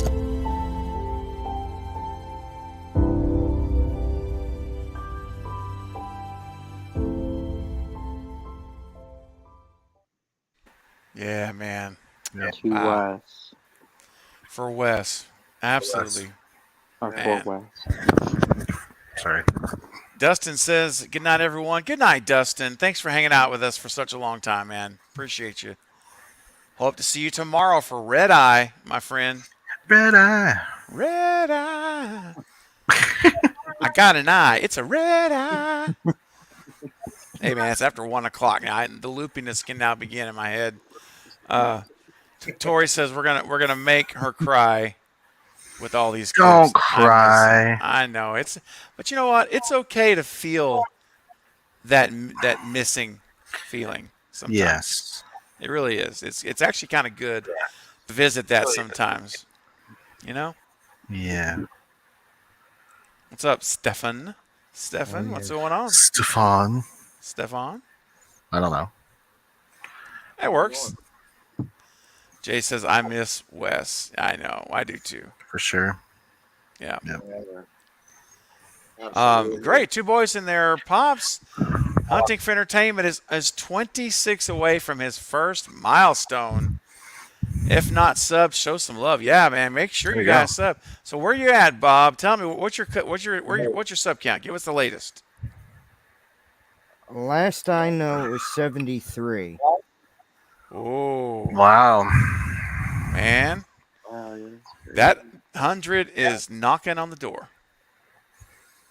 It's right there. So Yes, close. it is. So close. Pluto just 74 subbed. now. There you go. That's Yeah. Pluto. Pluto just subbed right now. Ghostface Fanatic. And Bob, you just got someone as well. That's great. Both of you did. Sweet. Oh. That's so cool, Bob. Bob, you're almost there, man. It's about to happen, man. If you guys haven't subscribed to Hunting for Entertainment, let's get him to 100. Let's go. Let's get him. I'm pretty sure I have all you guys. Let's make sure. Anthony at Children of the Child of the Corn, Bob, just got you, man. Cool. There you go. Cool. Nice. 2 boys and their pops Nice. just subbed. Great. Stefan says, I would like to turn you on to Vampire Guys. Bad news. You know, it's not necessarily bad news. Did you guys see Day Shift, the new movie? Oh, yes. Has anyone not seen it? Let me ask you that first. I didn't get to yet. Okay, all right. Okay. You can say whatever you want, though. No. It's no. I don't want to do spoilers today. All right. It just came out on Friday, so I want to give it a little time. I will just tell you guys this: you need to make time on your schedule. I'm not even joking to watch Yeah. the movie this week as soon as you can. It is so much fun. Yes. It is like, and Brandon, you're with me, right? I see you over there. I'm Yeah. with you, man. Man, I am dying. I loved it so much that I'm doing a watch party. Actually, don't watch it. don't watch it. Well, let me go ahead and Hang on. scribble out all Let me back up for a minute. Don't. Okay. So here's the thing. Do not. I had to back up for a sec, man. Man. So okay, I just took it all back. See, it's everything I said. I just took it You're back. reading my hateful email. Oh my God, man. Oh. Wake you guys up. Oh my gosh. Body subbing. That's what I like to see. Thank you guys. You guys are awesome. Supporting the community. That is what this is about. So don't watch it just yet because I'm going to do a watch party of it. Knight hasn't seen it yet, I believe. We talked earlier. So I want to get everyone who's not seen it, I would love to get you guys together on a panel. And I wanted to see y'all's reactions. Because without giving anything away, I'll say it like this. And Brandon, tell me if you think I'm right or if you want to add to this. I describe it as the original Charlie's Angels. Not the original, like 70s. The first Charlie's Angels movies with Lucy Liu, Drew Barrymore. Do you guys remember that movie? Yes, yeah. Okay. It's a mixture Yeah. of Charlie's Angels with John Wick meets Blade. Yes. Oh. It's those three. That's how I call it. And Yep. with Craven, he hit it on the nose. Yep. Man. I'm gonna tell you guys something. I'm a big Blade fan. Yep. When I tell you guys, it's like this. It's like this. It's like it's reaching. Like it's reaching. Yeah. So that's all I can tell you guys. But go see it. Watch it with Craven. I had to rewind back now. You guys watch it with Craven, but Be careful. it is. I'll send you an email. Yeah. That's interesting because there was rumblings for a while that they wanted Jamie Foxx to do the role of Blade. So that's definitely interesting. I'm convinced. No, Man. I don't. No, keep Jamie Foxx away from Blade. I'm sorry. All I'm I can sorry. tell you Don't guys. even touch that. Don't remake it. All I can tell you is that without crossing the lines into Blade, I'm just gonna say this movie was so much fun that I just didn't want it to end. I was just waiting for the next thing. Same. I swear, Craven. I'm like, man, It's don't great. end on me, man. Don't I do have- this. I have so many movies I have to wait for with Craven. It's like I was actually planning know. on watching it again.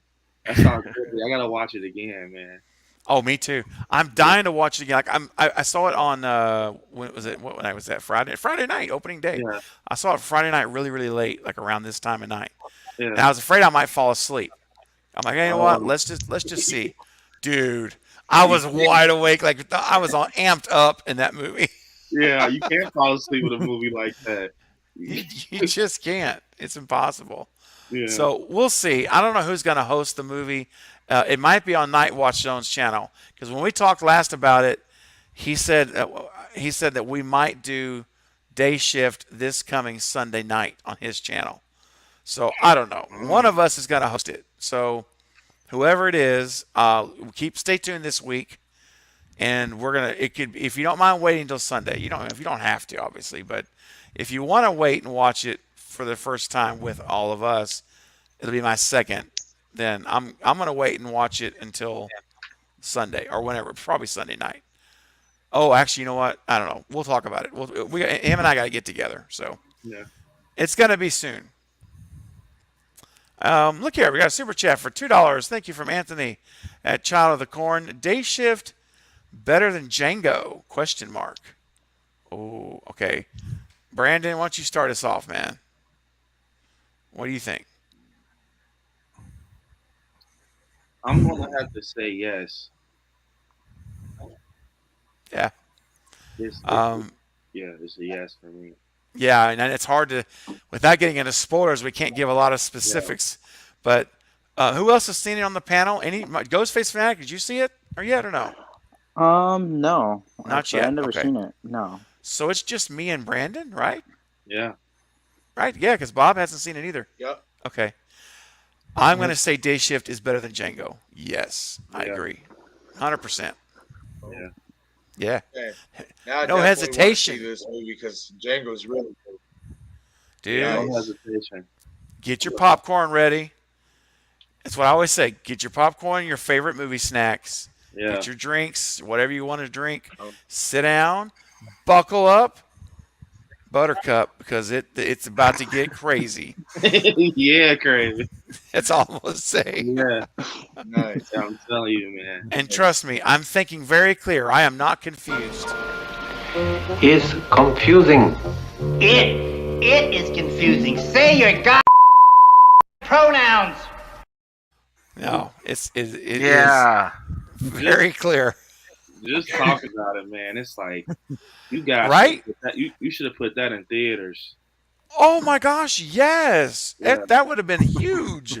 They should have. Let me tell you, if we don't stop talking about it, I'm going to do a watch party, an impromptu watch party in 10 minutes. So I'm Here's teetering the thing, line. too, with theaters is that there's nothing playing in theaters right now. That's true, man. I saw Bullet Train and that was it. Yeah, I'm waiting for streaming on Bullet Train. Yeah. But what an opportunity. Because I'll fire the bad boy up right now. I'm ready to watch it. Oh, Marcus is like, hey, well, I can go Fire it late. up. I can go. Yeah. I'm actually gonna watch it when I get off this, man. I know, right? It's like, I gotta dang watch it. bro. I gotta watch it, bro. It's good, man. It's so good. Yeah. I mean, like I say, I'm not going to give anything away. I refuse. You need to go blind. Don't look at reviews. Just don't do any of that. Trust me, it's better. Nah. But Brandon, I just kept waiting. I'm like, please let there be another sequence. Yes. That's all I'm going to say. You know what I mean by sequence. Yeah. Let there be another one. Come on. Wow. Don't end it. Don't end it. Yeah, That bro. I was just that like, just sounds like it's pretty.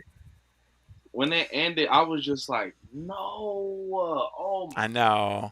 It's coming to an end. yeah.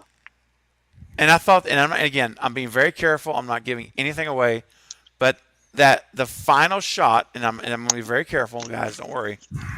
The final shot, Brandon, I thought was cool. The way they chose to do it. That's all I'm going to say. Was so cool, like, wasn't it? I was like, yeah, it was super cool. So yeah, I mean, and it just put the right icing on the cake. That's all I'm going to say. Okay, you're good. yeah, definitely. Oh, good. Okay. Yeah, we're done. We're done. I know. I mean, That's I feel how like I I've got already the other seen day. it now. No. Oh, come on now. That's how I felt though. Whenever I was talking, when Jake and Fate were trying to talk about bodies, and I'm like, no, I don't. And Jake and Knight and I haven't seen it yet, and so I literally just turned the volume off my headphones. I said, just give me a thumbs up when you're done. I'll come back. You know. And let's see. Oh, here we go. Anthony's got another super chat for $2. Thank you, man. Oh. All right. Keeping the stream alive, my friend. Which deserves more love? Alien 3? Okay. Or The Thing 2011? Oh. I'm going to be different. Marcus, you're going to start. I keep putting Brandon on the spot over and over. Marcus, you go first this time. I'd have to give it to Alien 3.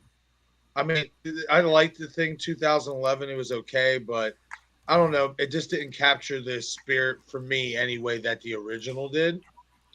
And I think, the Alien franchise, even though I'm not into sci-fi all like that and all that and that crazy stuff, I did watch all the Alien movies, and I think that in terms of like consistency, Alien 3, is a better movie than The Thing 11. But that's just my opinion. Okay. Hey, Bob, what's your opinion on it, man? Alien 3 or the remake of The Thing? The remake. I have to say The Thing 2011, I actually got to take one of my friends to see that, and that's what got them into liking horror. So having that experience made it better than Alien 3, because I got to take someone to the theater to see it. So I have to say The Thing only because of that. Okay. Hey, well, those things, those things affect our views on things. It's part of this. Yeah. Ghostface, man. How about you? What do you have a favorite over the two? I've actually never seen them. Actually, Okay, that's fair. I've never seen Alien 3 because is it a sci-fi movie? Alien? Yeah. It's a sequel to Alien, and then Aliens with Sigourney Weaver. Yeah, so it's actually the third of the series, and yeah, you should check them out, man. Yeah, if you haven't seen any of the Alien movies, man, they're really good. I recommend. My favorite's the second one, to be honest with you. Aliens, the second one, but I think they're all really fun movies to watch. So if you're into sci-fi, alien, kind of stuff, right? You may I'm not really into that. Yeah. Yeah. Then you may not like it. You probably won't. Yeah. It's definitely not a slasher movie. Now. Yeah. Okay. Brett, let's go to you, man. I'm gonna say Alien 3 just because I remember seeing it when I was really young, and it was kind of my introduction to that series. I guess that's sad and whatever, but it was my introduction to that, so I really enjoyed it. And it's 30th anniversary, isn't it? Was that 92? I think so. Yeah. I believe that's right. Yeah. Well, that's why it wins. No, I'm just kidding. We got all these little disclaimers, little reasons, right? Yeah, that's all right. But that's what I choose. Yeah. Mm-hmm. Yeah. Okay. All right, Brandon. What do you say? I'm gonna have to go with Alien 3. Yeah, you are. Yeah, man. Just kidding. Alien 3, man. Yeah. It's because I almost like with Brett. I just remember watching that when I was growing up. The thing. I'm not. You guys might hate me for. I like the thing, but it's it's a classic. It is some stuff, man. I don't know. I'm more of a Christine fan than the thing. Nice. Yeah, that's good. That's a kind of a fun movie too to watch, man. Yeah, I love Christine. Yeah, that's a good one. Love Christine. I haven't seen it in forever, man. Watch party, hurry, go. Watch party, I know, right? Here we go. My It's list at keeps it. growing. It's the 40th entry into your It watch is. list pictures. Yeah, and for me, Anthony, it's going to be Alien 3 as well. Yay. Yeah, it's Alien 3. I don't hate the 11 thing, but there's really, in my book, The Thing is John Carpenter's 84. I think it's 83, 84, whatever it is. The Thing, it's a masterpiece. I'll take it earlier in the stream. It's one of the only 5 movies in horror that I consider masterpiece films. Yeah. So, yeah, it's got to be Carpenter. But thank you for that. It's a great question, man. I'm telling you. Love it. Man. And for your super chat, Anthony, what do we get? Let's see here. How about a little bit of lounge music? You guys ready for a little kick and pep in your step? Let's get it up for a little bit of Rick Moranis. When the eloquence escapes me, that logic ties me up and takes me. Yeah. Sorry. Is it a lie or is it truth? That's true.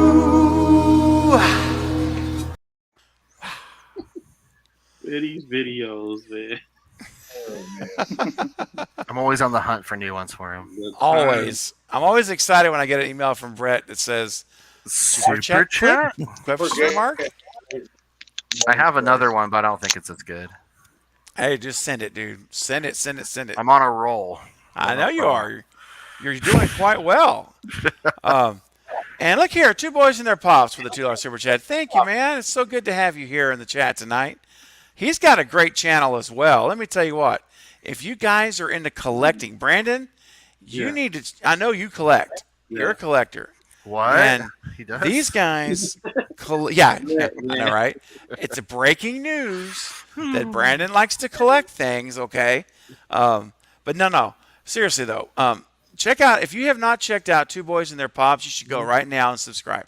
Just hit it up, get it in there, and subscribe, because he's a great friend of the channel. He's a Cravenite, and it's so cool. I try to hit his live streams every time I get an opportunity.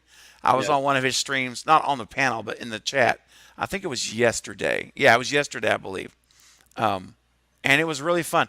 They talk about collecting those Funko Pops, the Pops. That's what that is. That's the Pops. And he's got like a Roger L. Jackson. Yeah, it's the Pops, the Funko I stuff. get it now. Oh, man. And they know exactly what they're talking about over there, man. Subscribed. I Oh, just good. subscribed to you, man. So I'll There you go, two boys. That's it. 2 more subs right now. Let's get them up. And Bob, and check them out. If you guys haven't subscribed yet, I thought it was just really good father-son bonding going on. right? No, They have it's their own Own- channel. own channel, man. And they go and they talk I about subscribe. Pops. Thanks, Ghostface Fanatic. That's awesome, man. Love it. Yeah. Nice. So there you go, man. That's 3, at least Yeah, 3 new up to them subs. too. Yeah, there's 4 new subs tonight. 5. 5 Hey, new hey, subs. Craven. Let's go. All 5 clean sweep. Sub to the channel. Hey, Craven. You. It was me. Sorry. I was like, I'm who's at that? 80. Oh, my bad. You're good, Yeah, I'm at 86 subs right now. dude. I'm 86. hitting 100 soon. You are hitting 100 very, very soon. And so, guys, again, I know we talked about it earlier. Everyone on the panel here, Ghostface Fanatic, he's 14 away from 100. And I'm telling you, let's get him there. If you haven't subbed, let's hit it. This is Yeah, great. man. Love to see it. I'm Yeah. at 61. And I just didn't got even to try. 76. Yeah, Oh, good. Bob's going up. Brett, you're going up too. You said what? Was 70 what? I'm at 61 and I didn't even try. 61. You know, Like, that's sometimes it's who you know. It's You get true. in the the community feel you. here. That's true.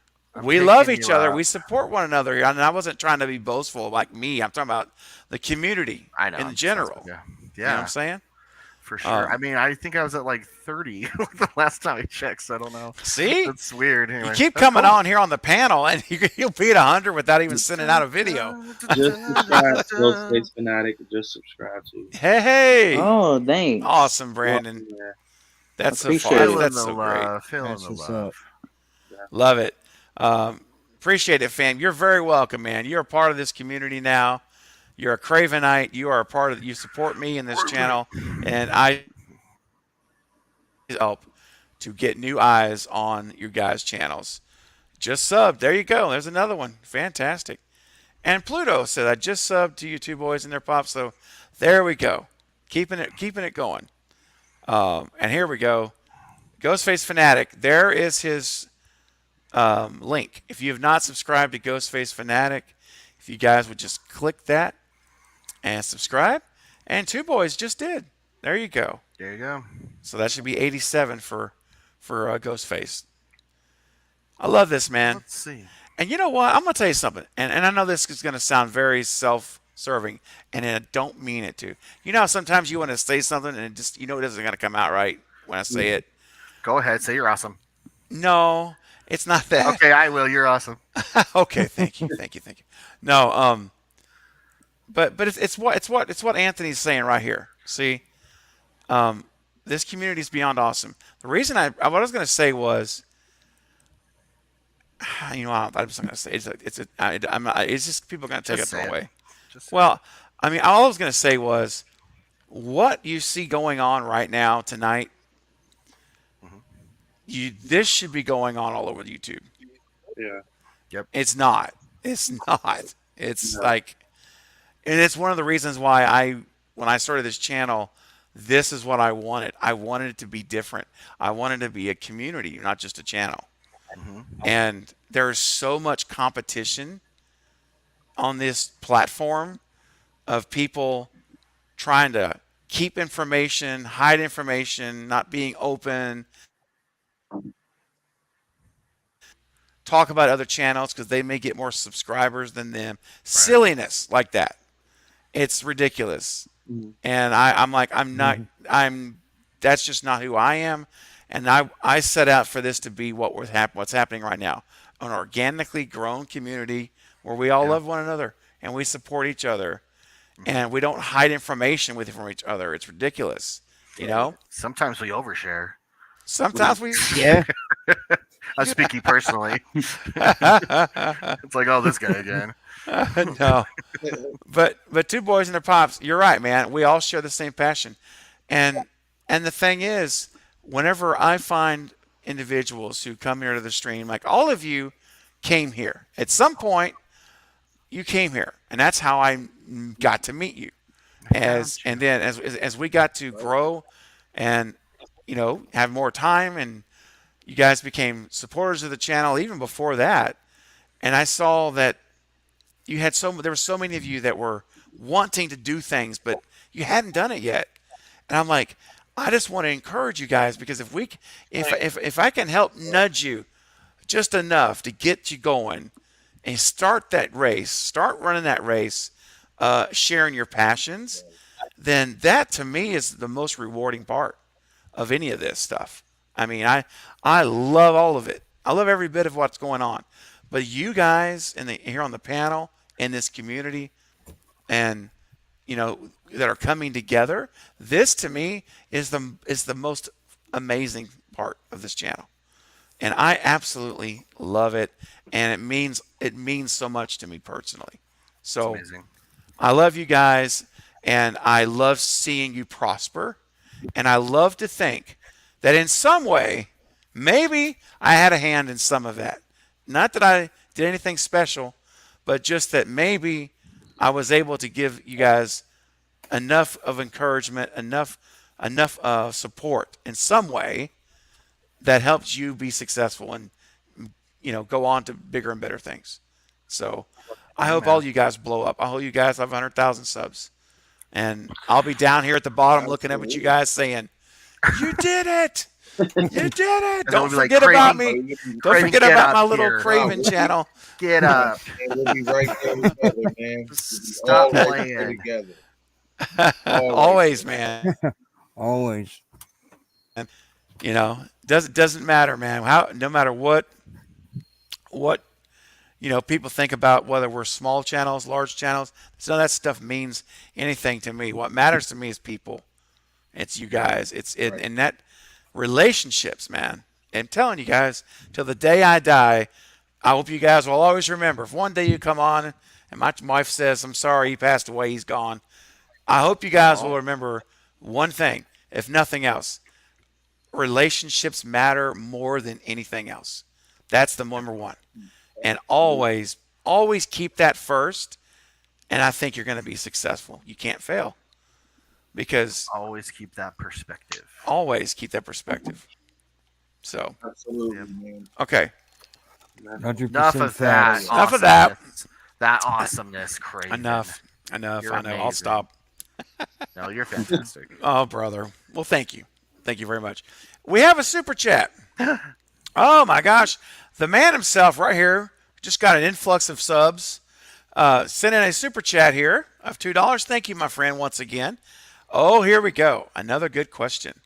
Do we want a Voorhees like Hodder or Mears?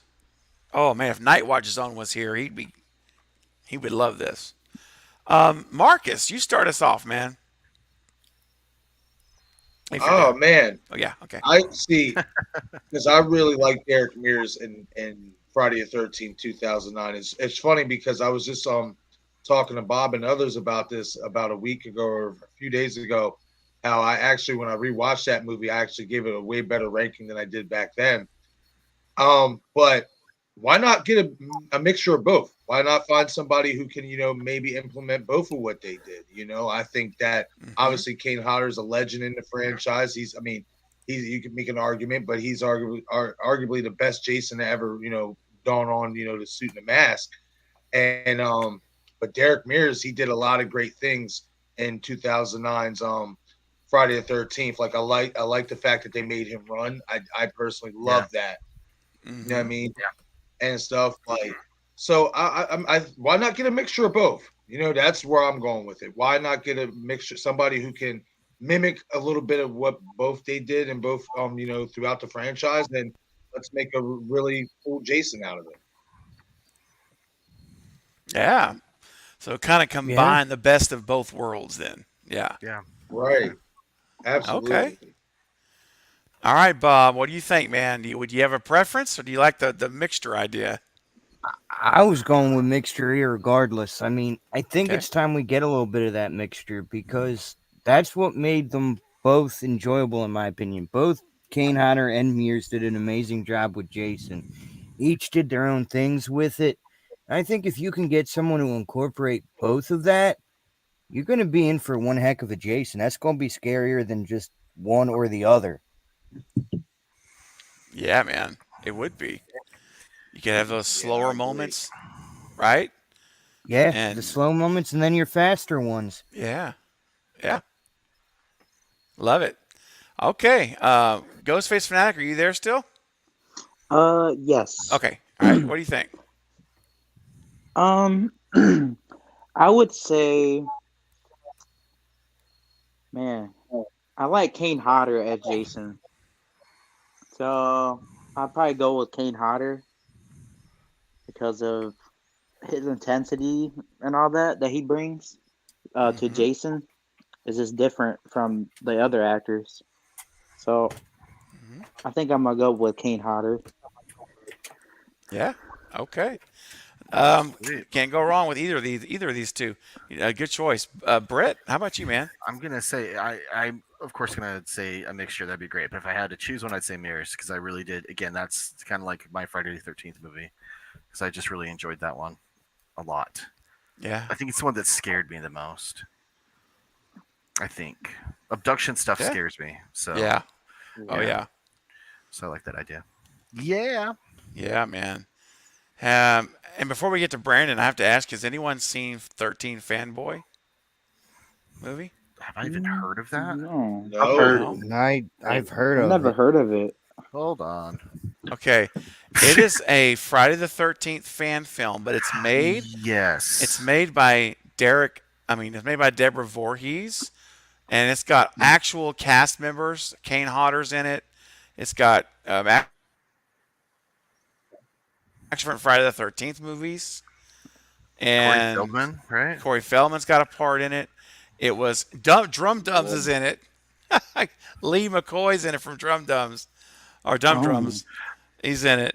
And anyway, I saw it before I went on the Lethal Collective today. I watched it. I hadn't seen it before, and it's pretty darn good, guys. I mean, it's got again, it's a fan film, but it's made by the actual actors. I was about the to say, actual like, people. this looks really good. It doesn't look like a fan film, but because it looks so good, that looks I've awesome. seen Vengeance before. Of Vengeance, you said? That's how I felt about. That's how I felt about Don't Hike Alone because it looked so good. It didn't look like a fan film because of the camera work was so well. Don't Hike It Alone looked 2, like I think, a so far was official my film. favorite. Wow. I haven't seen Don't Hike Alone. I haven't seen that one. Oh, that's good, man. Oh, that's good. Okay. You gotta watch it, man. Are we talking fan films right now? Yeah. We're about to talk about I'm not. one. I'm not talking about mine. So I just got my Blu-ray back to this movie. It's called The Haddonfield Nightmare. That is Actually, good. Oh, a yes. direct. Have you guys seen this? It's a direct H2O. Braden Timmons did it, and I've talked to Braden, but I'm also really good friends with Cody Falk, who's in it, and he's doing his own movie called Smack. Not a horror film, but you should check it out. Anyway, I like. So to that's a promote direct brothers. sequel, Brett. You said to H2O. This says, I don't know if you can see this, but I'll say it like, there you go, the next chapter of H2O. What? Yeah, I mean, it's not really the actors, but it's just there. But it's is someone playing Laurie Strode? Like No, in the Laurie's movie? not in it. Oh, okay. Because it takes place 22 years after that. Oh, so it's her So son. It's her son, yeah. So it's a Ah. Josh Hartnett character. Okay. Yeah, Okay. check this out. I backed it up a bit. Yeah. You'll see 2/3 of my name in the credit under special things. Nice. He only did Brett James. He didn't do the full name, but I love it. there's also Scream Legacy, which is really good too. Yeah, Scream Legacy. Oh, is good. I'm in there. You can yeah, see my that's name for pretty show good. in that one. Yeah. Yeah, that Yeah. wasn't too bad. Yeah, I it actually wasn't too enjoyed bad. I was shocked by the ending. Like, Mm, Have you guys ever seen Jimmy Champagne's Happy Halloween? no. I've heard of it. Yep. No. Oh man, you gotta check it out. Yes. Yeah, That was good too. he did a good job, man. He did a good job. So, He did. I bet he did. I could see that. You know who else did a fan movie is Dave McRae did a sequel to Black Christmas. Oh wow! Did you know that? I never. Yeah. Yeah. It's called. I'm gonna have to check that out. I can't Yeah, I'm remember the gonna have name. to check it out. Yeah, he made a fan film in Canada because his father's been in the film business for his whole life. And they have actual crews. They use the same crews that studios would hire when they go there to make movies. The same people that work on the crews they hired. So it looks very. I haven't seen it. I'm describing this all from Dave McRae's podcast where he broke down how they made the movie, and apparently it's like the same lighting people, the same grips, the same camera stuff that they would have used that they hired that do a lot of the major motion pictures in Canada. So it's supposed to be very pro. Like the look's supposed to be like theater, maybe not theater worthy, but it could be, but that level of quality. So anyway, if you like Black Christmas, he's got one. Check him out on Dave McRae's channel. I haven't seen it, but I might. Okay, real quick, Brandon, we need to finish up this super chat. Voorhees, Hodder or Mears? Oh man, Derek Mears, man, his Jason was freaking legit. I know. I'm not gonna lie, man. Kane Hodder, bro. I'm gonna have to go with I'm gonna have to go with Kane Hodder, man. I understand. Yeah, I'm gonna have to go with Kane Hodder. All right. For me, it's an easier decision because nothing against Mears, nothing at all, but I have mad respect for Hodder. I'm a Hodder fan, man. I really am. So I have to go with give me Hodder or give me Hades. No, I'm kidding. But yeah, that's got to be my pick. So You're crazy, man. that's a great question. I love these questions. And so, something that we should talk about that makes us really think is philosophy from the rhyming philosopher. Since man has taken to the sky, he's learned to fly quite well. But it's always been safe to fly. It's crashing that's dangerous as hell. It's true. Not wrong. It's not wrong. And guys, look at this. Oh my gosh. Nanette coming in with a $20 super chat. Nanette, oh my gosh. Thank you so much for being this generous. My goodness. She says, I have to do this, Stephen. You have a place in my heart, and all of the people in our community are great, and we are family. I love you all more than you know, and I have to say thank you to all of you. Oh, Nanette, man, seriously, that really pulls on my strings right there. It really does. I am the one who's blessed to have all of you guys in this community, and I mean, I would have never dreamt in my wildest dreams that here we are 11 months after I launched the channel, and having this community like this is just mind-blowing. Nanette, thank you very much. It's an honor. It really is truly an honor to be here and to have all of you a part of all of what's going on. I'm at a loss of words. I'm so thankful and grateful to you. So, Nanette, I'm so happy. It means more to me. That will mean more to me than you'll ever know. More than the super chat.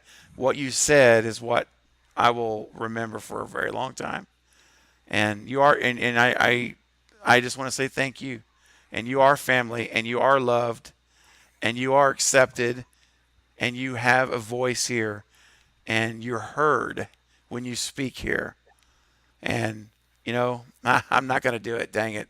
But listen, I just thank you so much, and I promise to you that as long as I have this channel, this is how it's going to be. I will never let anyone come in and try to disrupt things. If it happens, I will end it immediately because I care about you guys. I want to protect you guys. And I can't protect you guys in outside of our online world, but I can when we're here. So when you're here, you guys, every one of you is equal in value, equal in your worth. You're equal. You're all equal because you all matter and you're all important. Everybody. And if you're having a difficult time, just remember it is temporary. Whatever it is, you'll outlast it. And if people in your life don't listen to you, if people in your life marginalize you, that will never happen here. You are accepted just as you are. And it doesn't matter if your opinion agrees with me or not, or anyone on the panel. That doesn't matter. What matters is that we are a family. We are a community. And we are here to lift each other up and support each other. So it doesn't matter what your past is. It doesn't matter where you come from. It doesn't matter how much money you make. It doesn't matter if you are employed or not. It doesn't matter if you're on your last straw. You can make it. It's okay. You're going to be okay. You're not alone. All right? You're not alone. And know that. We're here. I'm here. We're here. And this is to everybody listening. We're here to help you through life. We do life together. That's what I always say, right? We're doing life together. And I mean that. And I do pray for you guys in my prayers. I do. I think about you guys all the time. And I don't always message everyone, but I'm thinking about you and praying for you guys that everyone's safe and will come back healthy and well and continuing to move forward. And you don't have to move forward by leaps and bounds, guys. Just move forward. That's the thing, right? Sometimes we feel like we fail if we don't reach over here and meet this milestone. No. If you're just reaching, you're winning. As long as you're not recoiling.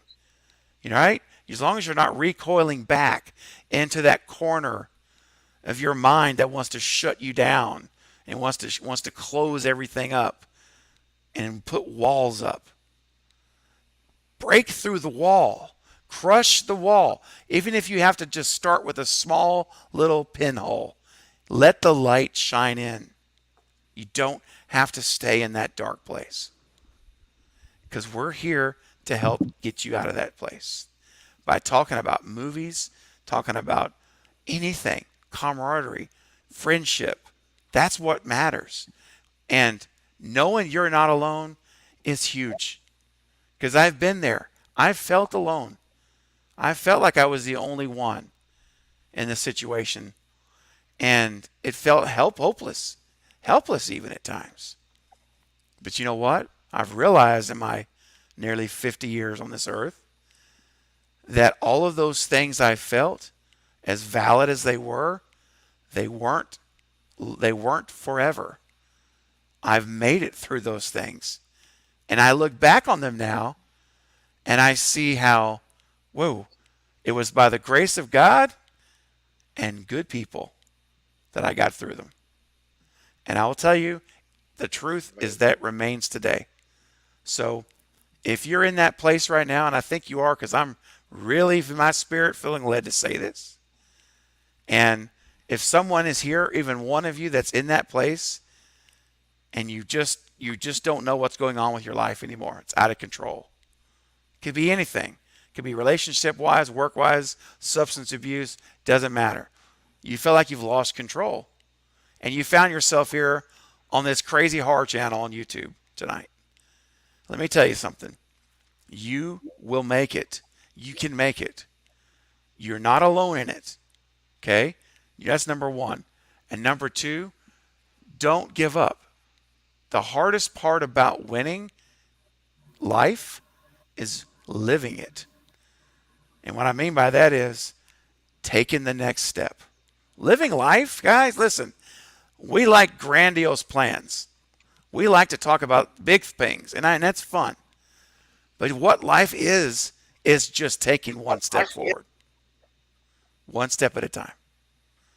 That's all life is. And if you just keep living and you keep stepping, what you'll find is someone's going to come along and they're going to pick your hand up. They're going to hold your hand and they're going to walk with you. And they're going to say, look, you can do it, man.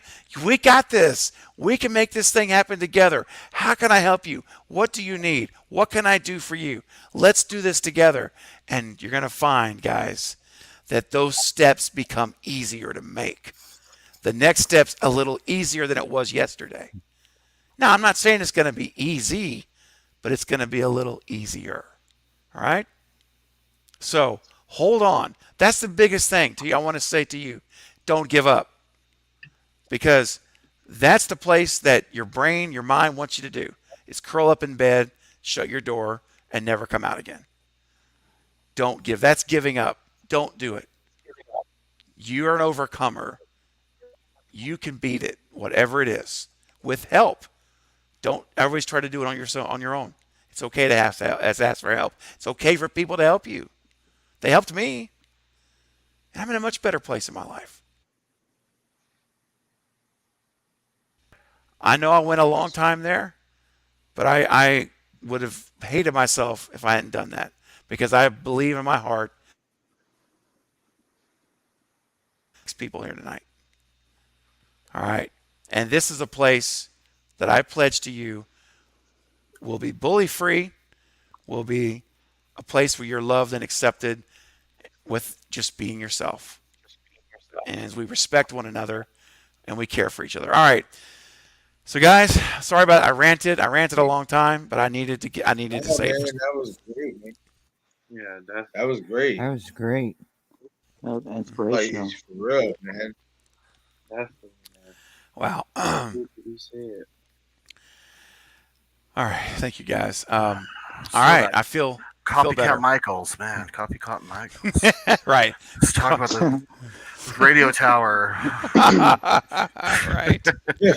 Perspective, Brett. Right. Perspective. Now you know. I feel your heart, man, and you know how I feel about you and everything you've done for everyone. So that's just me being silly. I know. You're a real blessing in this community, and I truly love your heart and your spirit. I love it when you're streaming and you're just so full of life. You're so full of joy, and I just love it, Nanette. You're amazing. You're a great human being. She's great. So just keep doing what you're doing, because it's really great. I love it. I love it. Thank you so much. Wow, guys, for a $20 super chat, I think it's time to get our minds reset for some spicy mustard. You ever dip me in spicy mustard? Then you can, because I'm a hot dog. Wow. Wow. It's the wow, man. The wow is what clinches that for me. We predicted that, huh? We're like, everyone's gonna like that. The wow. Wow. I was like, because there's more to that clip before it, But I was like, no, I got to fast forward and start right here. This is the clip. Okay. I got some super chats coming in. I need to get to. Give me 1 second here. I'm way behind on the chat, as you can imagine. Let's see here. Okay. Hey, Memo Boy, what's going on, man? Glad I caught you before work. I am too. Glad you did too. If you're still here, that was 10 minutes ago. I'm so far behind. All right. I'm just trying to catch up here. I never seen Black Christmas. I do have some super chats, guys. I know I see you there. I'm coming. Pluto, created motion speech. Oh, thank you. Oh, you guys are too kind. I appreciate all of you so much. Yeah. Nanette said, I know that you're great and you're always there for me. And I know it doesn't. I absolutely. I always will be, Nanette. I'll always be here to listen anytime.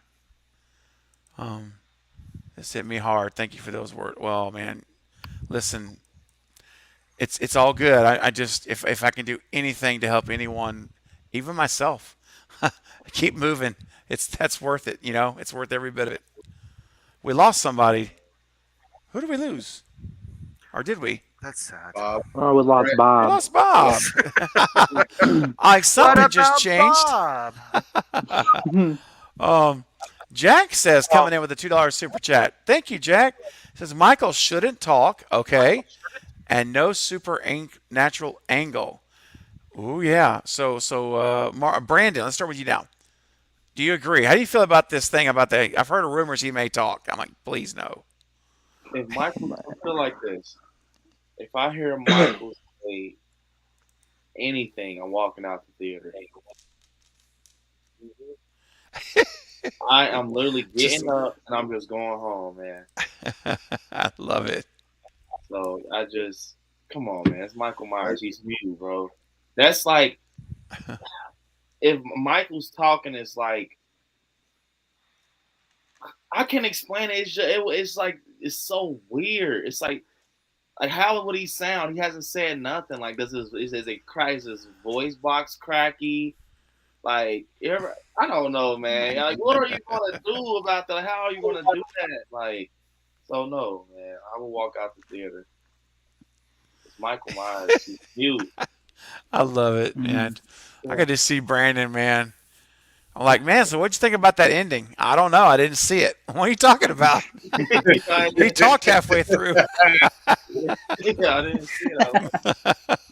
I'll have to read about it online in a spoiler review. That's that awesome. Happens, you got to record yourself as you walk out. Oh, you got to do a selfie, like to post No, later I on. want video. Well, no, that's what I mean. Self-video. Sorry, yeah. Like a selfie Yeah, video. yeah. Yeah. You do.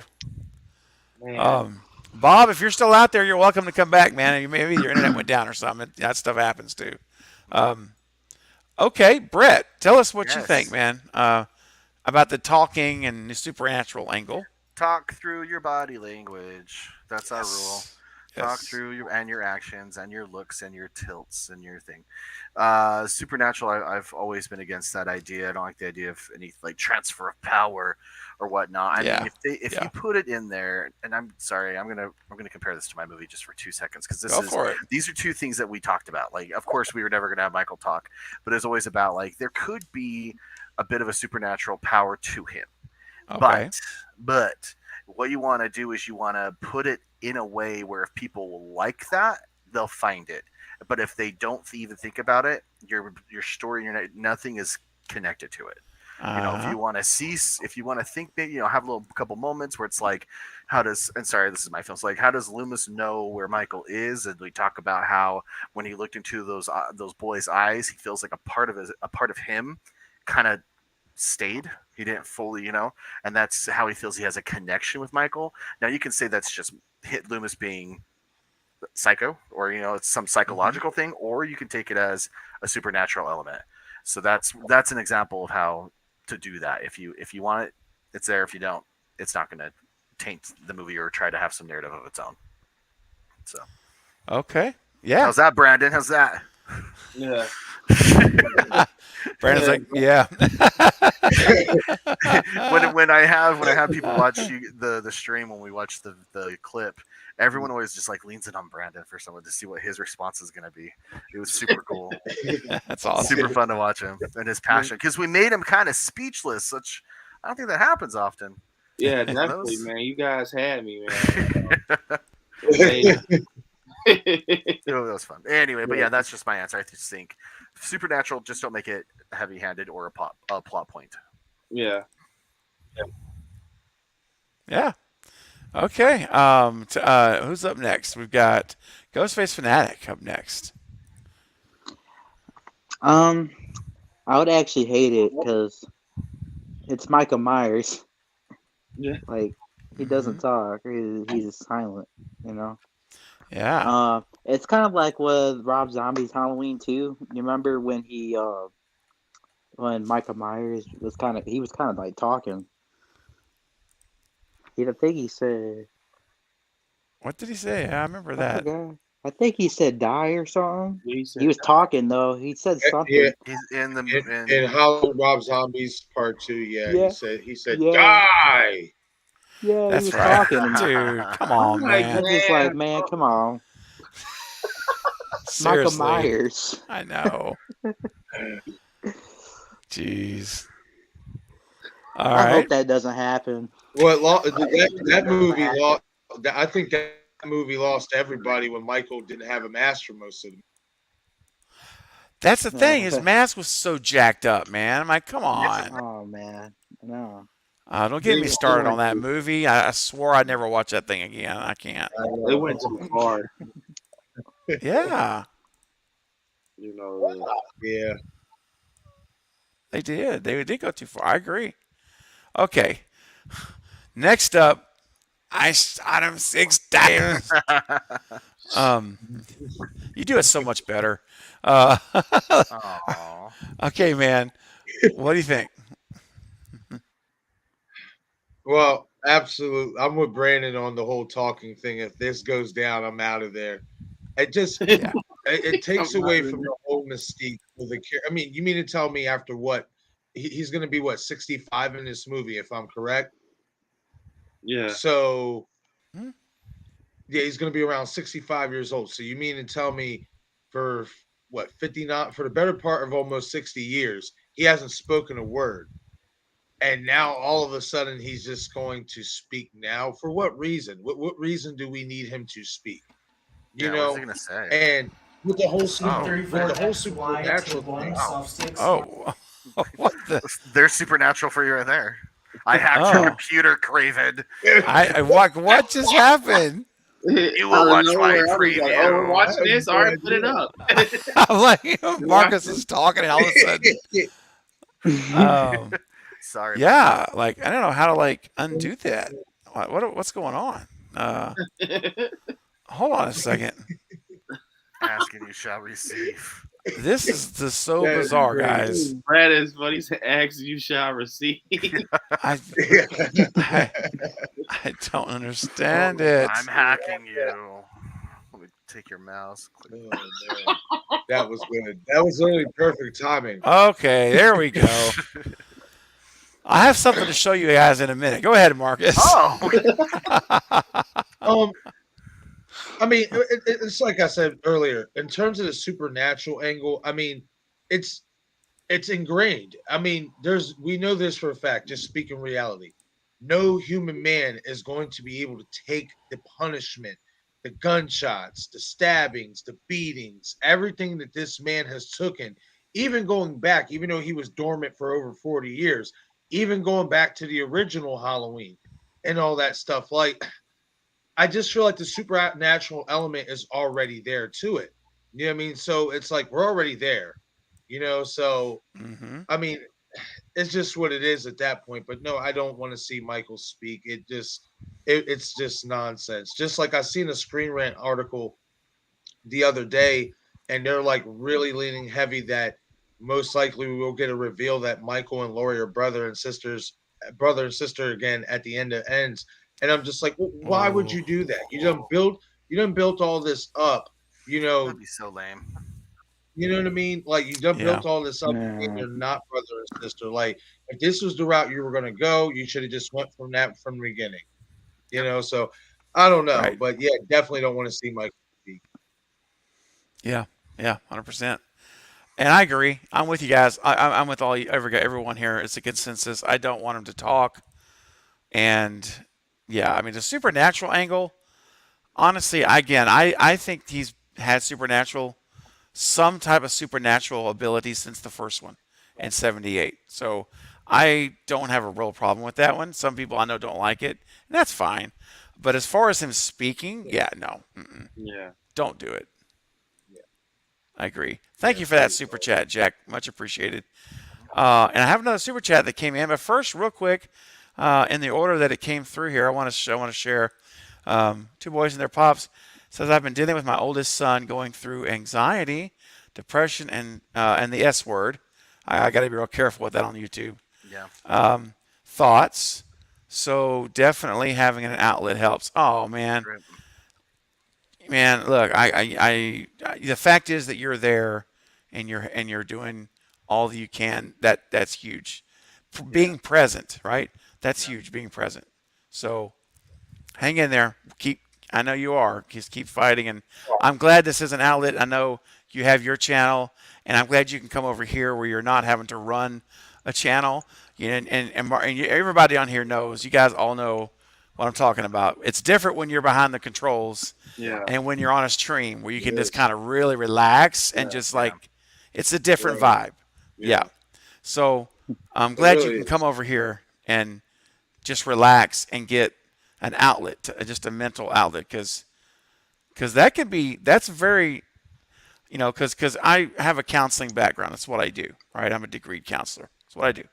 And so I understand the emotions and the difficult stress that goes along with being not only the individual feeling it, but with those around them that would care about them. It can be almost as equally intense. And so I know that that's very difficult. So I'm glad this can be an outlet for at least a couple hours. Well, gosh, we're about to be 5 hours, which is crazy. Oh crap! I didn't even notice that. I said I was never going to do a 6-hour stream again, and it's almost 5 hours. That's but hey, you know what? I don't regret a bit of it. I'm loving it. I'm having a great time. But anyway, man, thank you so much, and just keep on fighting the good fight that you're fighting. Keep going. Check your Instagram inbox. Oh no. No, not you. Talking to the two boys, yeah. Okay. But I like that your response is, "Oh no." Well, no, it was I'm like, what clip do I have now? No, sorry, I was trying to be sentimental for the two boys there. That sounds no, you're good. They're pops, yeah. And Nanette's coming in with a $5 super chat. Nanette, you have been so generous tonight. I don't even have words. Thank you. Other than thank you so much. Well, Stephen, you are talking to me because I'm feeling like that. Oh, well, Nanette, I hope you're not feeling that as much now as you were earlier. I hope that what I said helped. And I really do. And thank you for being such an amazing part of this community. And I look forward to going on your channel soon. I'm going to be making an appearance on Nanette's channel as a guest. I'm looking forward to it. Nice. Definitely. And Nanette, let's see, guys, what do we got? How about for your super chat, we look at the in production clip for Brett James Bishop's new fan film, Halloween, The Shape of Halloween. Thank you. Yeah, man. So I'm going to start putting this in rotation as a super chat clip. And here we go, folks. Check this out. I'm going to make sure it goes from the beginning this time. You almost here we had go. to, if you wanted to or not. Oh, yeah. Here we go. Let's see it. Yeah. Kind of. Hang on. Kind of. It's got to load here. Let's try again. I think here we go. Too high. Yeah.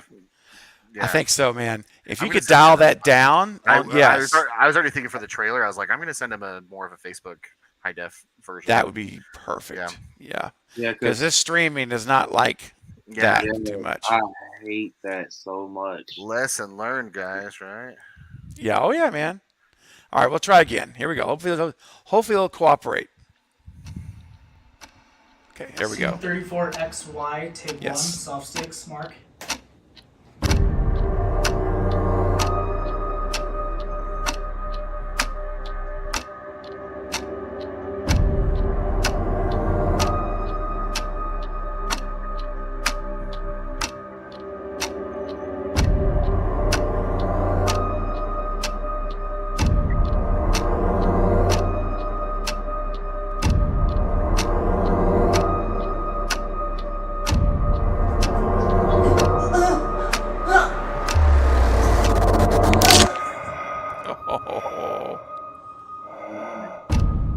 Every time. Yeah, man. Let's go. Heck yeah. I can't wait, man. Me neither. Yeah, Brett's like me. I'm filming it. ready for it to be done. No, I'm just kidding. we start up again on Friday. Mr. On Friday. It's a bloody, Oh, it's that's a so bloody good. weekend coming. Let me put it that way. It's a bloody, bloody weekend coming. Oh man. Oh man, I'm ready. I'm so pumped. Yeah. Thanks, Memo Boy. We're glad you're here. Glad you're still here. Memo Boy. Pluto says that looks great, cinematography wise. Yeah. Oh, and that's it. No, I'm just kidding. No, that's what it's supposed to show off. Yeah.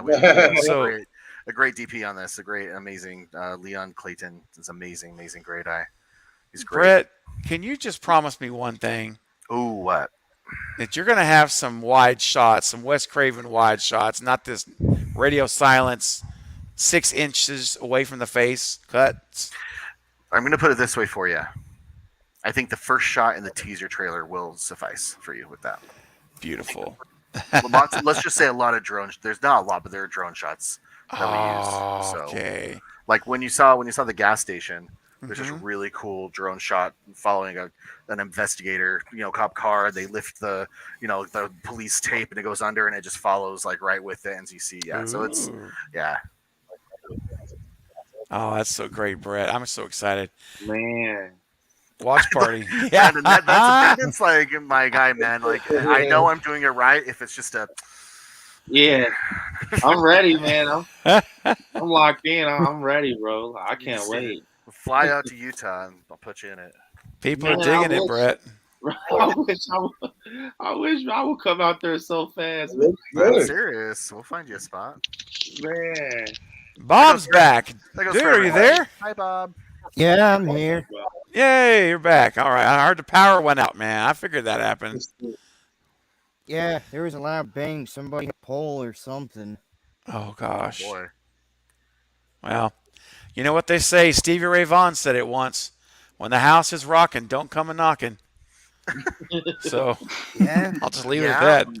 I mean, he made a whole song out of it. It was a good song, too. Nanette says, when I'm with you guys, it helps me to get away from the way I feel about everything. Well, all right, Nanette, I'm so glad that this can be that place to mentally get away for a little while and recharge even. Yeah. Pluto says, I don't know the story, so I can only say it looks visually like I did. Love cinematography. Yeah. Pluto, I'm with you. It looks great. It does. Yeah. Yeah. All right. Welcome back, Bob. Thank there you. you go. Sorry. Looks Oh, great. thank you, Katie. Oh, man. All right, guys. So we'll start to make our way down here. I'll tell you what. It's two. How about that? 15 more minutes. 3:30 Eastern. You guys good for that? Yeah. Yeah? Yeah. Okay. All right. And starting now, let's see what I'll tell you what. How about we do this? We got a great panel here. You know, I mean, this is a great collection of guys that I don't always, and not always able to get together all at the same time, especially with this Brandon fella who like streams 30 times a day. I don't even know it. It's like 3 p.m., noon, 8:30. I'm like, what is he? He's all over the map, but he's killing it. He's killing it. I So appreciate it. I'm glad that we Like have a the Truman chance. Show. He's like 24 Yeah. hours a day. It's so true. Yeah. And Craven, yeah. I'm at 92 subscribers now. Oh my gosh, that's awesome, dude! Almost to 100. You're almost to 100 on this stream. Wow, Yeah. 100. Keep pushing. so great. So, yeah, man, I think that before we end the stream, we should talk about a little bit about Halloween Ends. We're still on the Halloween Ends kick for a minute. And I want to say Nick Castle. Speaking of Nick Castle, yeah, there you go. Reading my mind out there, two boys. Yeah, he said, and I'm going to do a video tomorrow. I was going to do it today, and it just didn't happen. It's the way life is. But tomorrow, I swear tomorrow, I'm making this video, and I hate to even tease it, but I'm going to say it. I have audio interview with James Ducourney. James Ducourney, Michael Myers, of the trilogy, current trilogy. And he said the movie, he used this adjective, Halloween Ends is twisted. I haven't heard that adjective before. All right. Thoughts? Go ahead, Brandon. Yeah. Someone actually, I think we're on the same interview. I think I got that interview in DM to me. It was like he had on like a black jacket, and he was like at a panel, and had like a Yep, tape. it's him and an interviewer at a panel. That's the one I'm talking about. It's like I found that I found it like last night, like 3:30 in the morning. Yes, someone actually sent that to me, and I watched it because Yeah. someone said twisted. I'm like, I know what Craven's talking about. Yeah, man. It's crazy though, the stuff he said in there. I know. I'm gonna do a whole video tomorrow. I'm gonna pull his audio out, actually amplify it, Yeah. and have his voice speaking in the video. And he said it's twisted, and then he talked about his favorite kills of the trilogy. Yeah. So I'm gonna talk about that. Yeah, that's the same interview. And so stay tuned. That's the first video I'm doing tomorrow. It's my priority. Yeah. Tomorrow. So it'll be out by late afternoon at the latest. So I said all that to say, we've heard that it's going to be a surprise. Nick Castle said that he doesn't think that anyone could ever imagine the way it's going to unfold for these kids, what he said. And we've had John Carpenter saying it's different. And we have Chris Nelson, who does the effects, says it's going to be, he said it's weird. He said it's weird. And what else? And I'm trying to think of who else. I'm missing somebody. And then James says it's twisted. So guys, what do you make of all this? There's so many adjectives and descriptions, but they're all the same thing, that this is something different and unexpected that we won't expect. So, Bob, let me start with you. What do you make of all this, man? What I'm making of it is we're going to be in for one heck of a ride. No matter where they take it, they're putting all their chips on the table to make this ending to this saga something special, I think. So, I'm excited to see what they do with it. I think we're going to see one confirmed death, and Michael might not be fully dead, but I think this is where we see Laurie die. And I think that's where the twist is coming in. Because it's going to end her whole time with Michael, set up maybe something for Allison in the future, or just end up redoing a whole new trilogy. Maybe 5-10 years down the road. Yeah. Yeah, man. Okay. Next up, Brandon, I know we just kind of touched on it, but tell me more. What do you think? What's your take on all of it, man? I just think it's going to be something that's going to blow us out the water, to be honest. I think they're just putting, Bob, so I think they're just going to go all out. This is the first time they try to go for Halloween's. We got Friday the 13th, the final chapter. We've never got anything that, Halloween it's called Halloween Ends. Right. I just think, to be honest, on the website and on Bloody Disgusting, they said, only one will survive. Yep, they said that's that right. out of their mouth. Only one will survive. Yep. So, and to be honest, Jamie Lee Curtis said, this is her last Halloween and it's her last go around. So why not, wipe her off the map and just get her out there? We might as well send her off if she's not going to do anything. We might as well kill her off. Same thing with Scream 6. You might as well do that with Nev if you're not going to, deal with her anymore. Never say that ever again on my channel. He will be bad. Man, dude, you're the godfather of Woodsboro's house, brother. Now, watch out. No, I'm teasing. It's just like, it's almost like you got to send Jamie off like that. If she's not, you can't even keep her alive, to be honest. I mean, you can, but it's like, all it's going to do is upset people because it's like, you have to kill her at a point. One of them has to die if you want to end this. So, I just think, like Bob said, Michael's going to kill her, and he's going to be the final villain. I think it's going to be that's because you got to think, you guys. Since 1978, they said you can't kill the boogeyman. Yep. They're sticking to that. You can't kill the boogeyman, and I feel like the proof is in the pudding. I think that's what's going to happen. It's going to be that group of people that go to the theaters to see Michael die, to pay their money to see him, lay on his back and take his last breath. And guess what? Not going to do it. Halloween's will end for the Strodes, not for Michael Myers. Yep. I actually agree 100%. I mean, I guess I'll go out of order and I'll go to Brett, but I mean, I'm going to chime in because that's exactly how I feel. Yeah, man, I'm going to chime in. I exactly feel the same way. I think Laurie is dead in this. No way she survives it. I'll be really upset though if she dies in the first act of the film, or even the middle point. I'll be upset about that. They may make it where Allison's the one that has to take down Michael or try to, but I've also said Michael could actually kill everybody, and that would be the ultimate, making a lot of fans angry, like Jamie said, very, very angry with this movie. If you kill everyone, including Allison, you kill off Hawkins, you kill off Lindsay, you kill Laurie, you can just wipe them all out. You kill off Corey, the copycat, and even the third Michael Myers. Ooh, that could be in play. You kill everybody. Kill everyone. Kill the franchise. Kill everyone. But I don't really think that will happen, but I do think Michael lives, 100%. Yeah. Yeah.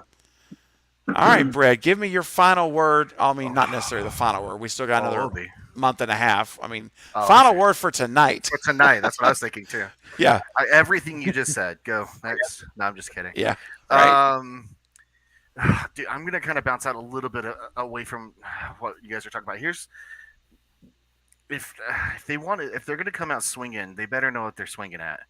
And if they're just trying to be different, trying to just subvert expectations and things, like I'm just seeing a trend now with these franchises that are being brought back, and mainly the ones that have been completed is Star Wars and Jurassic. And it just seems like the first initial one is interesting enough to bring everything back. The second movie is very divisive with fans. If you either hate it or you love it, or whatever. And then the third one is just crap. And I'm just really worried that if they're just going to try to make it so twisted, and as long as they have a goal and a story and a purpose for it, and they earn what they're going for, to where it's a payoff, then great. But if they're just going to do things just because they're like, oh yeah, let's just twist this up and do this and do that, like it, as long as there's a reason for it. I know I'm kind of repeating myself, but like they have to be able to earn. It's the I don't want to say it. I'm going to slaughter it with that. But the line from Jurassic Park that Jeff Goldblum says, you're so preoccupied with whether or not you didn't think to stop. Well, you didn't stop to think if you should. There you go. I almost got it. Almost. You came almost. Let's redo it. Ready? Take two. Emotional damage. Bob, you were going to say something before that guy interrupted us. I want to chime into that for a second. I want to say this. I don't think John Carpenter would be on board for this trilogy if they didn't have an end goal. So I think that they've already earned that. Because remember, Carpenter didn't want to come back to the franchise until 2018. Right. Producing it, he does have a say with certain things. With certain things, though. He doesn't own it. So there's certain things. No, but I mean, if Jason Blum comes in and says this is what we're doing, they have a lot more pull than you think. Oh, I know how much pull producers have, but I'm just saying if it's studio mandated, which is what's happened with Jurassic and Star Wars, there's so much studio mandate in there. That's the thing. Do we trust Jason Blum? That's your You're biggest like pulling thing. a Weinstein. Is that what you're trying to say? I'm not saying they're going to. I'm just saying that they can. So whatever's earned, that's great. The game already, it's a little too late. Okay, and I hear what you're saying. This is fun banter for fun. But what I'm also saying with that though is the movie's not out, so it isn't earned. It could be earned great in a screenplay and maybe in early deals, but things change. And John Carpenter, of all people, know that things will change from what they promise you. So, well, he did go. John Carpenter did say in his last two interviews that that he said it's different. He did say that, but he also said that he liked it, and I think he said he was proud of it, and that he loved working with David Gordon Green. He said he thought he was a great director, but yeah, I think he said I think he was either proud of it or liked it. I said he liked the movie. Great. So it's also publicity right now. So fingers crossed. I know, right? Yeah. Hopefully that's 100%. Sandra Bullock also said Speed 2 was really good when she was doing her publicity. So always, generally speaking, I always say you can't believe any. If a new movie's coming out, just don't believe anybody. But we'll see. I'm staying optimistic because I think he did a great job on the first two. I enjoyed the first two movies, so I'm not going to let myself think he won't do good on the third. Yeah, but there's a lot of stuff I'm a little nervous about. I'll be honest. Let me be clear. This is what I do with these franchises. And again, sorry to keep bringing up Star Wars and Jurassic. They're just a great example where I didn't like the second chapter at all. But I always go in, blink my mind. All right, let's do it. I try to take my expectations out and just be like, all right, change my life. And I'm open to it. So, yeah. All right. Brandon. Brandon, yeah. To be honest, I just feel like no matter what, they're going to have an escape plan for Michael.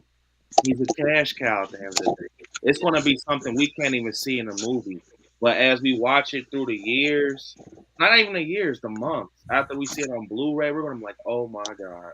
Even if it's something like he's getting smashed to death, it's going to be something that they freaking planted just in case, like John Carpenter said in his interview. He said, basically, if that money's coming in and you guys make it possible for us to make another one, Michael's not going nowhere. It shouldn't be that way. You should feel comfortable closing it out because this is the end of the story and walking away. So what that tells me, Michael's a cash cow. It's going to be an emergency escape plan, just like in H2O. You got to think, they brought this man back. I don't care. That was Michael Myers under that mask. I agree. They brought him back from a freaking his head off of his shoulders. After that, they can do anything. They can do anything. So it's like, just going here, just knowing that from H2O. No matter what happens, remember H2O. They can do anything. There was a follow-up to H2O? I didn't know there's a follow-up to that. It's just the Blu-ray that you had. Oh, yeah. No, what are you talking about, bro? I was going to say, you just showed us the follow-up to There H2O. it is. You know what? God. I need to remember how they explained that. I don't remember how they explained that. Oh, my gosh. I forgot where we're even at, man. Is Bob up next? Bob, are you up next, man? Where are we at? Have you already You're shared? going this way. Okay, we're going upwards. That's right. Okay, thank you. Thank you. No, I just had to reset. Dude, it's like 2:30. My brain is not really functioning well.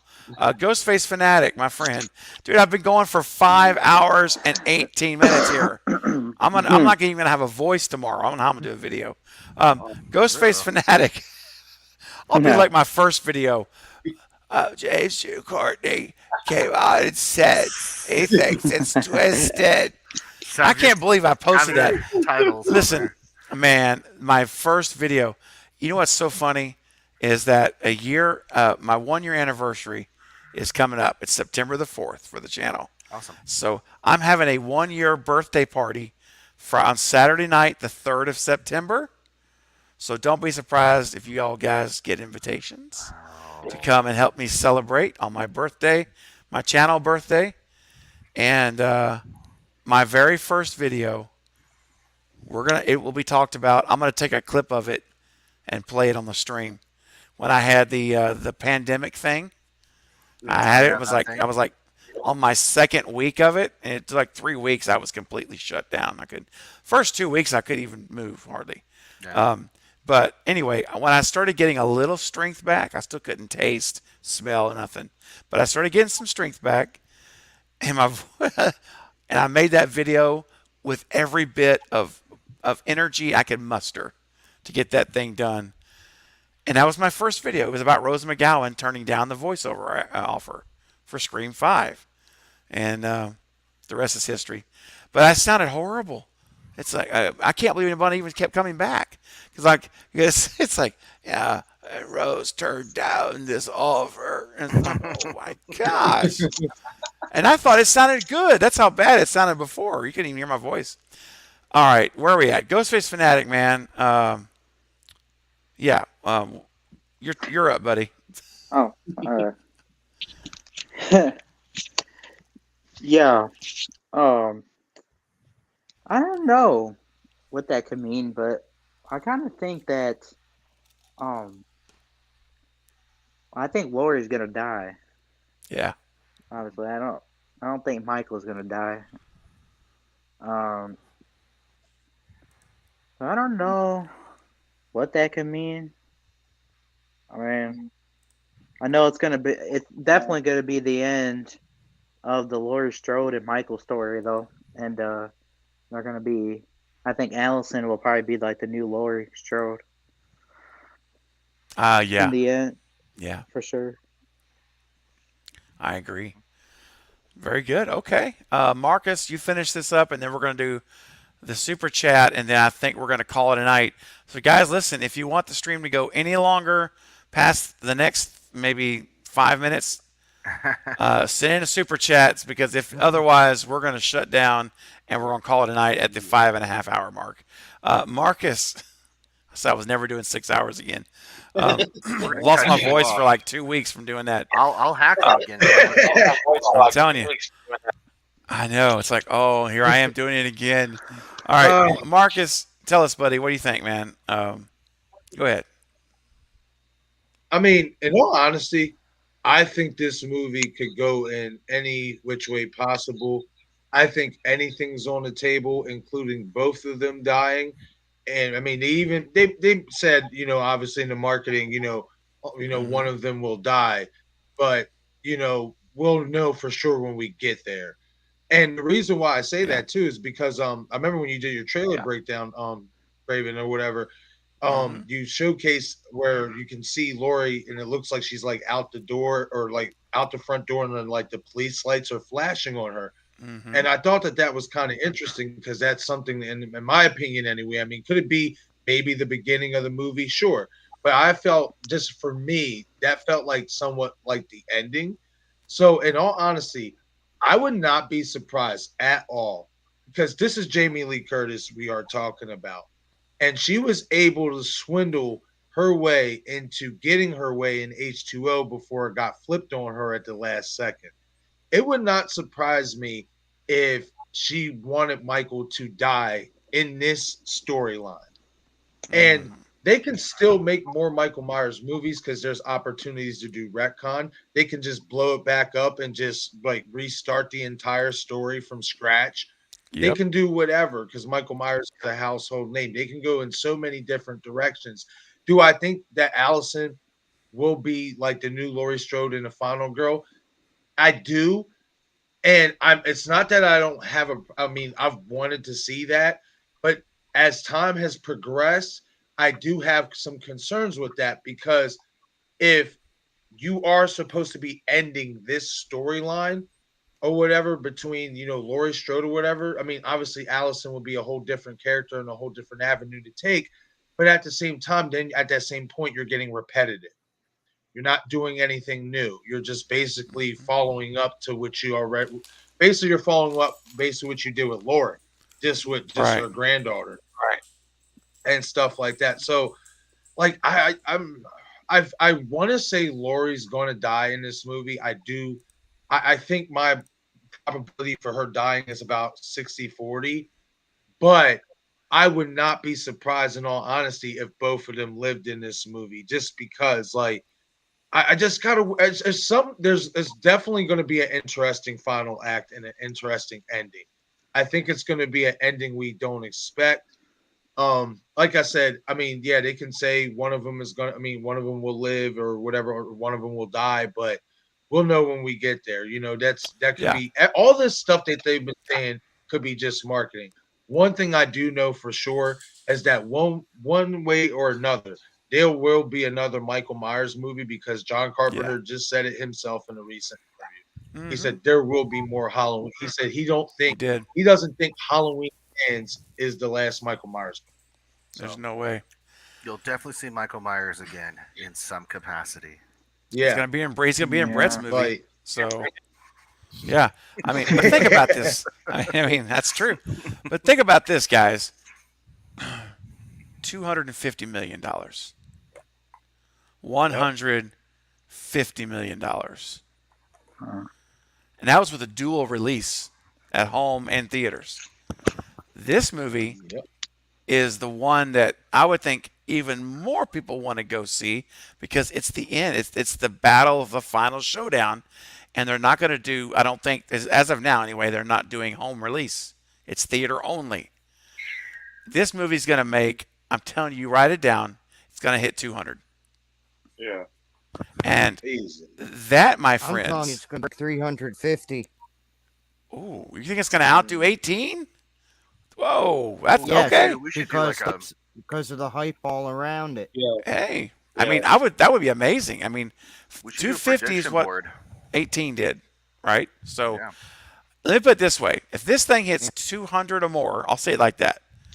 Even it didn't have to hit 200, I don't think. But if it did, 200 or more, there's no other reason needed. There's going to be more Halloween movies. Because there's no way you're going to sit down and say, you know what? Man, I could make a couple $100 million this year, but let's just not. Let's not do it. How about let's do it in 5 years? Oh yeah, I'm gonna wait 5 more years to make another $150 million. Come on, guys, we know better than that. Yeah. This is a money business, and if this thing does what I think it's gonna do, and Bob, what you're thinking, there's no way. I give it 3 years as the floor. If it's the max, I think 3 years is when it's gonna happen. They'll announce it. They'll negotiate a new studio. I don't know who's going to get it, but I hope Ty West is recruited to direct it. So I can tell you that. Ty West directing it. Let's go. So yeah, I think. Let me put it this way. Go ahead. Yeah, go ahead. So, Craven, you say you do feel like there's a possibility that Michael could kill everybody in this movie, like kill them all off. I think it's a small possibility, but yeah, it is. If that were to happen, right, and obviously Michael's the last man standing, what direction would you take the franchise after that? I blow the whole thing up. I say that ends the timeline, that ends the Strode line, and the next incarnation of Michael is 19 years old, 20 years old, and he's got new victims, new family. It's a whole new story. Like, there's no connection to any of this at all. That's what I would do. Yeah, I would not keep this story going. I would end.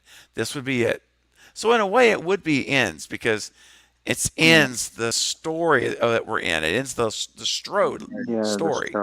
Yeah, that's how I look at Halloween Ends. I think it means the end of what we've known in the history of the movie with Strode's. It's over. Start and a new next chapter. movie, a new chapter. Yeah, I think so. Yeah. I mean, I don't know. I mean, you guys may have other ideas too, but that's just what I would do. Do you guys think that they will do like a sequel to like Halloween 4? Like, yes, yes, I do. They could. They could. Yeah, I think so. I think because it's like night and day with those films.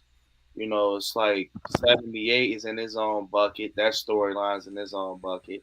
Yeah. I don't care if Laurie Strode died in a car accident. Those are not the same films. It's different paced. We got Rachel, Jamie Lloyd, Brady, Kathleen Kamont. Bro, I'm telling you, they're gonna do. The reason I feel they're gonna do that is because the hype behind Halloween 4. They're gonna. I think I can just see them kind of like having Danielle Harris kind of. She's came out the mental asylum. She's better. She didn't get charged because she was a kid. She wasn't an adult. And she's like the new Lori, my uncle, he was just, he traumatized me, he's out there somewhere still. And look, soon as she say that, it's over. Story's created. Soon as she's, it's over that quick. Story's created. As soon as she just gets a slap on the wrist for being a kid killing somebody, it's over. They can go from there.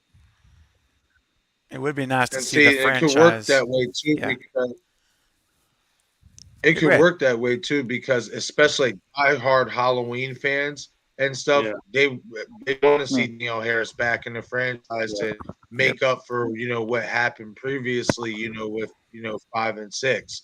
So especially in terms of money, yeah, that would definitely be a nice pickup option.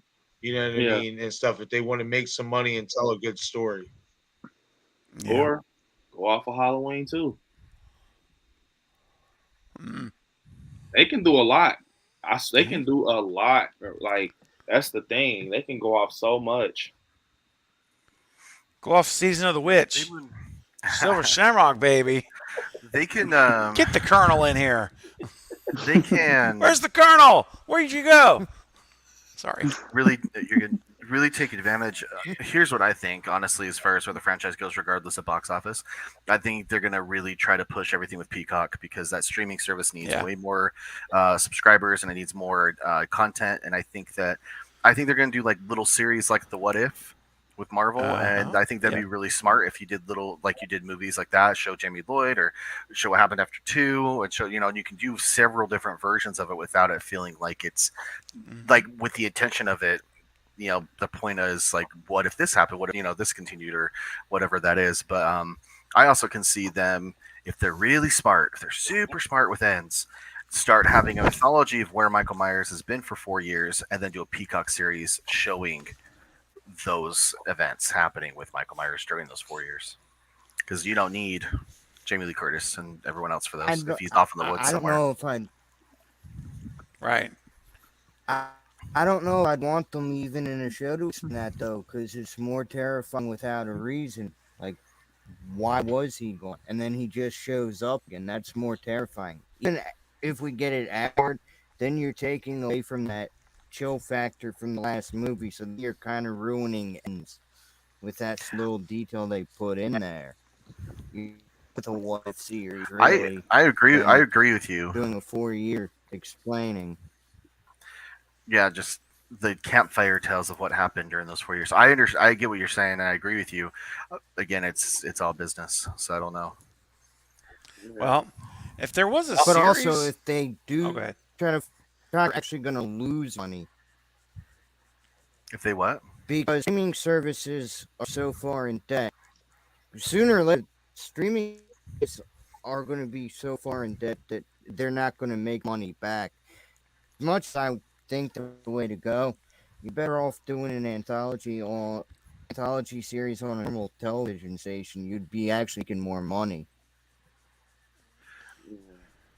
I'm just Well, I think part of it too, though, is as someone brought up, one of you brought up. I don't remember who right now. I just remember hearing you say it about Universal. Universal and Peacock, this relationship they have, and it really does depend on these heads of these businesses, because if the Universal people are like, we've got a 5-year plan for this Peacock to perform at a certain level to make profit, or we want to exceed profit by this much. You're right. I could see them, maybe having to push these movies, or like do a series. Like I've wanted to see a series called Haddonfield. Just name it Haddonfield. It's not even called about the town. You make it creepy, and Michael Myers will definitely emerge at some point, obviously, but I haven't thought it out very far. I just would like to see a story called Haddonfield. Get a 10-episode series, and just they're trying to drive up subscriber base. So I think Universal will throw content into Peacock if they still think they're going to hit, their goals, their projections, or whatever. But as Bob said too, it just depends on how their subscriber base is and their profits are. It's all intertwined. But if you have a big property like Halloween, how do you not capitalize and at least try, like they did on like last year? Go for it. So you got to get big names to get big, subscribers counts. So Exactly. You need good IP. Yeah, you do. You need a good IP, and Halloween is doing pretty darn good at 150 million clip and 250 million, and yeah. So we'll see. And I still think there's a slight possibility, very low, they'll drop it on streaming. They didn't announce it last year, remember? Until 2 weeks before launch. They won't. I don't. If they do, that's going to be very telling. If they throw it on It Peacock is. day and day, I don't think. But the 45-day window is still a thing. And if a movie such as, Jurassic World, they dropped that even before then because it wasn't making enough money. So yeah, when it drops on the streaming service, that tells you how it actually did. Yeah, that's true. Yeah. All right, guys, Getting we got all serious here. Oh, I know. Well, it's interesting. It's it's a lot to think about. Okay, I have real quick before we do Child of the Corn. Nanette just popped in with a $2 super chat. Thank you, Nanette. So, Stephen, can we do our live stream Thursday? Oh, I can't, Nanette. I am totally locked down for August. I literally have nothing open the rest of the month. I've got streams, watch parties. But, Nanette, we can do September. I haven't gotten too crazy on scheduling September yet. I'm starting to now. So I'm already booked for 2 guest appearances on other channels in September. So this is the time to start talking about it. So hit me up on Instagram, and I'll look at my schedule for September. I'd love to do it. I'm booked up. I'm going to be I've got nothing going on Thursday night with Actually, my mother-in-law is flying in, and I'm going to be spending Thursday night with her. So it's going to be family night Thursday. So getting out of that. No. She's flying in, and we'll. No, she's really It's so funny. My mother-in-law is not the.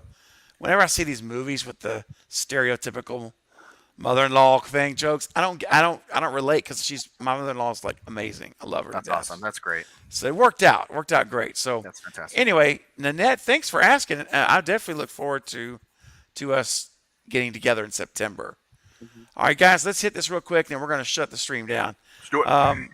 Here we go. We got to rank these. My voice is already starting to go. See, this is what happened last time, and I had lost a voice for 2 weeks. So I'm going to start easing up, bro. Marcus, how about you take this, man? Will you read out what we got to do, please? If you wouldn't mind. Yeah. Are you there? Rank, Okay. I Know What You Did Last Summer, The Faculty, Urban Legend, and Halloween H2O. For me, I'm going to go, and as much as I do like H2O, it's not my number one.